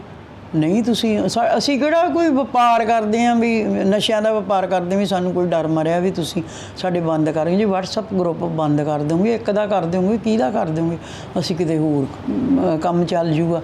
ਇਹ ਨਾ ਘਨਿਆਉਣੀਆਂ ਚੱਲ ਆਏ ਜਿਵੇਂ ਜੇ ਇਵੇਂ ਕਰਨਗੇ ਤਾਂ, ਤੇ ਇਹ ਸਾਡੇ ਲਈ ਫਾਇਦੇਮੰਦ ਆ। ਅਸੀਂ ਚੋਣ ਹੀ ਰੱਦ ਕਰਾ ਦਈਏ, ਇਹ ਕੋਈ ਮਸਲਾ ਨਹੀਂ ਹੈਗਾ ਵੀ ਇਹ ਹੁਣ ਚੋਣ ਕਮਿਸ਼ਨ ਦਾ ਕੰਮ ਹੈ ਵੀ ਚੋਣ ਕਮਿਸ਼ਨ ਨੇ ਕੀ ਕਰਨਾ। ਇਹਨਾਂ ਦੇ ਹੱਥ 'ਚ ਤਾਂ ਕੁਛ ਨਹੀਂ ਗਾ, ਇਹ ਤਾਂ ਅਫਵਾਹਾਂ ਹੈ ਜਿੰਨੀਆਂ ਮਰਜ਼ੀ ਫੈਲਾ ਲੈਣ। ਅਸੀਂ ਦੁੱਗਣੇ ਹੋ ਕੇ ਨਿਕਲਾਂਗੇ, ਜਿੰਨਾ ਵੀ ਇਹ ਸਾਨੂੰ ਤੰਗ ਪਰੇਸ਼ਾਨ ਕਰਨਗੇ ਨਾ, ਮੈਨੂੰ ਲੱਗਦਾ ਅਸੀਂ ਦੂਣੇ ਤੀਣੇ ਹੋ ਕੇ ਨਿਕਲਾਂਗੇ। ਉਹਨੇ ਲੋਕ ਸਾਡੇ ਨਾਲ ਫਿਰ ਜ਼ਿਆਦਾ ਹੋਣਗੇ। ਅਸੀਂ ਤਾਂ ਪੰਜਾਬ ਦੀ ਰਾਜਨੀਤੀ ਨੂੰ ਨਵੀਂ ਰਾਜਨੀਤੀ ਖੜੀ ਕਰਨਾ ਚਾਹੁੰਦੇ ਹਾਂ, ਤੇ ਆ ਜਿਹੜੀ ਇਹ ਸ਼ੁਰੂਆਤ ਹੈ ਨਵੀਂ ਮਤਲਬ ਜ਼ੀਰੋ ਤੋਂ ਸ਼ੁਰੂ ਕਰਾਂਗੇ। ਇਹ ਲੋਕ ਪਾਸੇ ਹਟਣਗੇ, ਇਹ ਰਵਾਇਤੀ ਪਾਰਟੀਆਂ। ਪੰਜਾਬ ਦੇ ਮੁੱਖ ਮੰਤਰੀ ਭਗਵੰਤ ਮਾਨ ਨੇ ਵੀ ਇਹੀ ਗੱਲ ਕਹੀ ਸੀ ਜਦੋਂ 2022 ਦੀ ਇਲੈਕਸ਼ਨ ਹੋਈ ਹੈ ਕਿ ਅਸੀਂ ਜ਼ੀਰੋ ਤੋਂ ਰਾਜਨੀਤੀ ਸ਼ੁਰੂ ਕਰਾਂਗੇ, ਅਸੀਂ ਬਦਲਾਅ ਦੀ ਗੱਲ ਕਰਾਂਗੇ। ਤੁਸੀਂ ਵੀ ਉਹੀ ਗੱਲ ਕਰ ਰਹੇ ਹੋਗੇ? ਨਹੀਂ ਜੀ, ਹਰ ਬੰਦਾ ਜਿਹੜਾ ਚੰਗੀ ਸੋਚ ਵਾਲਾ ਇਵੇਂ ਹੀ ਸੋਚਦਾ ਵੀ ਉਹ ਇੱਕ ਕਲਾਕਾਰ ਹੈ। ਮੈਂ ਕੱਲ੍ਹ ਵੀ ਕਿਹਾ ਸੀ ਵੀ ਉਹ ਇੱਕ ਕਲਾਕਾਰ ਹੈ, ਤੇ ਕਲਾਕਾਰੀਆਂ ਨਾਲ ਉਹ ਮੁੱਖ ਮੰਤਰੀ ਬਣ ਗਿਆ, ਤੇ ਕਲਾਕਾਰੀਆਂ ਨਾਲ ਉਹਨੇ 5 ਸਾਲ ਰਾਜ ਕਰ ਜਾਣਾ, ਮੁੜ ਕੇ ਨਹੀਂ। ਮੇਰਾ ਖਿਆਲ ਹੈ ਵੀ ਜਦੋਂ ਹੁਣ ਇੱਕ ਵੱਡੀ ਗੱਲ ਹੈ ਵੀ ਉਹਦਾ ਜਿਹੜਾ ਆਕਾ ਹੈ ਕੇਜਰੀਵਾਲ ਹੈ ਨਾ, ਉਹ ਕਹਿੰਦਾ ਮੈਂ ਕੱਟੜ ਇਮਾਨਦਾਰ, ਆਪਦੇ ਆਪ ਨੂੰ ਉਹਨੇ ਇੱਕ ਸ਼ਬਦ ਵਰਤਿਆ, ਕੱਟੜ ਇਮਾਨਦਾਰ। ਤੇ ਉਹਦੀ ਇਮਾਨਦਾਰੀ ਹੁਣ ਉਹ ਕਿੱਥੇ ਬੈਠਾ ਹੈ? ਕੱਟੜ ਇਮਾਨਦਾਰ ਹੁਣ ਕਿੱਥੇ ਬੈਠਾ ਹੈ? ਇਹ ਉੱਤੇ ਰੱਬ ਵੀ ਹੈਗਾ ਤੇ ਲੋਕ ਵੀ ਹੈਗੇ ਆ ਥੱਲੇ ਪਲਟੀ ਮਾਰਨ ਨੂੰ। ਤੇ ਉਹ ਹੁਣ ਜੇ ਭਗਵੰਤ ਮਾਨ ਇਵੇਂ ਕਰੂਗਾ ਹੈ ਨਾ, ਉਹ ਕਈ ਵਾਰੀ ਲੱਕ ਐਂਡ ਚਾਂਸ ਵੀ ਹੁੰਦਾ ਬੰਦੇ ਦਾ ਹੈ ਨਾ, ਉਹ ਮੁੱਖ ਮੰਤਰੀ ਬਣ ਗਿਆ, ਸਾਨੂੰ ਕੋਈ ਦਿੱਕਤ ਨਹੀਂ ਗਈ, ਉਹ ਬਣਿਆ ਠੀਕ ਹੈ, ਸਾਨੂੰ ਕੋਈ ਪ੍ਰੋਬਲਮ ਨਹੀਂ। ਲੋਕਾਂ ਨੇ ਬਣਾਇਆ, ਕਿਸੇ ਨੇ ਉਹ ਆਪੇ ਤਾਂ ਨਹੀਂ ਨਾ ਬਣਿਆ, ਲੋਕਾਂ ਨੇ ਬਣਾਇਆ ਉਹਨੂੰ, ਜਾਂ ਉਹਨੇ ਆਪਦੀ ਕਲਾਬਾਜ਼ੀ ਕਰਕੇ ਉਹਨੇ ਲੋਕਾਂ ਨੂੰ ਹਸਾ ਕੇ ਸਾਰਾ ਕੁਛ ਕਰਕੇ ਉਹਨੇ ਇਹ ਜਿੱਤ ਲਈ ਹੈ ਨਾ ਚੋਣ।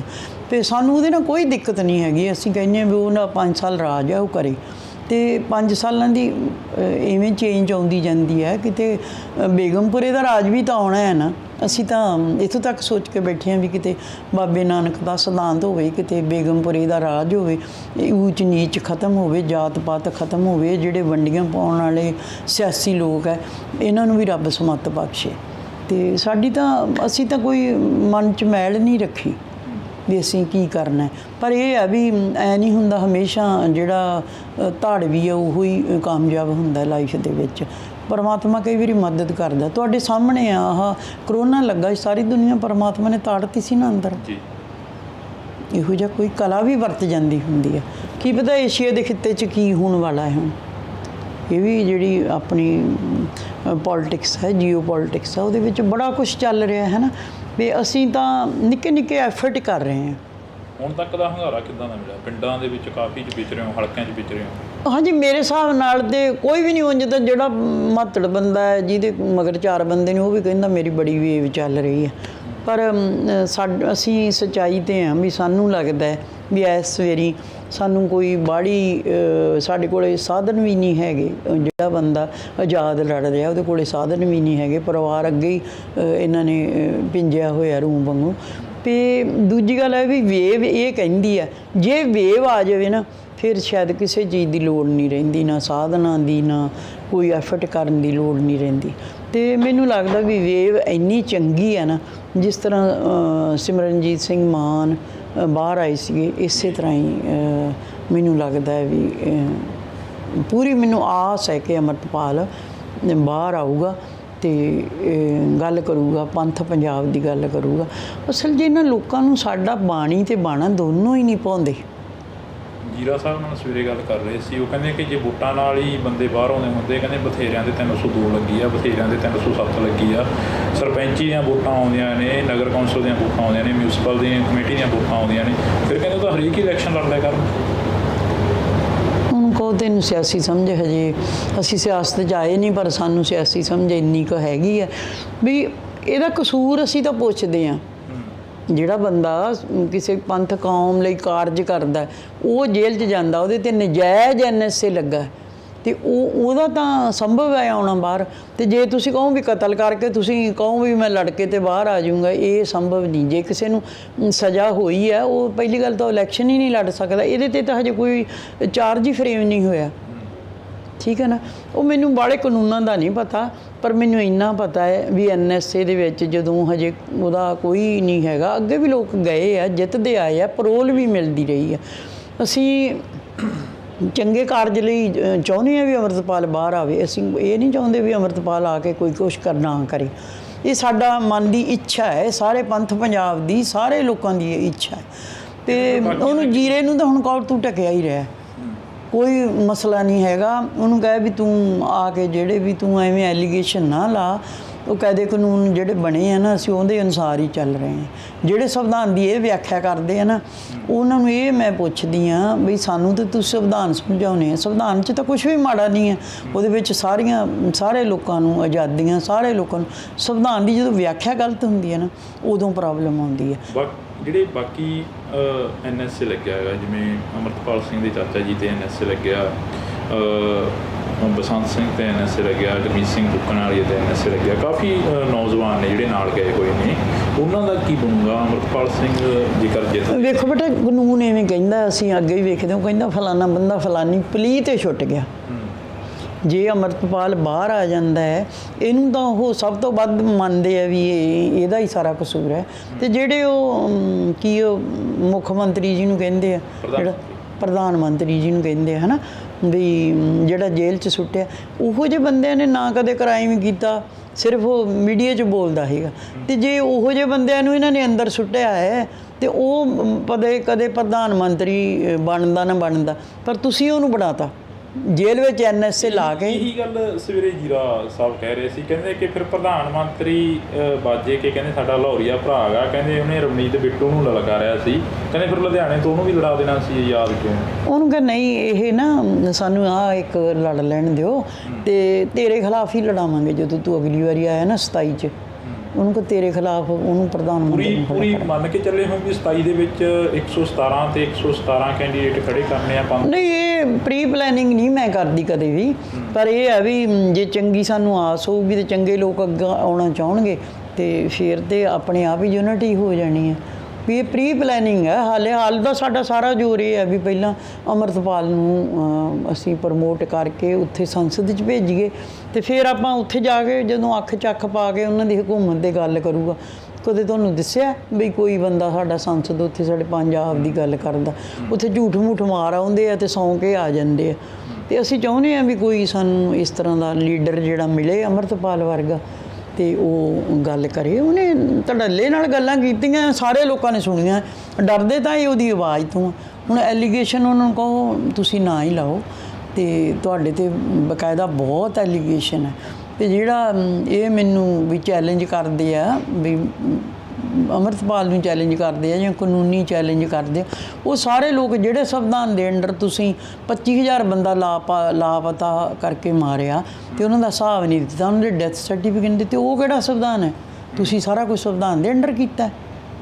ਜੇ ਤਾਂ ਕੀਤਾ ਸਾਨੂੰ ਦੱਸ ਦਿਓ, ਫਿਰ ਅਸੀਂ ਵੀ ਸੰਵਿਧਾਨ ਨੂੰ, ਅਸੀਂ ਤਾਂ ਹਜੇ ਵੀ ਸੰਵਿਧਾਨ ਦੇ ਅਨੁਸਾਰ ਹੀ ਪੇਪਰ ਫਾਈਲ ਕਰਨੇ ਆ, ਫਿਰ ਉੱਥੇ ਸਹੁੰ ਵੀ ਚੱਕਣੀ ਆ, ਸਾਰਾ ਕੁਝ ਕਰਨਾ ਹੈ ਅਸੀਂ। ਅਤੇ ਇਹ ਜਿਹੜੀ ਲੜਾਈ ਹੈ ਨਾ, ਇਹ ਜਿਹੜੇ ਸਿਆਸੀ ਲੋਕ ਆ, ਹੋਰ ਤਾਂ ਮੈਨੂੰ ਲੱਗਦਾ ਨਾ ਕਿਸੇ ਮੀਡੀਆ ਨੇ ਮੇਰੇ 'ਤੇ ਕਦੇ ਕੋਈ ਸਵਾਲ ਕੀਤਾ ਇਹੋ ਜਿਹਾ, ਅਤੇ ਨਾ ਕਦੇ ਲੋਕਾਂ ਨੇ ਕੀਤਾ ਮੇਰੇ 'ਤੇ। ਮੈਨੂੰ ਤਾਂ ਕਦੇ, ਮੈਂ ਆਪਦੀ ਕੰਪੇਨ ਵੀ ਕੀਤੀ ਆ, ਮੇਰੇ 'ਤੇ ਕੋਈ ਕੁਐਸਚਨ ਰੇਜ ਨਹੀਂ ਕੀਤਾ ਕਦੇ ਕਿਸੇ ਨੇ।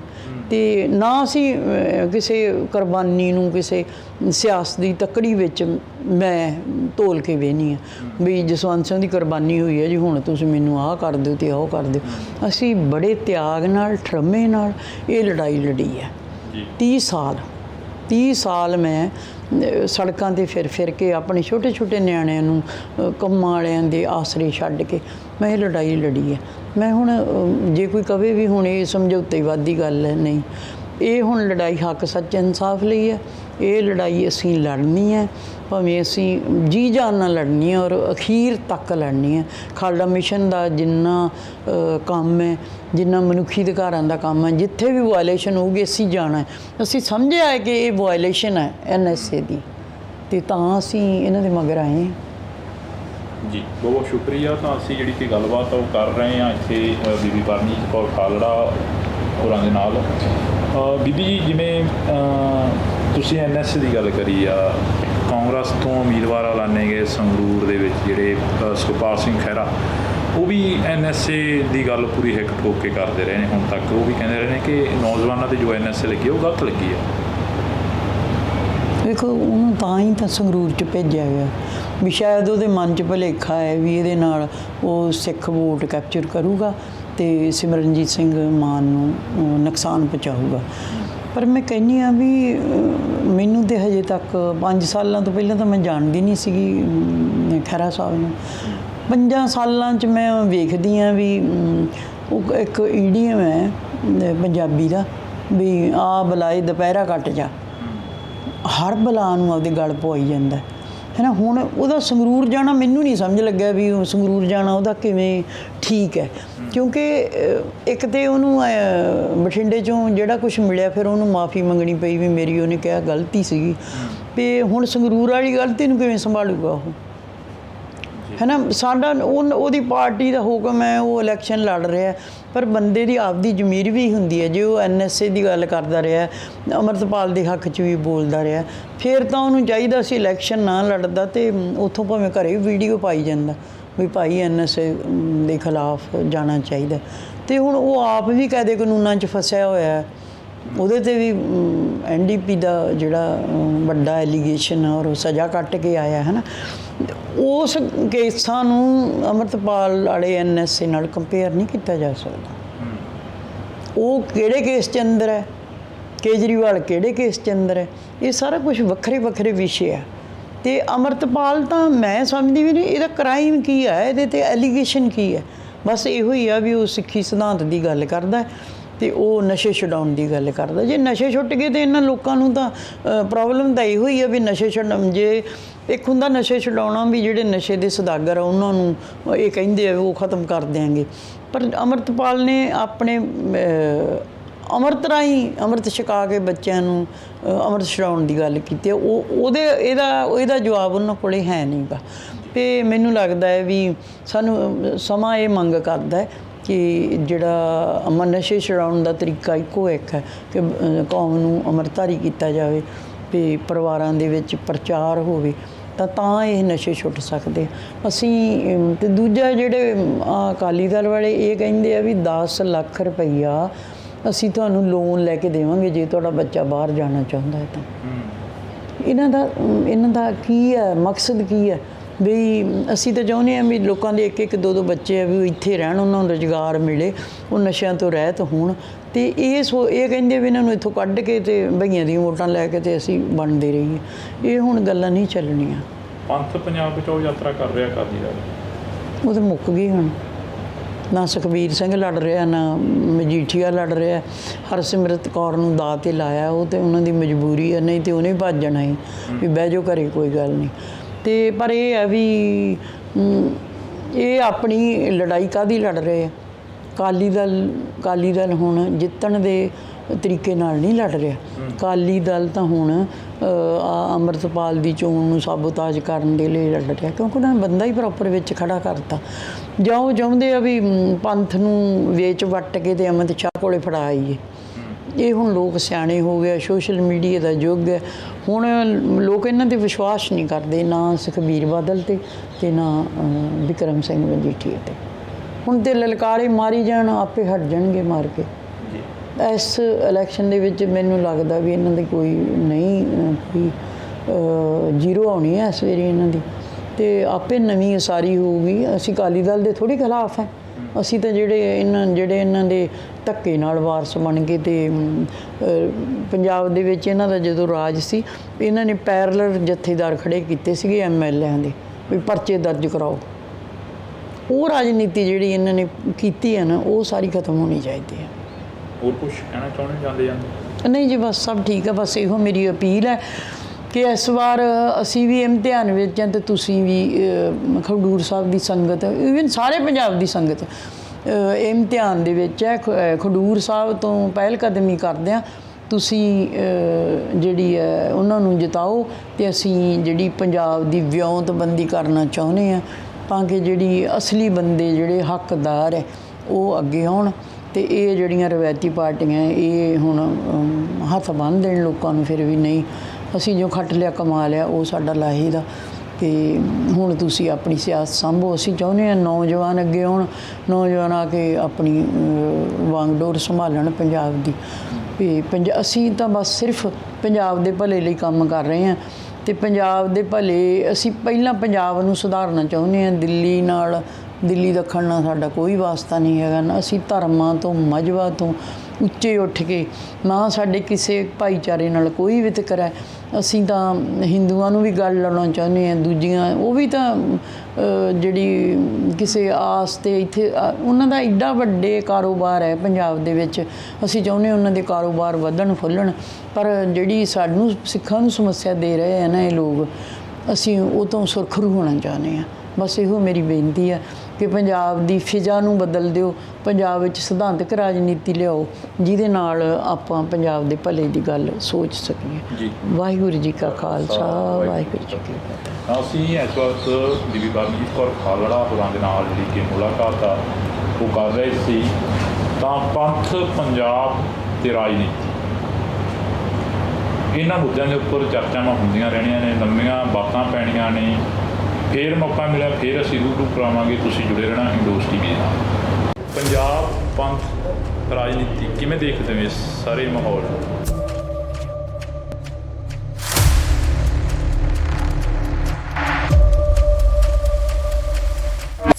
ਰਾਜਨੀਤੀ ਧਰਮ ਦੇ ਵਿੱਚ ਬੜੀ ਜ਼ਰੂਰੀ ਹੈ। ਧਰਮ ਨੂੰ ਰਾਜਨੀਤੀ ਨਾਲੋਂ ਵੱਖਰਾ ਨਹੀਂ ਕੀਤਾ ਜਾ ਸਕਦਾ। ਤੁਹਾਡੀ ਜਿਹੜੀ ਕਿ ਗੱਲ ਹੁੰਦੀ ਆ ਹਮੇਸ਼ਾ ਤੁਸੀਂ ਮਨੁੱਖੀ ਅਧਿਕਾਰਾਂ ਦੀ ਗੱਲ ਕਰਦੇ ਹੋ। ਮਨੁੱਖੀ ਅਧਿਕਾਰਾਂ ਦਾ ਪਿਛਲੇ ਲੰਮੇ ਸਮੇਂ ਤੋਂ ਬੜਾ ਘਾਣ ਹੋਇਆ। ਉਸ ਨੂੰ ਲੈ ਕੇ ਲੋਕਾਂ ਦੇ ਵਿੱਚ ਵਿਚਰ ਰਹੇ ਹੋ। ਲੋਕਾਂ ਦੀ ਸੋਚਣੀ ਸਮਝਣੀ ਕਿੱਦਾਂ ਦੀ ਲੱਗਦੀ ਹੈਗੀ? ਇਹ ਇੱਕ ਬੜਾ ਵੱਡਾ ਮਨੁੱਖੀ ਅਧਿਕਾਰਾਂ ਦਾ ਹੀ ਮੇਰਾ ਖਿਆਲ ਆ ਵੀ ਮਸਲਾ ਹੈ। ਕਿਤੇ ਮੁਗਲਾਂ ਨੇ ਵੀ ਇੰਨੇ ਜ਼ੁਲਮ ਨਹੀਂ ਕੀਤੇ ਜਿੰਨੇ ਸਿੱਖਾਂ ਤੇ 78 78 ਤੋਂ ਲੈ ਕੇ 95 ਤੱਕ ਹੋਏ।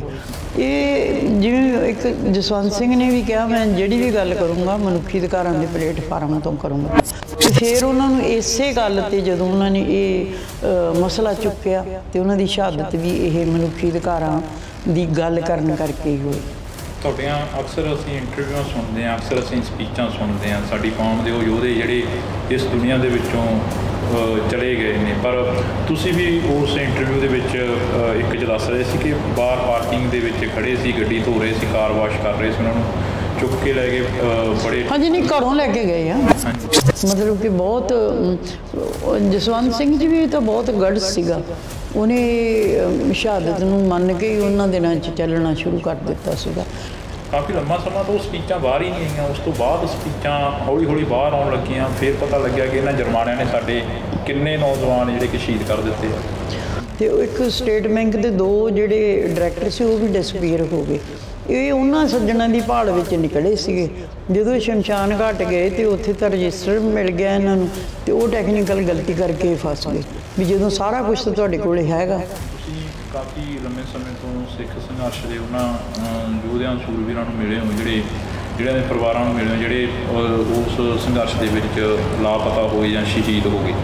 ਤੁਸੀਂ ਕੀ ਮੰਨਦੇ ਹੋ ਇਸ ਪੂਰੇ ਘਟਨਾਕ੍ਰਮ ਨੂੰ ਜਿਹੜਾ ਕਿ ਅਜਨਾਲੇ ਦੇ ਵਿੱਚ ਹੋਇਆ, ਵੀ ਹੋਣਾ ਚਾਹੀਦਾ ਸੀ ਇੱਦਾਂ ਦਾ? ਨਹੀਂ, ਹੋਣਾ ਤਾਂ ਨਹੀਂ ਚਾਹੀਦਾ ਸੀ, ਪਰ ਸਾਡੇ ਜਿਹੜਾ ਸਿਧਾਂਤ ਹੈ ਉਹਦੇ ਵਿੱਚ ਕੀ ਗਲਤ ਹੈ ਕੀ ਠੀਕ ਹੈ ਇਹ ਵਿਆਖਿਆ ਅਕਾਲ ਤਖਤ ਸਾਹਿਬ ਦੇ ਜਥੇਦਾਰ ਨੇ ਕਰਨੀ ਹੈ। ਤੇ ਪਰ ਉਹਨਾਂ ਨੇ ਇਹ ਨਹੀਂ ਕੀਤਾ। ਪਰ ਐਡਮਿਨਿਸਟ੍ਰੇਸ਼ਨ ਐਡਾ ਕਾਹਲਾ ਪੈ ਗਿਆ ਕਿ ਚੱਕ ਕੇ ਬੱਚਿਆਂ ਨੂੰ ਤੁਸੀਂ NSA ਹੀ ਲਾਤਾ। ਵਿਰੋਧੀ ਕਿਉਂ ਇੰਨਾ ਵਿਰੋਧ ਕਰ ਰਹੇ ਨੇ, ਖਾਸ ਕਰਕੇ ਅਕਾਲੀ ਦਲ ਦੇ ਉਮੀਦਵਾਰ ਦੀ ਗੱਲ ਕਰੀਏ? ਕੀ ਕਹਿੰਦੇ ਆ ਉਹ ਕਹਿੰਦੇ ਕਿ ਵੀ ਇੰਨੀ ਤਾਂ ਕੋਈ ਗੱਲ ਹੀ ਹੈ ਨਹੀਂ ਜਿਹੜੀ ਐਡਾ ਬਣਾ ਕੇ ਬਹਿ ਗਏ। NSA ਕਹਿੰਦੇ ਸਾਡੇ ਤੇ ਵੀ ਬਹੁਤ ਵਾਰ ਲੱਗੀ ਆ। ਜਿਹਦੇ ਤੇ NSA ਲੱਗੀ ਉਸੇ ਚੱਕਰ 'ਚ ਹੀ ਤਾਂ ਸਰਕਾਰ ਇਹਨੂੰ ਲੋਕਾਂ ਨੇ ਇੱਕ ਰੁਤਬਾ ਦਿੱਤਾ, ਇਹਨੂੰ MLA ਬਣਾਇਆ।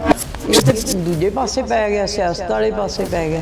ਇਹਨੇ ਤਾਂ ਇਹ ਸੋਚ ਲਿਆ ਵੀ ਸਿਆਸਤ 'ਚੋਂ ਪੈਸੇ ਕਿਵੇਂ ਕਮਾਈਦੇ ਆ, ਸਿਆਸਤ 'ਚ ਲੋਕਾਂ ਨੂੰ ਧੱਕੇ ਕਿਵੇਂ ਦੇਈਦੇ ਆ, ਕਿਵੇਂ ਰੋਹ ਮਾਰੀ ਦਾ। ਉਹ ਆਪ ਕਹਿੰਦਾ ਮੈਂ ਧੱਕੜ ਲੀਡਰ।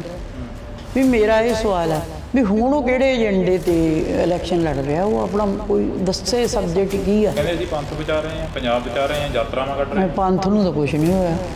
ਪੰਥ ਤੇ ਚੰਗਾ ਭਲਾ ਹੈ, ਪੰਥ ਨੂੰ ਤਾਂ ਤੁਹਾਡੇ ਵਰਗੇ ਲੋਕਾਂ ਨੂੰ ਕੋੜ ਚਿੰਬੜ ਗਿਆ। ਹੁਣ ਤੇ ਜੇ ਅੰਮ੍ਰਿਤਪਾਲ ਕੀ ਕਰ ਰਿਹਾ, ਇਹ ਨਹੀਂ ਪੰਥ ਬਚਾ ਰਿਹਾ। ਕਹਿੰਦੇ ਦੁਬਾਰਾ ਪੰਜਾਬ ਨੂੰ ਉਸ ਅੱਗ ਦੇ ਵਿੱਚ ਨਾ ਤੱਕੋ ਜਿਹੜੀ ਪੰਜਾਬ ਨੇ ਭੋਗ ਚੁੱਕੀ ਹੈ। ਵਿਰੋਧੀਆਂ ਦੇ ਇਹ ਬਿਆਨ ਨਹੀਂ, ਅਸੀਂ ਚਾਹੁੰਦੇ ਹਾਂ ਜਿਨ੍ਹਾਂ ਨੇ ਦੁੱਖ ਹੰਢਾਏ। ਤੂੰ ਤਾਂ ਕੁਝ ਵੀ ਨਹੀਂ ਕੀਤਾ, ਤੈਨੂੰ ਤਾਂ ਰਾਜ ਸੱਤਾ ਮਿਲ ਗਈ, ਤੂੰ ਤਾਂ ਹੱਥ ਬਾਹਾਂ ਖੜੀਆਂ ਕਰਕੇ ਵੀ ਬਾਹਰ ਆ ਗਿਆ। ਲੋਕਾਂ ਤੋਂ ਪੁੱਛੋ ਕੀ ਐਲੀਗੇਸ਼ਨ ਤੇਰੇ ਤੇ। ਕੀ ਇਦਾਂ ਕਿਉਂ ਹੁੰਦਾ ਵੀ ਪੱਗਾਂ ਵਾਲਿਆਂ ਦੇ ਬੈਰੀ ਬਣ ਜਾਂਦੇ ਨੇ? ਇਹ ਨਾ ਤੁਸੀਂ ਜੇ ਇੱਧਰ ਨੂੰ ਮੈਨੂੰ ਤੋਰੋਗੇ, ਇਹ ਸਾਰੇ ED ਦੇ ਡਰ ਹੈ ਇਹਨਾਂ ਨੂੰ, ਵਿਜੀਲੈਂਸ ਦੇ ਡਰ ਹੈ ਇਹਨਾਂ ਨੂੰ। ਇਹ ਤਾਂ ਕੁਝ ਜਿਹੜੇ ਸਿੱਖ ਹੈ ਨਾ ਇਹ ਕੈਟਾਗਰੀ ਦੇ ਲੋਕ ਹੈ। ਪਰ ਦੇਖੋ ਇੰਨਾ ਰਾਜ ਭਾਗ ਮਾਣ ਕੇ ਤੇ ਤੁਸੀਂ ਫੇਰ ਉਹ RSS ਦੇ ਪੈਰਾਂ 'ਚ ਬਹਿ ਗਏ ਜਾ ਕੇ। ਇੱਕ ਵਾਰ ਫੇਰ ਇੰਡੋਸ TV ਦੇ ਨਾਲ ਤੁਸੀਂ ਜੁੜ ਚੁੱਕੇ ਹੋ। ਤਾਂ ਮੈਂ ਹਾਂ ਹਰਜਿੰਦਰ ਸਿੰਘ ਢਿੱਲੋਂ। ਜੇਕਰ ਗੱਲ ਕੀਤੀ ਜਾਵੇ ਤਾਂ ਪੰਥ ਤੇ ਰਾਜਨੀਤੀ ਨੂੰ ਇਕੱਠਿਆਂ ਵੀ ਕਈ ਵਾਰ ਵੇਖਿਆ ਗਿਆ ਤੇ ਪੰਥ ਤੇ ਰਾਜਨੀਤੀ ਨੂੰ ਕਈ ਵਾਰ ਵੱਖੋ ਵੱਖਰਿਆਂ ਵੀ ਦੇਖਿਆ ਗਿਆ।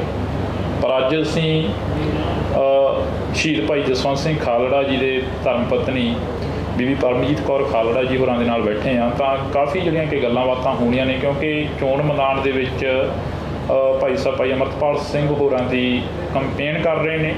ਬੀਬੀ ਜੀ, ਵਾਹਿਗੁਰੂ ਜੀ ਕਾ ਖਾਲਸਾ, ਵਾਹਿਗੁਰੂ ਜੀ ਕੀ ਫਤਿਹ। ਵਾਹਿਗੁਰੂ ਜੀ ਕਾ ਖਾਲਸਾ, ਵਾਹਿਗੁਰੂ ਜੀ ਕੀ ਫਤਿਹ ਜੀ। ਪੰਜਾਬ ਪੰਥ ਰਾਜਨੀਤੀ ਕਿਵੇਂ ਦੇਖਦੇ ਹੋ ਇਸ ਸਾਰੇ ਮਾਹੌਲ ਨੂੰ? ਵੇਖੋ ਜੀ, ਪੰਜਾਬ ਪੰਥ ਤੇ ਰਾਜਨੀਤੀ ਇਹ ਕੋਈ ਐ ਨਹੀਂ ਹੈਗਾ। ਤੁਸੀਂ ਪਹਿਲਾਂ ਵੀ ਕਿਹਾ ਹੈ ਬਈ ਕਦੇ ਇਹਨੂੰ ਧਰਮ ਦੇ ਤੌਰ ਤੇ ਵੇਖਿਆ, ਕਦੇ ਪੋਲਿਟਿਕਸ ਅੱਡੋ ਅੱਡ ਵੀ ਕੀਤੀ ਹੈ ਤੁਸੀਂ, ਪਰ ਨਹੀਂ ਵੀ ਸਾਡਾ ਤਾਂ ਮੀਰੀ ਪੀਰੀ ਦਾ ਸਿਧਾਂਤ ਹੈ। ਰਾਜਨੀਤੀ ਧਰਮ ਦੇ ਵਿੱਚ ਬੜੀ ਜ਼ਰੂਰੀ ਹੈ ਜੀ। ਧਰਮ ਨੂੰ ਰਾਜਨੀਤੀ ਨਾਲੋਂ ਵੱਖਰਾ ਨਹੀਂ ਕੀਤਾ ਜਾ ਸਕਦਾ। ਤੇ ਮੈਂ ਵੀ ਸਮਝਦੀ ਹਾਂ ਜੋ ਗੁਰੂ ਦਾ ਸਿਧਾਂਤ ਇਹ ਹੈ। ਤੇ ਜਿਹੜੀ ਵਧੀਆ ਰਾਜਨੀਤੀ, ਸ਼ੁੱਧ ਰਾਜਨੀਤੀ ਧਰਮ ਦੇ ਵਿੱਚ ਜੇ ਹੋਵੇ ਤਾਂ ਧਰਮ ਦੀ ਵੀ ਵਡਿਆਈ ਹੁੰਦੀ ਹੈ ਤੇ ਰਾਜਨੀਤੀ ਵਿੱਚ ਵੀ ਸ਼ੋਭਾ ਮਿਲਦੀ ਹੈ। ਮਨੁੱਖੀ ਅਧਿਕਾਰਾਂ ਦੀ ਤੁਹਾਡੀ ਜਿਹੜੀ ਕਿ ਗੱਲ ਹੁੰਦੀ ਆ, ਹਮੇਸ਼ਾ ਤੁਸੀਂ ਮਨੁੱਖੀ ਅਧਿਕਾਰਾਂ ਦੀ ਗੱਲ ਕਰਦੇ ਹੋ। ਮਨੁੱਖੀ ਅਧਿਕਾਰਾਂ ਦਾ ਪਿਛਲੇ ਲੰਮੇ ਸਮੇਂ ਤੋਂ ਬੜਾ ਘਾਣ ਹੋਇਆ, ਉਸ ਨੂੰ ਲੈ ਕੇ ਲੋਕਾਂ ਦੇ ਵਿੱਚ ਵਿਚਰ ਰਹੇ ਹੋ। ਲੋਕਾਂ ਦੀ ਸੋਚਣੀ ਸਮਝਣੀ ਕਿੱਦਾਂ ਦੀ ਲੱਗਦੀ ਹੈਗੀ? ਵੇਖੋ ਜੀ, ਮਨੁੱਖੀ ਅਧਿਕਾਰ ਸਰਦਾਰ ਜਸਵੰਤ ਸਿੰਘ ਖਾਲੜਾ ਨੇ ਬਹੁਤ ਵਧੀਆ ਢੰਗ ਦੇ ਨਾਲ ਮਨੁੱਖੀ ਅਧਿਕਾਰਾਂ ਨੂੰ ਪੰਜਾਬ ਦੇ ਮਨੁੱਖੀ ਅਧਿਕਾਰਾਂ ਦੇ ਪਲੇਟਫਾਰਮ 'ਤੇ ਪੰਜਾਬ ਦੀ ਗੱਲ ਕੀਤੀ, ਲਾਵਾਰਸ ਲਾਸ਼ਾਂ ਦੀ ਗੱਲ ਕੀਤੀ ਕਿ ਇਸ ਤੋਂ ਵੱਡੀ ਦਾ ਘਾਣ ਕਦੇ ਹੋ ਨਹੀਂ ਨਾ ਸਕਦਾ ਵੀ ਸਾਡੀ ਇੱਕ ਨਸਲਕੁਸ਼ੀ ਕਰਤੀ ਉਹਨਾਂ ਨੇ। ਪੰਜਾਬ ਦੇ ਵਿੱਚੋਂ ਬੱਚਿਆਂ ਨੂੰ ਚੁੱਕਿਆ, ਮਾਰਿਆ, ਲਾਵਾਰਸ ਕੀਤਾ, ਉਹਨਾਂ ਦੇ ਮਾਂ ਪਿਓ ਨੂੰ ਲਾਸ਼ਾਂ ਵੀ ਨਹੀਂ ਮਿਲੀਆਂ, ਹੈ ਨਾ। ਇਹ ਇੱਕ ਬੜਾ ਵੱਡਾ ਮਨੁੱਖੀ ਅਧਿਕਾਰਾਂ ਦਾ ਹੀ ਮੇਰਾ ਖਿਆਲ ਆ ਵੀ ਮਸਲਾ ਹੈ। ਕਿਤੇ ਮੁਗਲਾਂ ਨੇ ਵੀ ਇੰਨੇ ਜ਼ੁਲਮ ਨਹੀਂ ਕੀਤੇ ਜਿੰਨੇ ਸਿੱਖਾਂ 'ਤੇ 78 ਤੋਂ ਲੈ ਕੇ 95 ਤੱਕ ਹੋਏ। ਵੀ ਹੋਰ ਵੀ ਕਈ ਘਾਣ ਹੋਏ, ਪਰ ਸਾਡੀਆਂ ਧੀਆਂ ਭੈਣਾਂ ਦੀ ਬੇਇੱਜ਼ਤੀ ਹੋਈ, ਥਾਣਿਆਂ ਦੇ ਵਿੱਚ ਬੱਚਿਆਂ ਨੂੰ ਚੁੱਕ ਕੇ ਮਾਰਿਆ ਗਿਆ।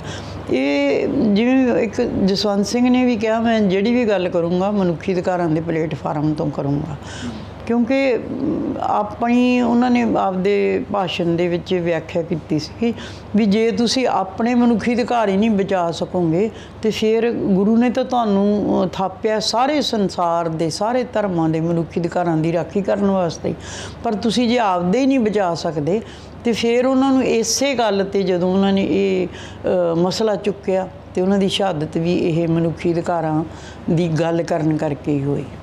ਹਾਂਜੀ। ਪੰਥ ਨੂੰ ਕਿਉਂ ਟਾਰਗੇਟ ਕੀਤਾ ਜਾਂਦਾ? ਪੰਜਾਬ ਨੂੰ ਕਿਉਂ ਟਾਰਗੇਟ ਕੀਤਾ ਜਾਂਦਾ? ਇਹ ਯੋਧਿਆਂ ਦੀ ਕੌਮ ਹੈ, ਅਣਖ ਵਾਲਿਆਂ ਦੀ ਕੌਮ ਹੈ। ਵੀ ਜੇ ਇਹ ਚੈਲੰਜ ਵਜੋਂ ਲੈਂਦੇ ਆ, ਹਰ ਗੱਲ ਨੂੰ ਚੈਲੰਜ ਵਜੋਂ ਲੈਂਦੇ ਆ। ਜਦੋਂ ਇਹ ਲਹਿਰ ਚੱਲੀ ਸੀਗੀ ਤਾਂ ਉਹਦੇ ਵਿੱਚ ਜਿਹੜੇ ਆਪ ਮੁਹਾਰੇ ਜਿਹੜੇ ਜਵਾਨ ਸੀਗੇ, ਆਪਣੇ ਗੱਭਰੂ ਸੀਗੇ, ਉਹ ਸਾਰੇ ਇਸ ਲਹਿਰ ਦੇ ਵਿੱਚ ਆ ਗਏ। ਇਹ ਵੀ ਇੱਕ ਬੜੀ ਵੱਡੀ ਗੱਲ ਹੁੰਦੀ ਹੈ। ਕੋਈ ਸ਼ਖਸੀਅਤ ਕਈ ਵਾਰੀ ਇਹੋ ਜਿਹੀ ਹੁੰਦੀ ਆ ਵੀ ਜਿਹਦੇ ਮਗਰ ਭੀੜਾਂ ਦੀਆਂ ਭੀੜਾਂ ਤੁਰ ਪੈਂਦੀਆਂ। ਕਈ ਸ਼ਖਸੀਅਤ ਇਹੋ ਜਿਹੀ ਹੁੰਦੀ ਆ, ਉਹ ਇਕੱਠ ਤਾਂ ਨਹੀਂ ਕਰ ਸਕਦੀ ਪਰ ਕੁਆਲਿਟੀ ਦੀ ਕੁਰਬਾਨੀ ਜ਼ਰੂਰ ਕਰ ਜਾਂਦੇ ਆ ਉਹ। ਮੈਂ ਇਵੇਂ ਜਸਵੰਤ ਸਿੰਘ ਦੀ ਗੱਲ ਕਰਨ ਲੱਗੀ ਹਾਂ ਵੀ ਸੰਤਾਂ ਦੇ ਮਗਰ ਤੇ ਭੀੜਾਂ ਤੁਰ ਸਕਦੀਆਂ ਸੀਗੀਆਂ, ਪਰ ਜਸਵੰਤ ਸਿੰਘ ਨੇ ਚੁੱਪ ਚਪੀਤੇ ਇਕੱਲਿਆਂ ਹੀ ਸਟੇਟ ਨੂੰ ਚੈਲੰਜ ਕਰਤਾ ਵੀ ਭਾਈ ਤੁਸੀਂ ਆਹ ਮਨੁੱਖੀ ਅਧਿਕਾਰਾਂ ਦਾ ਘਾਣ ਇੰਨਾ ਕੀਤਾ ਹੈ ਤੇ ਸਾਡੇ ਕੋਲੇ ਰਿਕਾਰਡ ਹੈ, ਸਾਡੇ ਕੋਲੇ ਉਹ ਲਿਸਟ ਹੈ ਜਿਹਦੀ ਤੁਸੀਂ ਇਹ ਐਡਾ ਪੰਜਾਬ ਦੇ ਵਿੱਚ ਘਾਣ ਕੀਤਾ ਤੇ ਮੈਂ ਸਟੇਟ ਨੂੰ ਚੈਲੰਜ ਕਰਦਾ, ਆਓ ਮੇਰੇ ਨਾਲ ਟੇਬਲ ਟਾਕ ਕਰੋ। ਜੇ ਤੁਸੀਂ ਕਹਿੰਦੇ ਆ ਵੀ ਇਹ ਨਹੀਂ ਹੋਇਆ, ਕਿਉਂਕਿ ਉਸ ਵੇਲੇ ਦੀ ਜਿਹੜੀ ਸਰਕਾਰ ਸੀਗੀ ਬੇਅੰਤ ਸਿੰਘ ਦੀ, ਔਰ KPS ਗਿੱਲ ਜਿਹੜਾ ਉਸ ਵੇਲੇ DGP ਸੀਗਾ, ਉਹ ਕਹਿੰਦਾ ਸੀ ਇਹ ਤੇ ਅਮਨ ਸ਼ਾਂਤੀ ਲਈ ਹੋਇਆ ਜੋ ਕੁਛ ਵੀ ਹੋਇਆ। ਪਰ ਸਾਨੂੰ ਵੀ ਤੇ ਲੋਕਾਂ ਨੂੰ ਵੀ ਪਤਾ ਸੀ ਵੀ ਉਹਨਾਂ ਦੇ ਕਿੰਨੇ ਇਨੋਸੈਂਟ ਬੱਚੇ ਆ ਜਿਹੜੇ 13 ਸਾਲ ਦੇ ਚੱਕ ਕੇ ਉਹਨਾਂ ਨੇ ਲਾਪਤਾ ਕੀਤੇ ਤੇ ਮਾਪੇ ਵਿਚਾਰੇ ਲੱਭਦੇ ਉਹਨਾਂ ਤੋਂ ਫਿਰ ਪੈਸੇ ਵੀ ਲਏ, ਫਿਰ ਫੀਤੀਆਂ ਵੀ ਲਵਾਈਆਂ। ਇਹ ਬੜੀ ਲੰਮੀ ਸਟੋਰੀ ਆ ਮਨੁੱਖੀ ਅਧਿਕਾਰਾਂ ਦੀ ਇਸ ਸਮੇਂ ਜਿਹੜੀ ਚੱਲੀ ਹੈ ਨਾ। ਲਾਸ਼ਾਂ ਲੱਭਦੇ ਖੁਦ ਇੱਕ ਹਾਂਜੀ ਲਾਸ਼ ਨਹੀਂ, ਉਹਨਾਂ ਨੇ ਚੈਲੰਜ ਕੀਤਾ ਸੀਗਾ ਵੀ ਜੇ ਤੂੰ 25,000 ਲਾਸ਼ਾਂ ਦਾ, ਜਸਵੰਤ ਸਿੰਘ ਨੇ ਕਿਹਾ ਵੀ 25,000 ਬੰਦਾ ਡਿਸਪੀਅਰ ਹੋ ਗਿਆ ਪੰਜਾਬ 'ਚੋਂ। ਉਹਨਾਂ ਨੇ ਕਿਹਾ ਜੇ ਅਸੀਂ 25,000 ਦਾ ਹਿਸਾਬ ਦੇਵਾਂਗੇ ਤੇ 25,000 ਇੱਕ ਦਾ ਵੀ ਦੇ ਦਾਂਗੇ। ਤੇ ਉਹ ਇੱਕ ਚੈਲੰਜ ਸੀਗਾ ਤੇ ਉਹਨਾਂ ਨੇ ਉਵੇਂ ਕੀਤਾ। ਉਹ ਆਪਣੀ ਨਹੀਂ ਕਰਤੂਤ ਤੋਂ ਹਟੇ, ਉਹਨਾਂ ਨੇ ਜਸਵੰਤ ਸਿੰਘ ਨੂੰ ਚੱਕਿਆ, ਉਸੇ ਤਰ੍ਹਾਂ ਉਹਨਾਂ ਦੀ ਲਾਸ਼ ਵੀ ਖੁਰਦ-ਬੁਰਦ ਕੀਤੀ। ਤੁਹਾਡੀਆਂ ਅਕਸਰ ਅਸੀਂ ਇੰਟਰਵਿਊਆਂ ਸੁਣਦੇ ਹਾਂ, ਅਕਸਰ ਅਸੀਂ ਸਪੀਚਾਂ ਸੁਣਦੇ ਹਾਂ, ਸਾਡੀ ਕੌਮ ਦੇ ਉਹ ਯੋਧੇ ਜਿਹੜੇ ਇਸ ਦੁਨੀਆ ਦੇ ਵਿੱਚੋਂ ਚਲੇ ਗਏ ਨੇ, ਪਰ ਤੁਸੀਂ ਵੀ ਉਸ ਇੰਟਰਵਿਊ ਦੇ ਵਿੱਚ ਇੱਕ 'ਚ ਦੱਸ ਰਹੇ ਸੀ ਕਿ ਬਾਹਰ ਪਾਰਕਿੰਗ ਦੇ ਵਿੱਚ ਖੜੇ ਸੀ, ਗੱਡੀ ਧੋ ਰਹੇ ਸੀ, ਕਾਰ ਵਾਸ਼ ਕਰ ਰਹੇ ਸੀ, ਉਹਨਾਂ ਨੂੰ ਚੁੱਕ ਕੇ ਲੈ ਗਏ ਬੜੇ। ਹਾਂਜੀ ਨਹੀਂ, ਘਰੋਂ ਲੈ ਕੇ ਗਏ ਆ। ਸਾਡੇ ਜਿਹੜਾ ਸਾਡੀ ਰਿਹਾਇਸ਼ ਹੈ ਕਬੀਰ ਪਾਰਕ, ਕਿਉਂਕਿ ਮੇਰੀ ਯੂਨੀਵਰਸਿਟੀ ਜੋਬ ਸੀਗੀ ਤੇ ਮੈਂ ਕੰਮ 'ਤੇ ਗਈ ਹਾਂ, ਮੇਰੇ ਸਾਹਮਣੇ ਗੱਡੀ ਕੱਢੀ ਆ ਉਹਨਾਂ ਨੇ ਤੇ ਗੱਡੀ ਧੋਂਦਿਆਂ ਜਦੋਂ ਮੈਨੂੰ ਉੱਥੇ ਫੋਨ ਗਿਆ ਯੂਨੀਵਰਸਿਟੀ ਤੇ ਮੈਂ ਘਰੇ ਆਈ ਹਾਂ, ਪਾਈਪ ਚੱਲ ਰਹੀ ਸੀ ਪਾਣੀ ਵਾਲੀ। ਮਤਲਬ ਕਿ ਬਹੁਤ ਜਸਵੰਤ ਸਿੰਘ 'ਚ ਵੀ ਤਾਂ ਬਹੁਤ ਗੜ੍ਹ ਸੀਗਾ। ਉਹਨੇ ਸ਼ਹਾਦਤ ਨੂੰ ਮੰਨ ਕੇ ਹੀ ਉਹਨਾਂ ਦਿਨਾਂ 'ਚ ਚੱਲਣਾ ਸ਼ੁਰੂ ਕਰ ਦਿੱਤਾ ਸੀਗਾ ਤੇ ਉਹ ਕਦੇ ਵੀ ਜਿਵੇਂ ਉਹਨਾਂ ਨੂੰ ਲੱਗਦਾ ਸੀ ਕਿ ਕਿਸੇ ਵੇਲੇ ਮੇਰੀ ਸ਼ਹਾਦਤ ਹੋ ਸਕਦੀ ਹੈ। ਕਾਫੀ ਲੰਮਾ ਸਮਾਂ ਤੋਂ ਸਪੀਚਾਂ ਬਾਹਰ ਹੀ ਨਹੀਂ ਆਈਆਂ, ਉਸ ਤੋਂ ਬਾਅਦ ਸਪੀਚਾਂ ਹੌਲੀ ਬਾਹਰ ਆਉਣ ਲੱਗੀਆਂ। ਫਿਰ ਪਤਾ ਲੱਗਿਆ ਕਿ ਇਹਨਾਂ ਜਰਮਾਨਿਆਂ ਨੇ ਸਾਡੇ ਕਿੰਨੇ ਨੌਜਵਾਨ ਜਿਹੜੇ ਕਿ ਸ਼ਹੀਦ ਕਰ ਦਿੱਤੇ ਆ। ਹਾਂਜੀ ਨਹੀਂ, ਜਸਵੰਤ ਸਿੰਘ ਨੇ ਤਾਂ 90-91 ਚੋਂ ਇੰਗਲੈਂਡ ਤੋਂ ਵਾਪਸ ਆਏ ਆ ਤਾਂ ਉਹਨਾਂ ਨੇ ਫਿਰ ਫੀਲਡ ਵਿੱਚ ਕੰਮ ਕੀਤਾ, ਫਿਰ ਲੋਕਾਂ ਨਾਲ ਬਈ ਮਿਲੇ, ਉਹਨਾਂ ਦੀਆਂ ਲਿਸਟਾਂ ਬਣਾਈਆਂ। ਉਹ ਤਾਂ ਪਰਮਾਤਮਾ ਵੱਲੋਂ ਕਈ ਵਾਰੀ ਕਹਿੰਦੇ ਆ ਵੀ ਕੋਈ ਵਰਤਾਰਾ ਇਹੋ ਜਿਹਾ ਵਾਪਰਿਆ। ਕੋਈ ਜਸਵੰਤ ਸਿੰਘ ਆਪਦੇ ਕਿਸੇ ਦੋਸਤ ਡਾਇਰੈਕਟਰ ਵੀ ਸੀਗੇ ਉਹ ਸਟੇਟ ਬੈਂਕ 'ਚ, ਅਤੇ ਇੱਕ ਸਟੇਟ ਬੈਂਕ ਦੇ 2 ਜਿਹੜੇ ਡਾਇਰੈਕਟਰ ਸੀ ਉਹ ਵੀ ਡਿਸਪੀਅਰ ਹੋ ਗਏ। ਇਹ ਉਹਨਾਂ ਸੱਜਣਾਂ ਦੀ ਭਾਲ ਵਿੱਚ ਨਿਕਲੇ ਸੀਗੇ। ਜਦੋਂ ਸ਼ਮਸ਼ਾਨ ਘਾਟ ਗਏ ਤੇ ਉੱਥੇ ਤਾਂ ਰਜਿਸਟਰ ਮਿਲ ਗਿਆ ਇਹਨਾਂ ਨੂੰ, ਜਿਹਦੇ ਵਿੱਚ ਉਹਨਾਂ ਨੇ ਲਿਖਿਆ ਸੀਗਾ ਵੀ ਇਹ ਜਿਹੜੇ ਲੋਕ ਹੈ ਇਹ ਉਹਦਾ ਜਿਹੜਾ ਬੰਦਾ ਇਹਨਾਂ ਨੇ ਲਾਵਾਰਸ ਕੀਤਾ ਜਾਂ ਉਹਨਾਂ ਨੂੰ ਖਤਮ ਕੀਤਾ, ਉਹਦਾ ਨਾਂ ਲਿਖਿਆ ਸੀ, ਉਹਦੇ ਪਿਓ ਦਾ ਨਾਂ ਲਿਖਿਆ ਸੀ, ਉਹਦੇ ਪਿੰਡ ਦਾ ਨਾਂ ਲਿਖਿਆ ਸੀ, ਇਹ ਵੀ ਲਿਖਿਆ ਸੀ ਕਿ ਕਿਹੜਾ ਥਾਣੇਦਾਰ ਇਹ ਲਾਸ਼ ਲੈ ਕੇ ਆਇਆ। ਅਤੇ ਪਰ ਜਿਹੜਾ ਲਾਸਟ ਕਾਲਮ ਉਹਦੇ ਵਿੱਚ ਉਹਨਾਂ ਲਿਖਤਾ ਵੀ ਇਹ ਲਾਵਾਰਸ ਹੈ। ਇਹ ਇੱਕ ਟੈਕਨੀਕਲ ਗਲਤੀ ਸੀਗੀ ਅਤੇ ਉਹ ਟੈਕਨੀਕਲ ਗਲਤੀ ਕਰਕੇ ਫਸ ਗਏ ਵੀ ਜਦੋਂ ਸਾਰਾ ਕੁਛ ਤਾਂ ਤੁਹਾਡੇ ਕੋਲ ਹੈਗਾ, ਤੁਸੀਂ ਐਡਰੈਸ ਵੀ ਲਿਖੀ ਜਾਂਦੇ, ਨਾਂ ਪਤਾ ਪਿੰਡ ਸਭ ਲਿਖੀ ਜਾਂਦੇ, ਅਤੇ ਲਾਵਾਰਸ ਕਿਵੇਂ ਹੋ ਗਿਆ।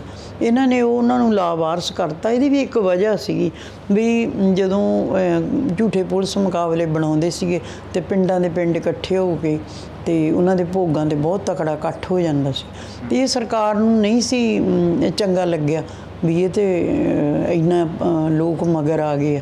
ਉਹਨਾਂ ਨੇ ਫਿਰ ਇੱਕ ਕ੍ਰਾਈਟੀਰੀਆ ਬਣਾ ਲਿਆ ਕਿ PS ਗਿੱਲ ਨੇ ਵੀ ਇਹਨਾਂ ਨੂੰ ਮਾਰੋ ਅਤੇ ਇਹਨਾਂ ਦੀ ਲਾਸ਼ ਵੀ ਨਾ ਦਿਓ ਨਾ ਕੋਈ। ਅੱਜ ਫਿਰ ਤੁਸੀਂ ਉਸੇ ਮਨੁੱਖੀ ਅਧਿਕਾਰਾਂ ਦੀ ਗੱਲ ਬੜੀ ਜ਼ੋਰ ਸ਼ੋਰ ਦੇ ਨਾਲ ਕਰ ਰਹੇ ਹੋ। ਹਲਕਾ ਖਡੂਰ ਸਾਹਿਬ ਦੀ ਜੇਕਰ ਗੱਲ ਕੀਤੀ, ਹਾਂਜੀ ਬੇਟਾ, ਇਹ ਤਾਂ ਇੱਕ ਬੈਕਗਰਾਊਂਡ ਹੈ ਵੀ ਖਾਲੜੇ ਨੇ ਕੀ ਕੰਮ ਕੀਤਾ, ਕਿਵੇਂ ਉਹਨੇ ਅਪਰੋਚ ਕੀਤੀ।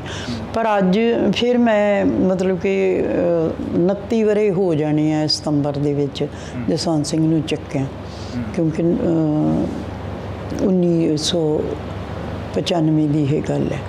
ਤਾਂ ਉਸ ਤੋਂ ਬਾਅਦ ਅਸੀਂ ਕੋਰਟ ਦਾ ਰੁੱਖ ਕੀਤਾ ਅਤੇ ਕੋਰਟ ਦੇ ਵਿੱਚ ਸਾਨੂੰ ਲੜਦਿਆਂ 13 ਵਿੱਚ ਜਾ ਕੇ ਜਸਵੰਤ ਸਿੰਘ ਖਾਲੜਾ ਦਾ ਜਿਹੜਾ ਕੇਸ ਆ ਉਹ ਸੁਪਰੀਮ ਕੋਰਟ ਵਿੱਚ ਜਾ ਕੇ ਮੁੱਕਿਆ।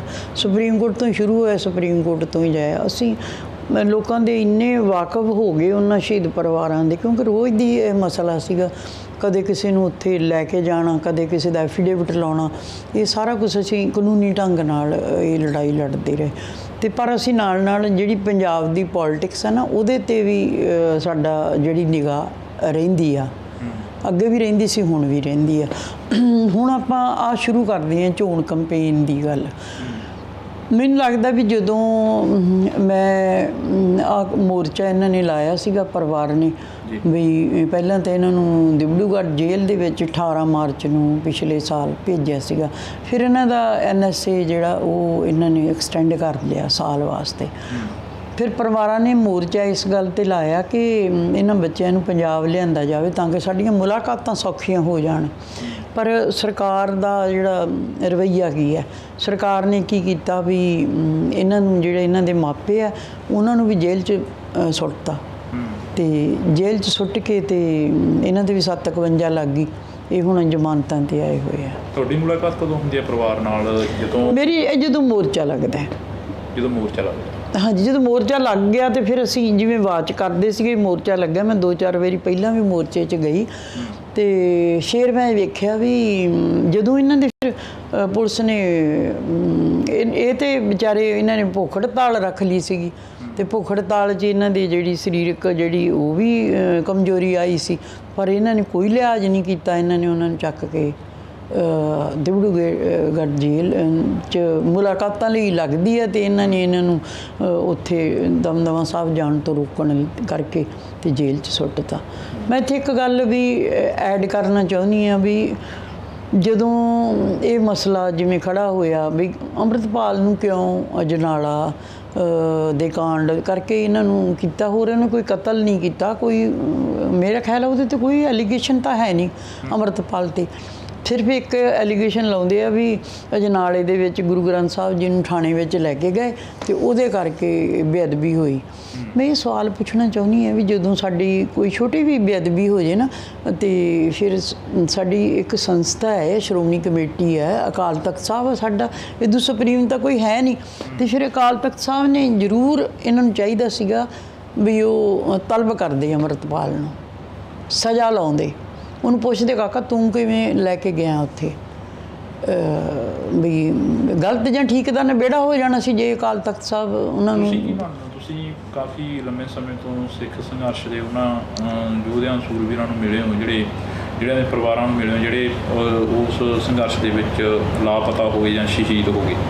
ਤੁਸੀਂ ਕੀ ਮੰਨਦੇ ਹੋ ਇਸ ਪੂਰੇ ਘਟਨਾਕ੍ਰਮ ਨੂੰ ਜਿਹੜਾ ਕਿ ਅਜਨਾਲੇ ਦੇ ਵਿੱਚ ਹੋਇਆ, ਵੀ ਹੋਣਾ ਚਾਹੀਦਾ ਸੀ ਇੱਦਾਂ ਦਾ? ਨਹੀਂ ਹੋਣਾ ਤਾਂ ਨਹੀਂ ਚਾਹੀਦਾ ਸੀ, ਪਰ ਸਾਡੇ ਜਿਹੜਾ ਸਿਧਾਂਤ ਹੈ, ਸਿੱਖੀ ਦਾ ਇੱਕ ਸਿਧਾਂਤ ਹੈ, ਉਹਦੇ ਵਿੱਚ ਕੀ ਗਲਤ ਹੈ ਕੀ ਠੀਕ ਹੈ, ਇਹ ਵਿਆਖਿਆ ਅਕਾਲ ਤਖਤ ਸਾਹਿਬ ਦੇ ਜਥੇਦਾਰ ਨੇ ਕਰਨੀ ਹੈ, ਮੈਂ ਜਾਂ ਤੁਸੀਂ ਨਹੀਂ ਕਰਨੀ, ਵੀ ਕੀ ਉੱਥੇ ਠੀਕ ਹੋਇਆ ਜਾਂ ਕੀ ਉੱਥੇ ਗਲਤ ਹੋਇਆ।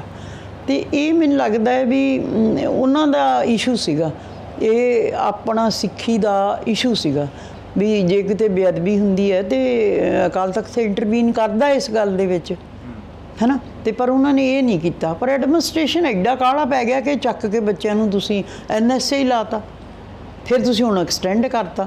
ਕੀ ਖਤਰਾ ਹੈ ਇਹਦੇ ਕੋਲੋਂ? ਅੰਮ੍ਰਿਤਪਾਲ ਕੋਲੋਂ ਲੋਕਾਂ ਨੂੰ ਕੋਈ ਖਤਰਾ ਹੈ, ਸਟੇਟ ਨੂੰ ਕੋਈ ਖਤਰਾ ਹੈ? ਇਹ ਜ਼ਰੂਰ ਅਸੀਂ ਇਲੈਕਸ਼ਨ ਦੇ ਵਿੱਚ ਇਸੇ ਕੰਮ ਲਈ ਮੈਂ ਆਈ ਹਾਂ ਵੀ ਅੰਮ੍ਰਿਤਪਾਲ ਦਾ ਗੁਨਾਹ ਕੀ ਹੈ ਤੇ ਕੀ ਉਹਨੇ ਕੋਈ ਗਲਤ ਕੰਮ ਕੀਤਾ ਤੇ ਜੇ ਉਹਨੇ, ਤੁਸੀਂ ਮੰਨ ਕੇ ਚੱਲੋ ਵੀ ਉਹਨੇ ਗਲਤੀ ਕਰ ਲਈ, ਹੈ ਨਾ, ਪਰ ਇਹ ਤੇ ਸਾਡਾ ਸਿੱਖਾਂ ਦੀ ਸੁਪਰੀਮ ਹੈਗੀ ਹੈ ਸੰਸਥਾ ਸਾਡੇ ਕੋਲੇ, ਅਕਾਲ ਤਖਤ ਸਾਹਿਬ ਦੀ ਰਹਿਨੁਮਾਈ ਥੱਲੇ ਇਹ ਗੱਲ ਨਜਿੱਠੀ ਜਾਣੀ ਚਾਹੀਦੀ ਸੀਗੀ। ਇਹ ਐਡਮਿਨਿਸਟ੍ਰੇਸ਼ਨ ਦਾ ਮਸਲਾ ਨਹੀਂ ਹੈ, ਕਿਉਂਕਿ ਉੱਥੇ ਕੋਈ ਕਤਲ ਨਹੀਂ ਹੋਇਆ, ਉੱਥੇ ਕੋਈ ਲੜਾਈ ਨਹੀਂ ਹੋਈ, ਕੋਈ ਝਗੜਾ ਨਹੀਂ ਹੋਇਆ। ਵੀ ਇਹ ਕਹੀ ਜਾਂਦੇ ਆ ਵੀ ਇਹ ਸਾਰੀ ਕਾਰਵਾਈ ਇਹਨਾਂ ਨੇ ਅਹਿਮਦ ਸ਼ਾਹ ਦੇ ਆਖੇ ਲੱਗ ਕੇ ਇਹਨੇ ਭਗਵੰਤ ਮਾਨ ਨੇ ਬੱਚਿਆਂ ਨੂੰ ਚੱਕ ਕੇ ਉੱਥੇ ਸੁੱਟਤਾ। ਤੇ ਵਿਰੋਧੀ ਕਿਉਂ ਇੰਨਾ ਵਿਰੋਧ ਕਰ ਰਹੇ ਨੇ? ਹਾਂਜੀ, ਵਿਰੋਧੀ ਕਿਉਂ ਇੰਨਾ ਵਿਰੋਧ ਕਰ ਰਹੇ ਨੇ? ਖਾਸ ਕਰਕੇ ਅਕਾਲੀ ਦਲ ਦੇ ਉਮੀਦਵਾਰ ਦੀ ਗੱਲ ਕਰੀਏ, ਕੀ ਕਹਿੰਦੇ ਆ ਉਹ ਕਹਿੰਦੇ ਕਿ ਵੀ ਇੰਨੀ ਤਾਂ ਕੋਈ ਗੱਲ ਹੀ ਹੈ ਨਹੀਂ ਜਿਹੜੀ ਐਡਾ ਬਣਾ ਕੇ ਬਹਿ ਗਏ। NSA ਕਹਿੰਦੇ ਸਾਡੇ ਤੇ ਵੀ ਬਹੁਤ ਵਾਰ ਲੱਗੀ ਆ, ਤੇ ਚਲੋ ਲੱਗੀ ਹੈ, ਇਹਦੇ ਇਕੱਲੇ ਤੇ ਨਹੀਂ ਲੱਗੀ। ਮੇਰਾ ਖਿਆਲ ਹੈ ਵੀ ਜੇ ਤੁਹਾਨੂੰ ਯਾਦ ਹੋਊਗਾ ਵੀ 600-700 ਬੱਚੇ ਤੇ ਨੂੰ ਫੜ ਕੇ ਅੰਦਰ ਦਿੱਤਾ ਸੀ ਜਦੋਂ ਅਕਾਲ ਤਖਤ ਸਾਹਿਬ ਤੇ ਅਟੈਕ ਹੋਇਆ। ਉਹ ਬੜੀ ਸਿਧਾਂਤਕ ਲੜਾਈ ਉਸ ਵੇਲੇ ਲੜੀ ਗਈ, ਹੈ ਨਾ। ਹੋਰ ਤਾਂ ਕੋਈ ਚੀਕਦਾ ਨਹੀਂ ਗਾ, ਕੋਈ ਨਹੀਂ ਕਹਿੰਦਾ ਵੀ ਅਸੀਂ, ਸਾਰੇ ਕਹਿੰਦੇ ਵੀ ਧਰਮ ਦੀ ਖਾਤਰ ਕੁਰਬਾਨੀ ਹੋਊਗੀ ਜਾਂ ਐਂ ਹੋਊਗੀ। ਇਹ ਆਇਆ ਵੀ ਕਿਸ ਤਰੀਕੇ ਦੇ ਨਾਲ ਤੁਸੀਂ ਸਾਰੇ ਜਾਣਦੇ ਹੋ, ਬਾਹਰ ਆਇਆ ਜਿਹਦੇ ਤੇ NSA ਲੱਗੀ, ਉਸੇ ਚੱਕਰ 'ਚ ਹੀ ਤਾਂ ਸਰਕਾਰ ਇਹਨੂੰ ਲੋਕਾਂ ਨੇ ਇੱਕ ਰੁਤਬਾ ਦਿੱਤਾ, ਇਹਨੂੰ MLA ਬਣਾਇਆ। ਤੇ ਇਹਨੂੰ ਜੇ MLA ਬਣ ਗਿਆ ਸੀ ਤੇ ਇਹਨੂੰ ਫਿਰ ਉਹ ਉੱਥੇ ਕੰਮ ਕਰਨਾ ਚਾਹੀਦਾ ਸੀ ਵੀ ਸਾਡੇ ਨਾਲ ਧੱਕਾ ਹੋਇਆ। ਇਹ ਤੇ ਦੂਜੇ ਪਾਸੇ ਪੈ ਗਿਆ, ਸਿਆਸਤ ਵਾਲੇ ਪਾਸੇ ਪੈ ਗਿਆ। ਇਹਨੇ ਤੇ ਇਹ ਸੋਚ ਲਿਆ ਵੀ ਸਿਆਸਤ 'ਚੋਂ ਪੈਸੇ ਕਿਵੇਂ ਕਮਾਈਦੇ ਆ, ਸਿਆਸਤ 'ਚ ਲੋਕਾਂ ਨੂੰ ਧੱਕੇ ਕਿਵੇਂ ਦੇਈਦੇ ਆ, ਕਿਵੇਂ ਰੋਹ ਮਾਰੀਦਾ। ਉਹ ਆਪ ਕਹਿੰਦਾ ਮੈਂ ਧੱਕੜ ਲੀਡਰ ਨਹੀਂ, ਇਸ ਕੰਮ ਵਾਸਤੇ ਤਾਂ ਨਹੀਂ ਲੋਕਾਂ ਨੇ ਇਹਨੂੰ ਇਹ ਫਤਵਾ ਦਿੱਤਾ ਸੀ ਵੀ ਤੂੰ MLA ਬਣ ਕੇ ਸੇਵਾ ਕਰ। ਜਿੰਨਾ ਇਹਨੇ NSA ਕੱਟਿਆ ਨੂੰ ਉਸ ਤੋਂ ਵੱਧ ਤਾਂ ਲੋਕਾਂ ਨੇ ਇਹਨੂੰ ਸਤਿਕਾਰ ਦਿੱਤਾ, ਇਹਨੂੰ MLA ਬਣਾਇਆ। ਹੁਣ ਮੈਂ ਤੁਹਾਨੂੰ ਦੱਸਦੀ ਹਾਂ ਵੀ ਮੇਰਾ ਇਹ ਸਵਾਲ ਹੈ ਵੀ ਹੁਣ ਉਹ ਕਿਹੜੇ ਏਜੰਡੇ ਤੇ ਇਲੈਕਸ਼ਨ ਲੜ ਰਿਹਾ, ਉਹ ਆਪਣਾ ਕੋਈ ਦੱਸੇ ਸਬਜੈਕਟ ਕੀ ਆ। ਕਹਿੰਦੇ ਅਸੀਂ ਪੰਥ ਬਚਾ ਰਹੇ ਹਾਂ, ਪੰਜਾਬ ਬਚਾ ਰਹੇ ਹਾਂ, ਯਾਤਰਾਵਾਂ ਕੱਢ ਰਹੇ ਹਾਂ। ਪੰਥ ਨੂੰ ਤਾਂ ਕੁਛ ਨਹੀਂ ਹੋਇਆ, ਪੰਥ ਤੇ ਚੰਗਾ ਭਲਾ ਹੈ, ਪੰਥ ਨੂੰ ਤਾਂ ਤੁਹਾਡੇ ਵਰਗੇ ਲੋਕਾਂ ਨੂੰ ਕੋਹੜ ਚਿੰਬੜ ਗਿਆ। ਹੁਣ ਤੇ ਜੇ ਅੰਮ੍ਰਿਤਪਾਲ ਕੀ ਕਰ ਰਿਹਾ, ਇਹ ਨਹੀਂ ਪੰਥ ਬਚਾ ਰਿਹਾ, ਇਹ ਨਸ਼ਿਆਂ ਤੋਂ ਦੂਰ ਕਰ ਰਹੇ, ਤੁਸੀਂ ਨਸ਼ਿਆਂ ਨੂੰ ਲਾ ਰਹੇ ਆ, ਪੰਥ ਕਿਵੇਂ ਬਚੂ? ਤੇ ਜਾ ਕੇ ਤਰਾ ਕਰਦੇ ਆ ਲੋਕ ਵੀ ਇਹਨਾਂ ਨੇ ਜਿਹੜੇ ਅਕਾਲੀ ਦਲ ਵਾਲੇ ਨੇ ਨਸ਼ੇ ਕਿੰਨੇ ਵੇਚੇ ਆ, ਤੇ ਕਿੱਡੇ ਐਲੀਗੇਸ਼ਨ ਇਹਨਾਂ ਦੇ ਜਿਹੜੇ ਆਪਦੇ ਆਪ ਨੂੰ ਲੀਡਰ ਕਹਾਉਂਦੇ ਆ, ਉਹਨਾਂ ਤੇ ਉਹ ਕੇਸ ਭੁਗਤ ਰਹੇ ਆ। ਨਸ਼ਿਆਂ ਦੇ ਸੁਦਾਗਰ ਲੋਕ ਉਹਨਾਂ ਨੂੰ ਕਹਿੰਦੇ ਆ, ਚਿੱਟੇ ਦੇ ਵਪਾਰੀ ਉਹਨਾਂ ਨੂੰ ਕਹਿੰਦੇ ਆ।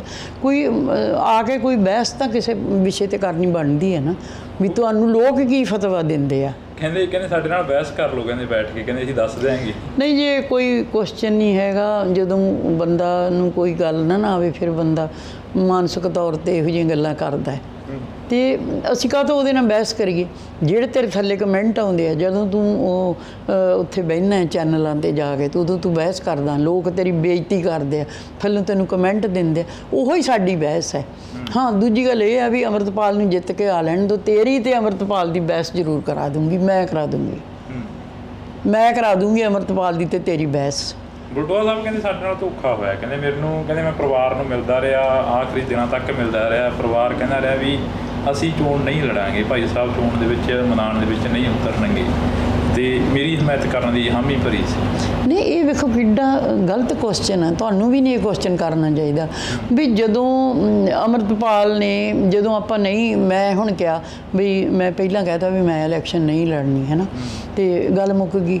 ਤੇ ਜਦੋਂ ਅੰਮ੍ਰਿਤਪਾਲ ਵੀ ਪਹਿਲਾਂ ਕਹਿੰਦਾ ਸੀ ਮੈਂ ਇਲੈਕਸ਼ਨ ਨਹੀਂ ਲੜਨੀ, ਹੁਣ ਮੈਂ ਕਹਿਤਾ ਮੈਂ ਜਦੋਂ ਪਹਿਲਾਂ ਇਲੈਕਸ਼ਨ ਨਹੀਂ ਲੜਦੀ ਸੀ ਤੇ ਮੈਂ ਕਹਿ ਦਿਆਂ ਵੀ ਮੈਂ ਤੈਨੂੰ ਹਮਾਇਤ ਦੇਵਾਂਗੀ, ਵੀ ਮੈਂ ਨਹੀਂ ਲੜਨੀ, ਮੈਂ ਤੁਹਾਨੂੰ ਹਮਾਇਤ ਕਰੂੰਗੀ। ਜਦੋਂ ਅਸੀਂ ਆਪ ਹੀ ਮੈਦਾਨ ਵਿੱਚ ਆ ਗਏ ਤੇ ਹੁਣ ਹਮਾਇਤ ਕਾਹਦੀ ਹਮਾਇਤ ਭਾਲਦਾ ਹੁਣ ਉਹ? ਇਹਦੇ ਵੇਖੋ ਕਿੱਡਾ ਠੱਗੀ ਮਾਰੀ ਇਹਨਾਂ ਨੇ ਮੋਰਚੇ ਦੇ ਨਾਲ। ਇਹ ਮੋਰਚੇ ਦੇ ਵਿੱਚ ਆ ਕੇ ਭਾਈ ਮਨਜੀਤ ਸਿੰਘ ਦਾ ਮੁੰਡਾ ਤੇ ਵਿਰਸਾ ਬਲਟੋਆ, ਇਹ ਫਿਰ ਕਿਸੇ ਲਾਲਚ ਹੇਤੀ ਆਏ ਸੀਗੇ ਨਾ ਵੀ ਮੋਰਚੇ ਦੀ ਜਿਹੜੀ ਵੇਵ ਆ ਉਹ ਅਸੀਂ ਇਲੈਕਸ਼ਨਾਂ ਦੇ ਵਿੱਚ ਸੰਭਾਲ ਲਾਂਗੇ। ਇਹਨਾਂ ਨੂੰ ਪੁੱਛੋ ਵੀ ਉਹ ਬੀਬੀ ਕਮਲਜੀਤ ਕੌਰ ਦਾ ਕੀ ਹਾਲ ਹੈ, ਕਦੇ ਪੁੱਛਿਆ ਉਹਨਾਂ ਨੂੰ? ਜਿਹਨੂੰ ਤੁਸੀਂ ਪਹਿਲਾਂ ਪਟਿਆਲੇ 'ਚ ਲੈ ਗਏ, ਫਿਰ ਤੁਸੀਂ ਉਹਨੂੰ ਸੰਗਰੂਰ 'ਚ ਲੈ ਗਏ, ਤੇ ਬਸ ਇੰਨਾ ਹੀ ਹੈ ਵੀ ਜਿੰਨਾ ਤੁਹਾਨੂੰ ਸਿਆਸੀ ਲਾਹਾ ਮਿਲ ਜੇ। ਇਹਨਾਂ ਨੂੰ ਮੇਰੇ ਵੱਲੋਂ ਕਹਿ ਦਿਓ ਤੇ ਆਪਣੇ ਵੱਲੋਂ ਕਹਿ ਦਿਓ ਵੀ ਜੋ ਕਲੰਕ ਤੁਸੀਂ ਖੱਟਿਆ ਹੈ ਨਾ ਸਿੱਖ ਪੰਥ ਦੇ ਨਾਲ, ਇਹ ਇਸ ਤਰ੍ਹਾਂ ਧੋਤਾ ਨਹੀਂ ਜਾਣਾ। ਵੀ ਤੁਸੀਂ ਲੋਕਾਂ ਝੂਠ ਮਾਰੀ ਜਾਓ ਵੀ ਮੈਨੂੰ ਇਹ ਕਰਨਗੇ। ਕੋਈ ਪਹੁੰਚ ਕੀਤੀ ਸੀ ਅਕਾਲੀ ਦਲ ਨੇ? ਇਹਨੇ ਕੀਤੀ ਸੀ ਵਿਰਸੇ ਸਿੰਘ ਨੇ, ਉਹ ਆਪ ਕਹਿੰਦਾ ਸਟੇਜ ਤੋਂ ਮੈਂ ਤਾਂ ਇਹ ਗੱਲ ਦੱਬਣਾ ਚਾਹੁੰਦੀ ਸੀਗੀ ਵੀ ਚੱਲ ਕੀਤੀ ਤਾਂ ਕੀਤੀ, ਗੱਲ ਮੁੱਕੀ, ਮੈਂ ਜਦੋਂ ਜਾਣਾ ਹੀ ਨਹੀਂ ਇਹਨਾਂ ਵੱਲ। ਤੇ ਇਹ ਹੁਣ ਸਟੇਜ ਤੋਂ ਇਹਨੇ ਪਹਿਲੇ ਦਿਨ ਕਿਹਾ ਵੀ ਅਸੀਂ ਬੀਬੀ ਦੇ ਸੰਪਰਕ 'ਚ ਸੀ ਤੇ ਅਸੀਂ ਉਹਨਾਂ ਨੂੰ ਕਿਹਾ ਸੀ ਵੀ ਲੜ ਲਓ ਇਲੈਕਸ਼ਨ। ਤੇ ਜਦੋਂ ਤੁਸੀਂ 19 ਦੇ ਵਿੱਚ ਤਾਂ ਬੀਬੀ ਜੰਗੀਰ ਕੌਰ ਨੂੰ ਪਲਾਂਟ ਕਰ ਲਿਆ ਕੇ ਪੈਰਲਰ ਮੇਰੇ, ਹੈ ਨਾ, ਤੇ ਹੁਣ ਅੰਮ੍ਰਿਤਪਾਲ ਦੇ ਇਲੈਕਸ਼ਨ ਲੜਨ ਲੱਗਾ ਤੇ ਤੂੰ ਆ ਗਿਆ। ਹੁਣ ਵੀ ਇਲੈਕਸ਼ਨ ਦੀ ਇੰਚਾਰਜ ਮੈਂ ਹੀ ਹਾਂ, ਹੁਣ ਵੀ ਉਹੋ ਹੀ ਮੁੱਦੇ ਆ, ਹੁਣ ਵੀ ਉਹੋ ਹੀ ਮਨੁੱਖੀ ਅਧਿਕਾਰਾਂ ਦੇ ਮੁੱਦੇ ਆ। ਇਹ ਕੁਐਸਚਨ ਨਾ ਤਾਂ ਉਹਨੂੰ ਕਰਨਾ ਚਾਹੀਦਾ, ਨਾ ਮੀਡੀਆ ਨੂੰ ਸਾਨੂੰ ਕਰਨਾ ਚਾਹੀਦਾ ਵੀ ਜਦੋਂ ਅਸੀਂ ਆ ਹੀ ਗਏ ਹਾਂ ਮੈਦਾਨ ਦੇ ਵਿੱਚ ਤੇ ਫਿਰ ਅਸੀਂ ਉਹਦੀ ਮਦਦ ਕਿਵੇਂ ਕਰੀਏ। ਫਿਰ ਮੇਰਾ ਇੱਕ ਸਵਾਲ ਇਹ ਵੀ ਹੈ, ਅੰਮ੍ਰਿਤਪਾਲ ਤਾਂ ਉਦੋਂ ਬਿਲਕੁਲ ਬੱਚਾ ਹੀ ਹੋਣਾ ਜਦੋਂ ਦੀ ਮੈਂ ਤੁਰੀ ਹਾਂ, ਤੇ ਅਸੀਂ ਤਾਂ ਜਿਨ੍ਹਾਂ ਲੋਕਾਂ ਨਾਲ ਹੀ ਸਮਝੌਤੇ ਕੀਤੇ, ਜਦੋਂ ਇਹਨਾਂ ਨੇ ਸਮੇਧ ਸੈਣੀ ਨੂੰ DGP ਲਾਇਆ, ਜਦੋਂ ਇਹਨਾਂ ਨੇ ਇਜ਼ਹਾਰ ਆਲਮ ਨੂੰ ਉਹ ਬਣਾਇਆ, ਜਦੋਂ ਇੱਥੇ ਕਿਹੜਾ ਉਹ ਗੁਰੂ ਹੈ ਜਿਹਨੇ ਨਕੋਦਰ ਕਾਂਡ ਕੀਤਾ ਹੈ, ਦਰਬਾਰਾ ਗੁਰੂ, ਤੇ ਉਹ ਜੇ ਲੋਕਾਂ ਦੇ ਨਾਲ ਤੁਹਾਡੀਆਂ ਸਾਂਝਾਂ ਹੋਣ ਤੇ ਪਰਮਜੀਤ ਕੌਰ ਤੁਹਾਡੇ ਨਾਲ ਸਮਝੌਤੇ ਕਰ ਜੇ, ਇਹ ਸੰਭਵ ਨਹੀਂ ਹੈ, ਇਹ ਮੇਰੀ ਨੇਚਰ ਹੀ ਨਹੀਂ ਹੈ।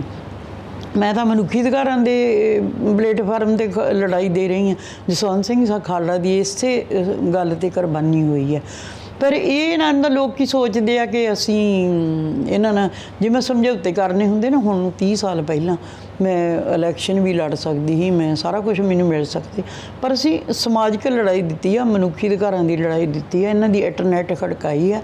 ਸਾਰੇ ਕੇਸ ਜਿਹੜੇ ਅਸੀਂ ਕੋਰਟ ਦੇ ਵਿੱਚ ਅਧੂਰਾ ਜਿਹੜਾ ਕੰਮ ਖਾਲੜਾ ਸਾਹਿਬ ਦਾ ਰਹਿ ਗਿਆ ਸੀਗਾ, ਉਹਨੂੰ ਸੁਪਰੀਮ ਕੋਰਟ ਤੱਕ ਲੈ ਕੇ ਗਏ ਆ, ਲੋਕਾਂ ਨੂੰ ਕੰਪਨਸੇਟ ਹੋਇਆ। ਔਰ ਸਭ ਤੋਂ ਵੱਡੀ ਗੱਲ ਇਹ ਹੈ ਵੀ ਜਿਹੜੇ ਉਸ ਵੇਲੇ ਦੇ ਲੋਕ ਅੱਜ ਵੀ ਇੰਦਰਾ ਗਾਂਧੀ ਜਿਹਨੇ ਅਟੈਕ ਕਰਾਇਆ, ਜਾਂ ਹੁਣ ਇਹਨਾਂ ਦਾ ਅਡਵਾਨੀ ਹੈ ਜਿਹੜਾ ਕਹਿੰਦਾ ਵੀ ਅਸੀਂ ਅਟੈਕ ਕਰਾਇਆ, ਉਹਨਾਂ ਦੇ ਮਨ ਦੀ ਇਹ ਸ਼ੰਕਾ ਅਸੀਂ ਕੱਢੀ ਆ ਵੀ ਤੁਸੀਂ ਇੰਨੇ ਬੰਦੇ ਕਤਲ ਕੀਤੇ ਆ ਤੇ ਇਹਦੀ ਜ਼ਿੰਮੇਵਾਰੀ ਤੁਹਾਡੇ 'ਤੇ ਪੈਂਦੀ ਹੈ। ਇਹ ਕਹਿੰਦੇ ਸੀ ਵੀ ਸਿੱਖ ਜਵਾਨ ਜਿਹੜੇ ਆ ਇਹ ਖੜਕੂ ਆ, ਪਰ ਸਟੇਟ ਹੈ ਜਿਹਨੇ ਇੰਨਾ ਜੁਰਮ ਕੀਤਾ। ਮੈਂ ਸਮਝਦੀ ਹਾਂ ਵੀ ਇਹ ਸਟੇਟ ਅੱਤਵਾਦੀ ਹੈ। ਤੁਸੀਂ ਕਿਸ ਏਜੰਡੇ 'ਤੇ ਲੜ ਰਹੇ ਹੋ ਚੋਣ, ਜਿਹੜੀ ਇਹ ਚੋਣ ਲੜ ਰਹੇ? ਇਹ ਮਨੁੱਖੀ ਅਧਿਕਾਰਾਂ ਦੇ ਏਜੰਡੇ 'ਤੇ ਲੜੀ ਜਾ ਰਹੀ ਹੈ ਚੋਣ। ਪੰਥਕ ਸੀਟ ਆ, ਪੰਥ ਦੇ ਨਾਂ 'ਤੇ ਪਿੱਛੇ ਇੱਕ ਬਿਆਨ ਵਾਇਰਲ ਹੁੰਦਾ। ਨਹੀਂ, ਤੁਸੀਂ ਸਾਨੂੰ ਪੰਥ ਤੋਂ ਬਾਹਰ ਸਮਝਦੇ ਹੋ? ਨਹੀਂ, ਅਸੀਂ ਪੰਥ ਉਹੀ ਗੱਲ ਕਰ ਰਹੇ ਹਾਂ ਨਾ, ਪੰਥਕ ਸੀਟ ਦੇ ਉੱਪਰ ਤੁਸੀਂ ਵੀ ਆਏ ਹੋ, ਮਨੁੱਖੀ ਅਧਿਕਾਰਾਂ ਦੀ ਗੱਲ ਕਰ ਰਹੇ ਹੋ, ਕਿਉਂਕਿ ਪਿੱਛੇ ਇੱਕ ਬਿਆਨ ਆਉਂਦਾ ਜਥੇਦਾਰ ਸਾਹਿਬ ਦਾ, ਉਹ ਕਹਿੰਦੇ ਕਿ ਧਰਮ ਦੇ ਨਾਂ 'ਤੇ ਵੋਟ ਨਾ ਮੰਗੀ ਜਾਵੇ। ਕਿਹੜੇ ਜਥੇਦਾਰ ਦਾ? ਦਮਦਮਾ ਸਾਹਿਬ ਤੋਂ ਹਰਪ੍ਰੀਤ ਸਿੰਘ ਜਥੇਦਾਰ ਸਾਹਿਬ। ਅੱਛਾ, ਕੋਈ ਨਹੀਂ, ਧਰਮ ਦੇ ਨਾਂ 'ਤੇ ਤਾਂ ਕੋਈ ਉਹਦੀ ਆਪ ਨੂੰ ਮਨਾਹੀ ਹੈ, ਇਲੈਕਸ਼ਨ ਕਮਿਸ਼ਨ ਦੀ ਹੈ ਵੀ ਉਹ ਤਾਂ ਕਹਿੰਦੇ ਗੁਰਦੁਆਰਿਆਂ 'ਚ ਮੀਟਿੰਗ ਵੀ ਨਾ ਕਰੋ। ਠੀਕ ਆ, ਜੇ ਉਹ ਕਾਇਦਾ ਕਾਨੂੰਨ ਹੈ। ਅਸੀਂ ਧਰਮ ਦੇ ਨਾਂ 'ਤੇ ਤਾਂ ਵੋਟ ਨਹੀਂ ਮੰਗਦੇ, ਅਸੀਂ ਤਾਂ ਮਨੁੱਖੀ ਅਧਿਕਾਰਾਂ ਦੇ ਹੋਏ ਘਾਣ ਦੀ ਗੱਲ ਕਰਕੇ ਵੋਟ ਮੰਗ ਰਹੇ ਹਾਂ। ਇਹਦੇ ਨਾਲ ਜ਼ੁਲਮ ਹੋਇਆ, ਇਕੱਲੇ ਅੰਮ੍ਰਿਤਪਾਲ ਨਾਲ ਨਹੀਂ ਹੋਇਆ, ਉਹਦੇ ਨਾਲ ਕਿੰਨੇ ਸਿੰਘ ਆ, 30 ਸਾਡੇ ਇੱਥੇ ਅੰਮ੍ਰਿਤਸਰ ਦੇ ਵਿੱਚ ਤਾੜੇ ਆ, ਤੇ ਜਿਹੜੇ 30 ਸਾਲ ਸਜ਼ਾ ਕੱਟ ਕੇ ਬੈਠੇ ਆ ਉਹ ਵੀ ਤਾੜੇ ਆ। ਅਸੀਂ ਤਾਂ ਲੜਾਈ ਇਹ ਦੇ ਰਹੇ ਹਾਂ ਕਿ ਬੰਦੀ ਸਿੰਘਾਂ ਦੀ ਰਿਹਾਈ ਹੋਵੇ।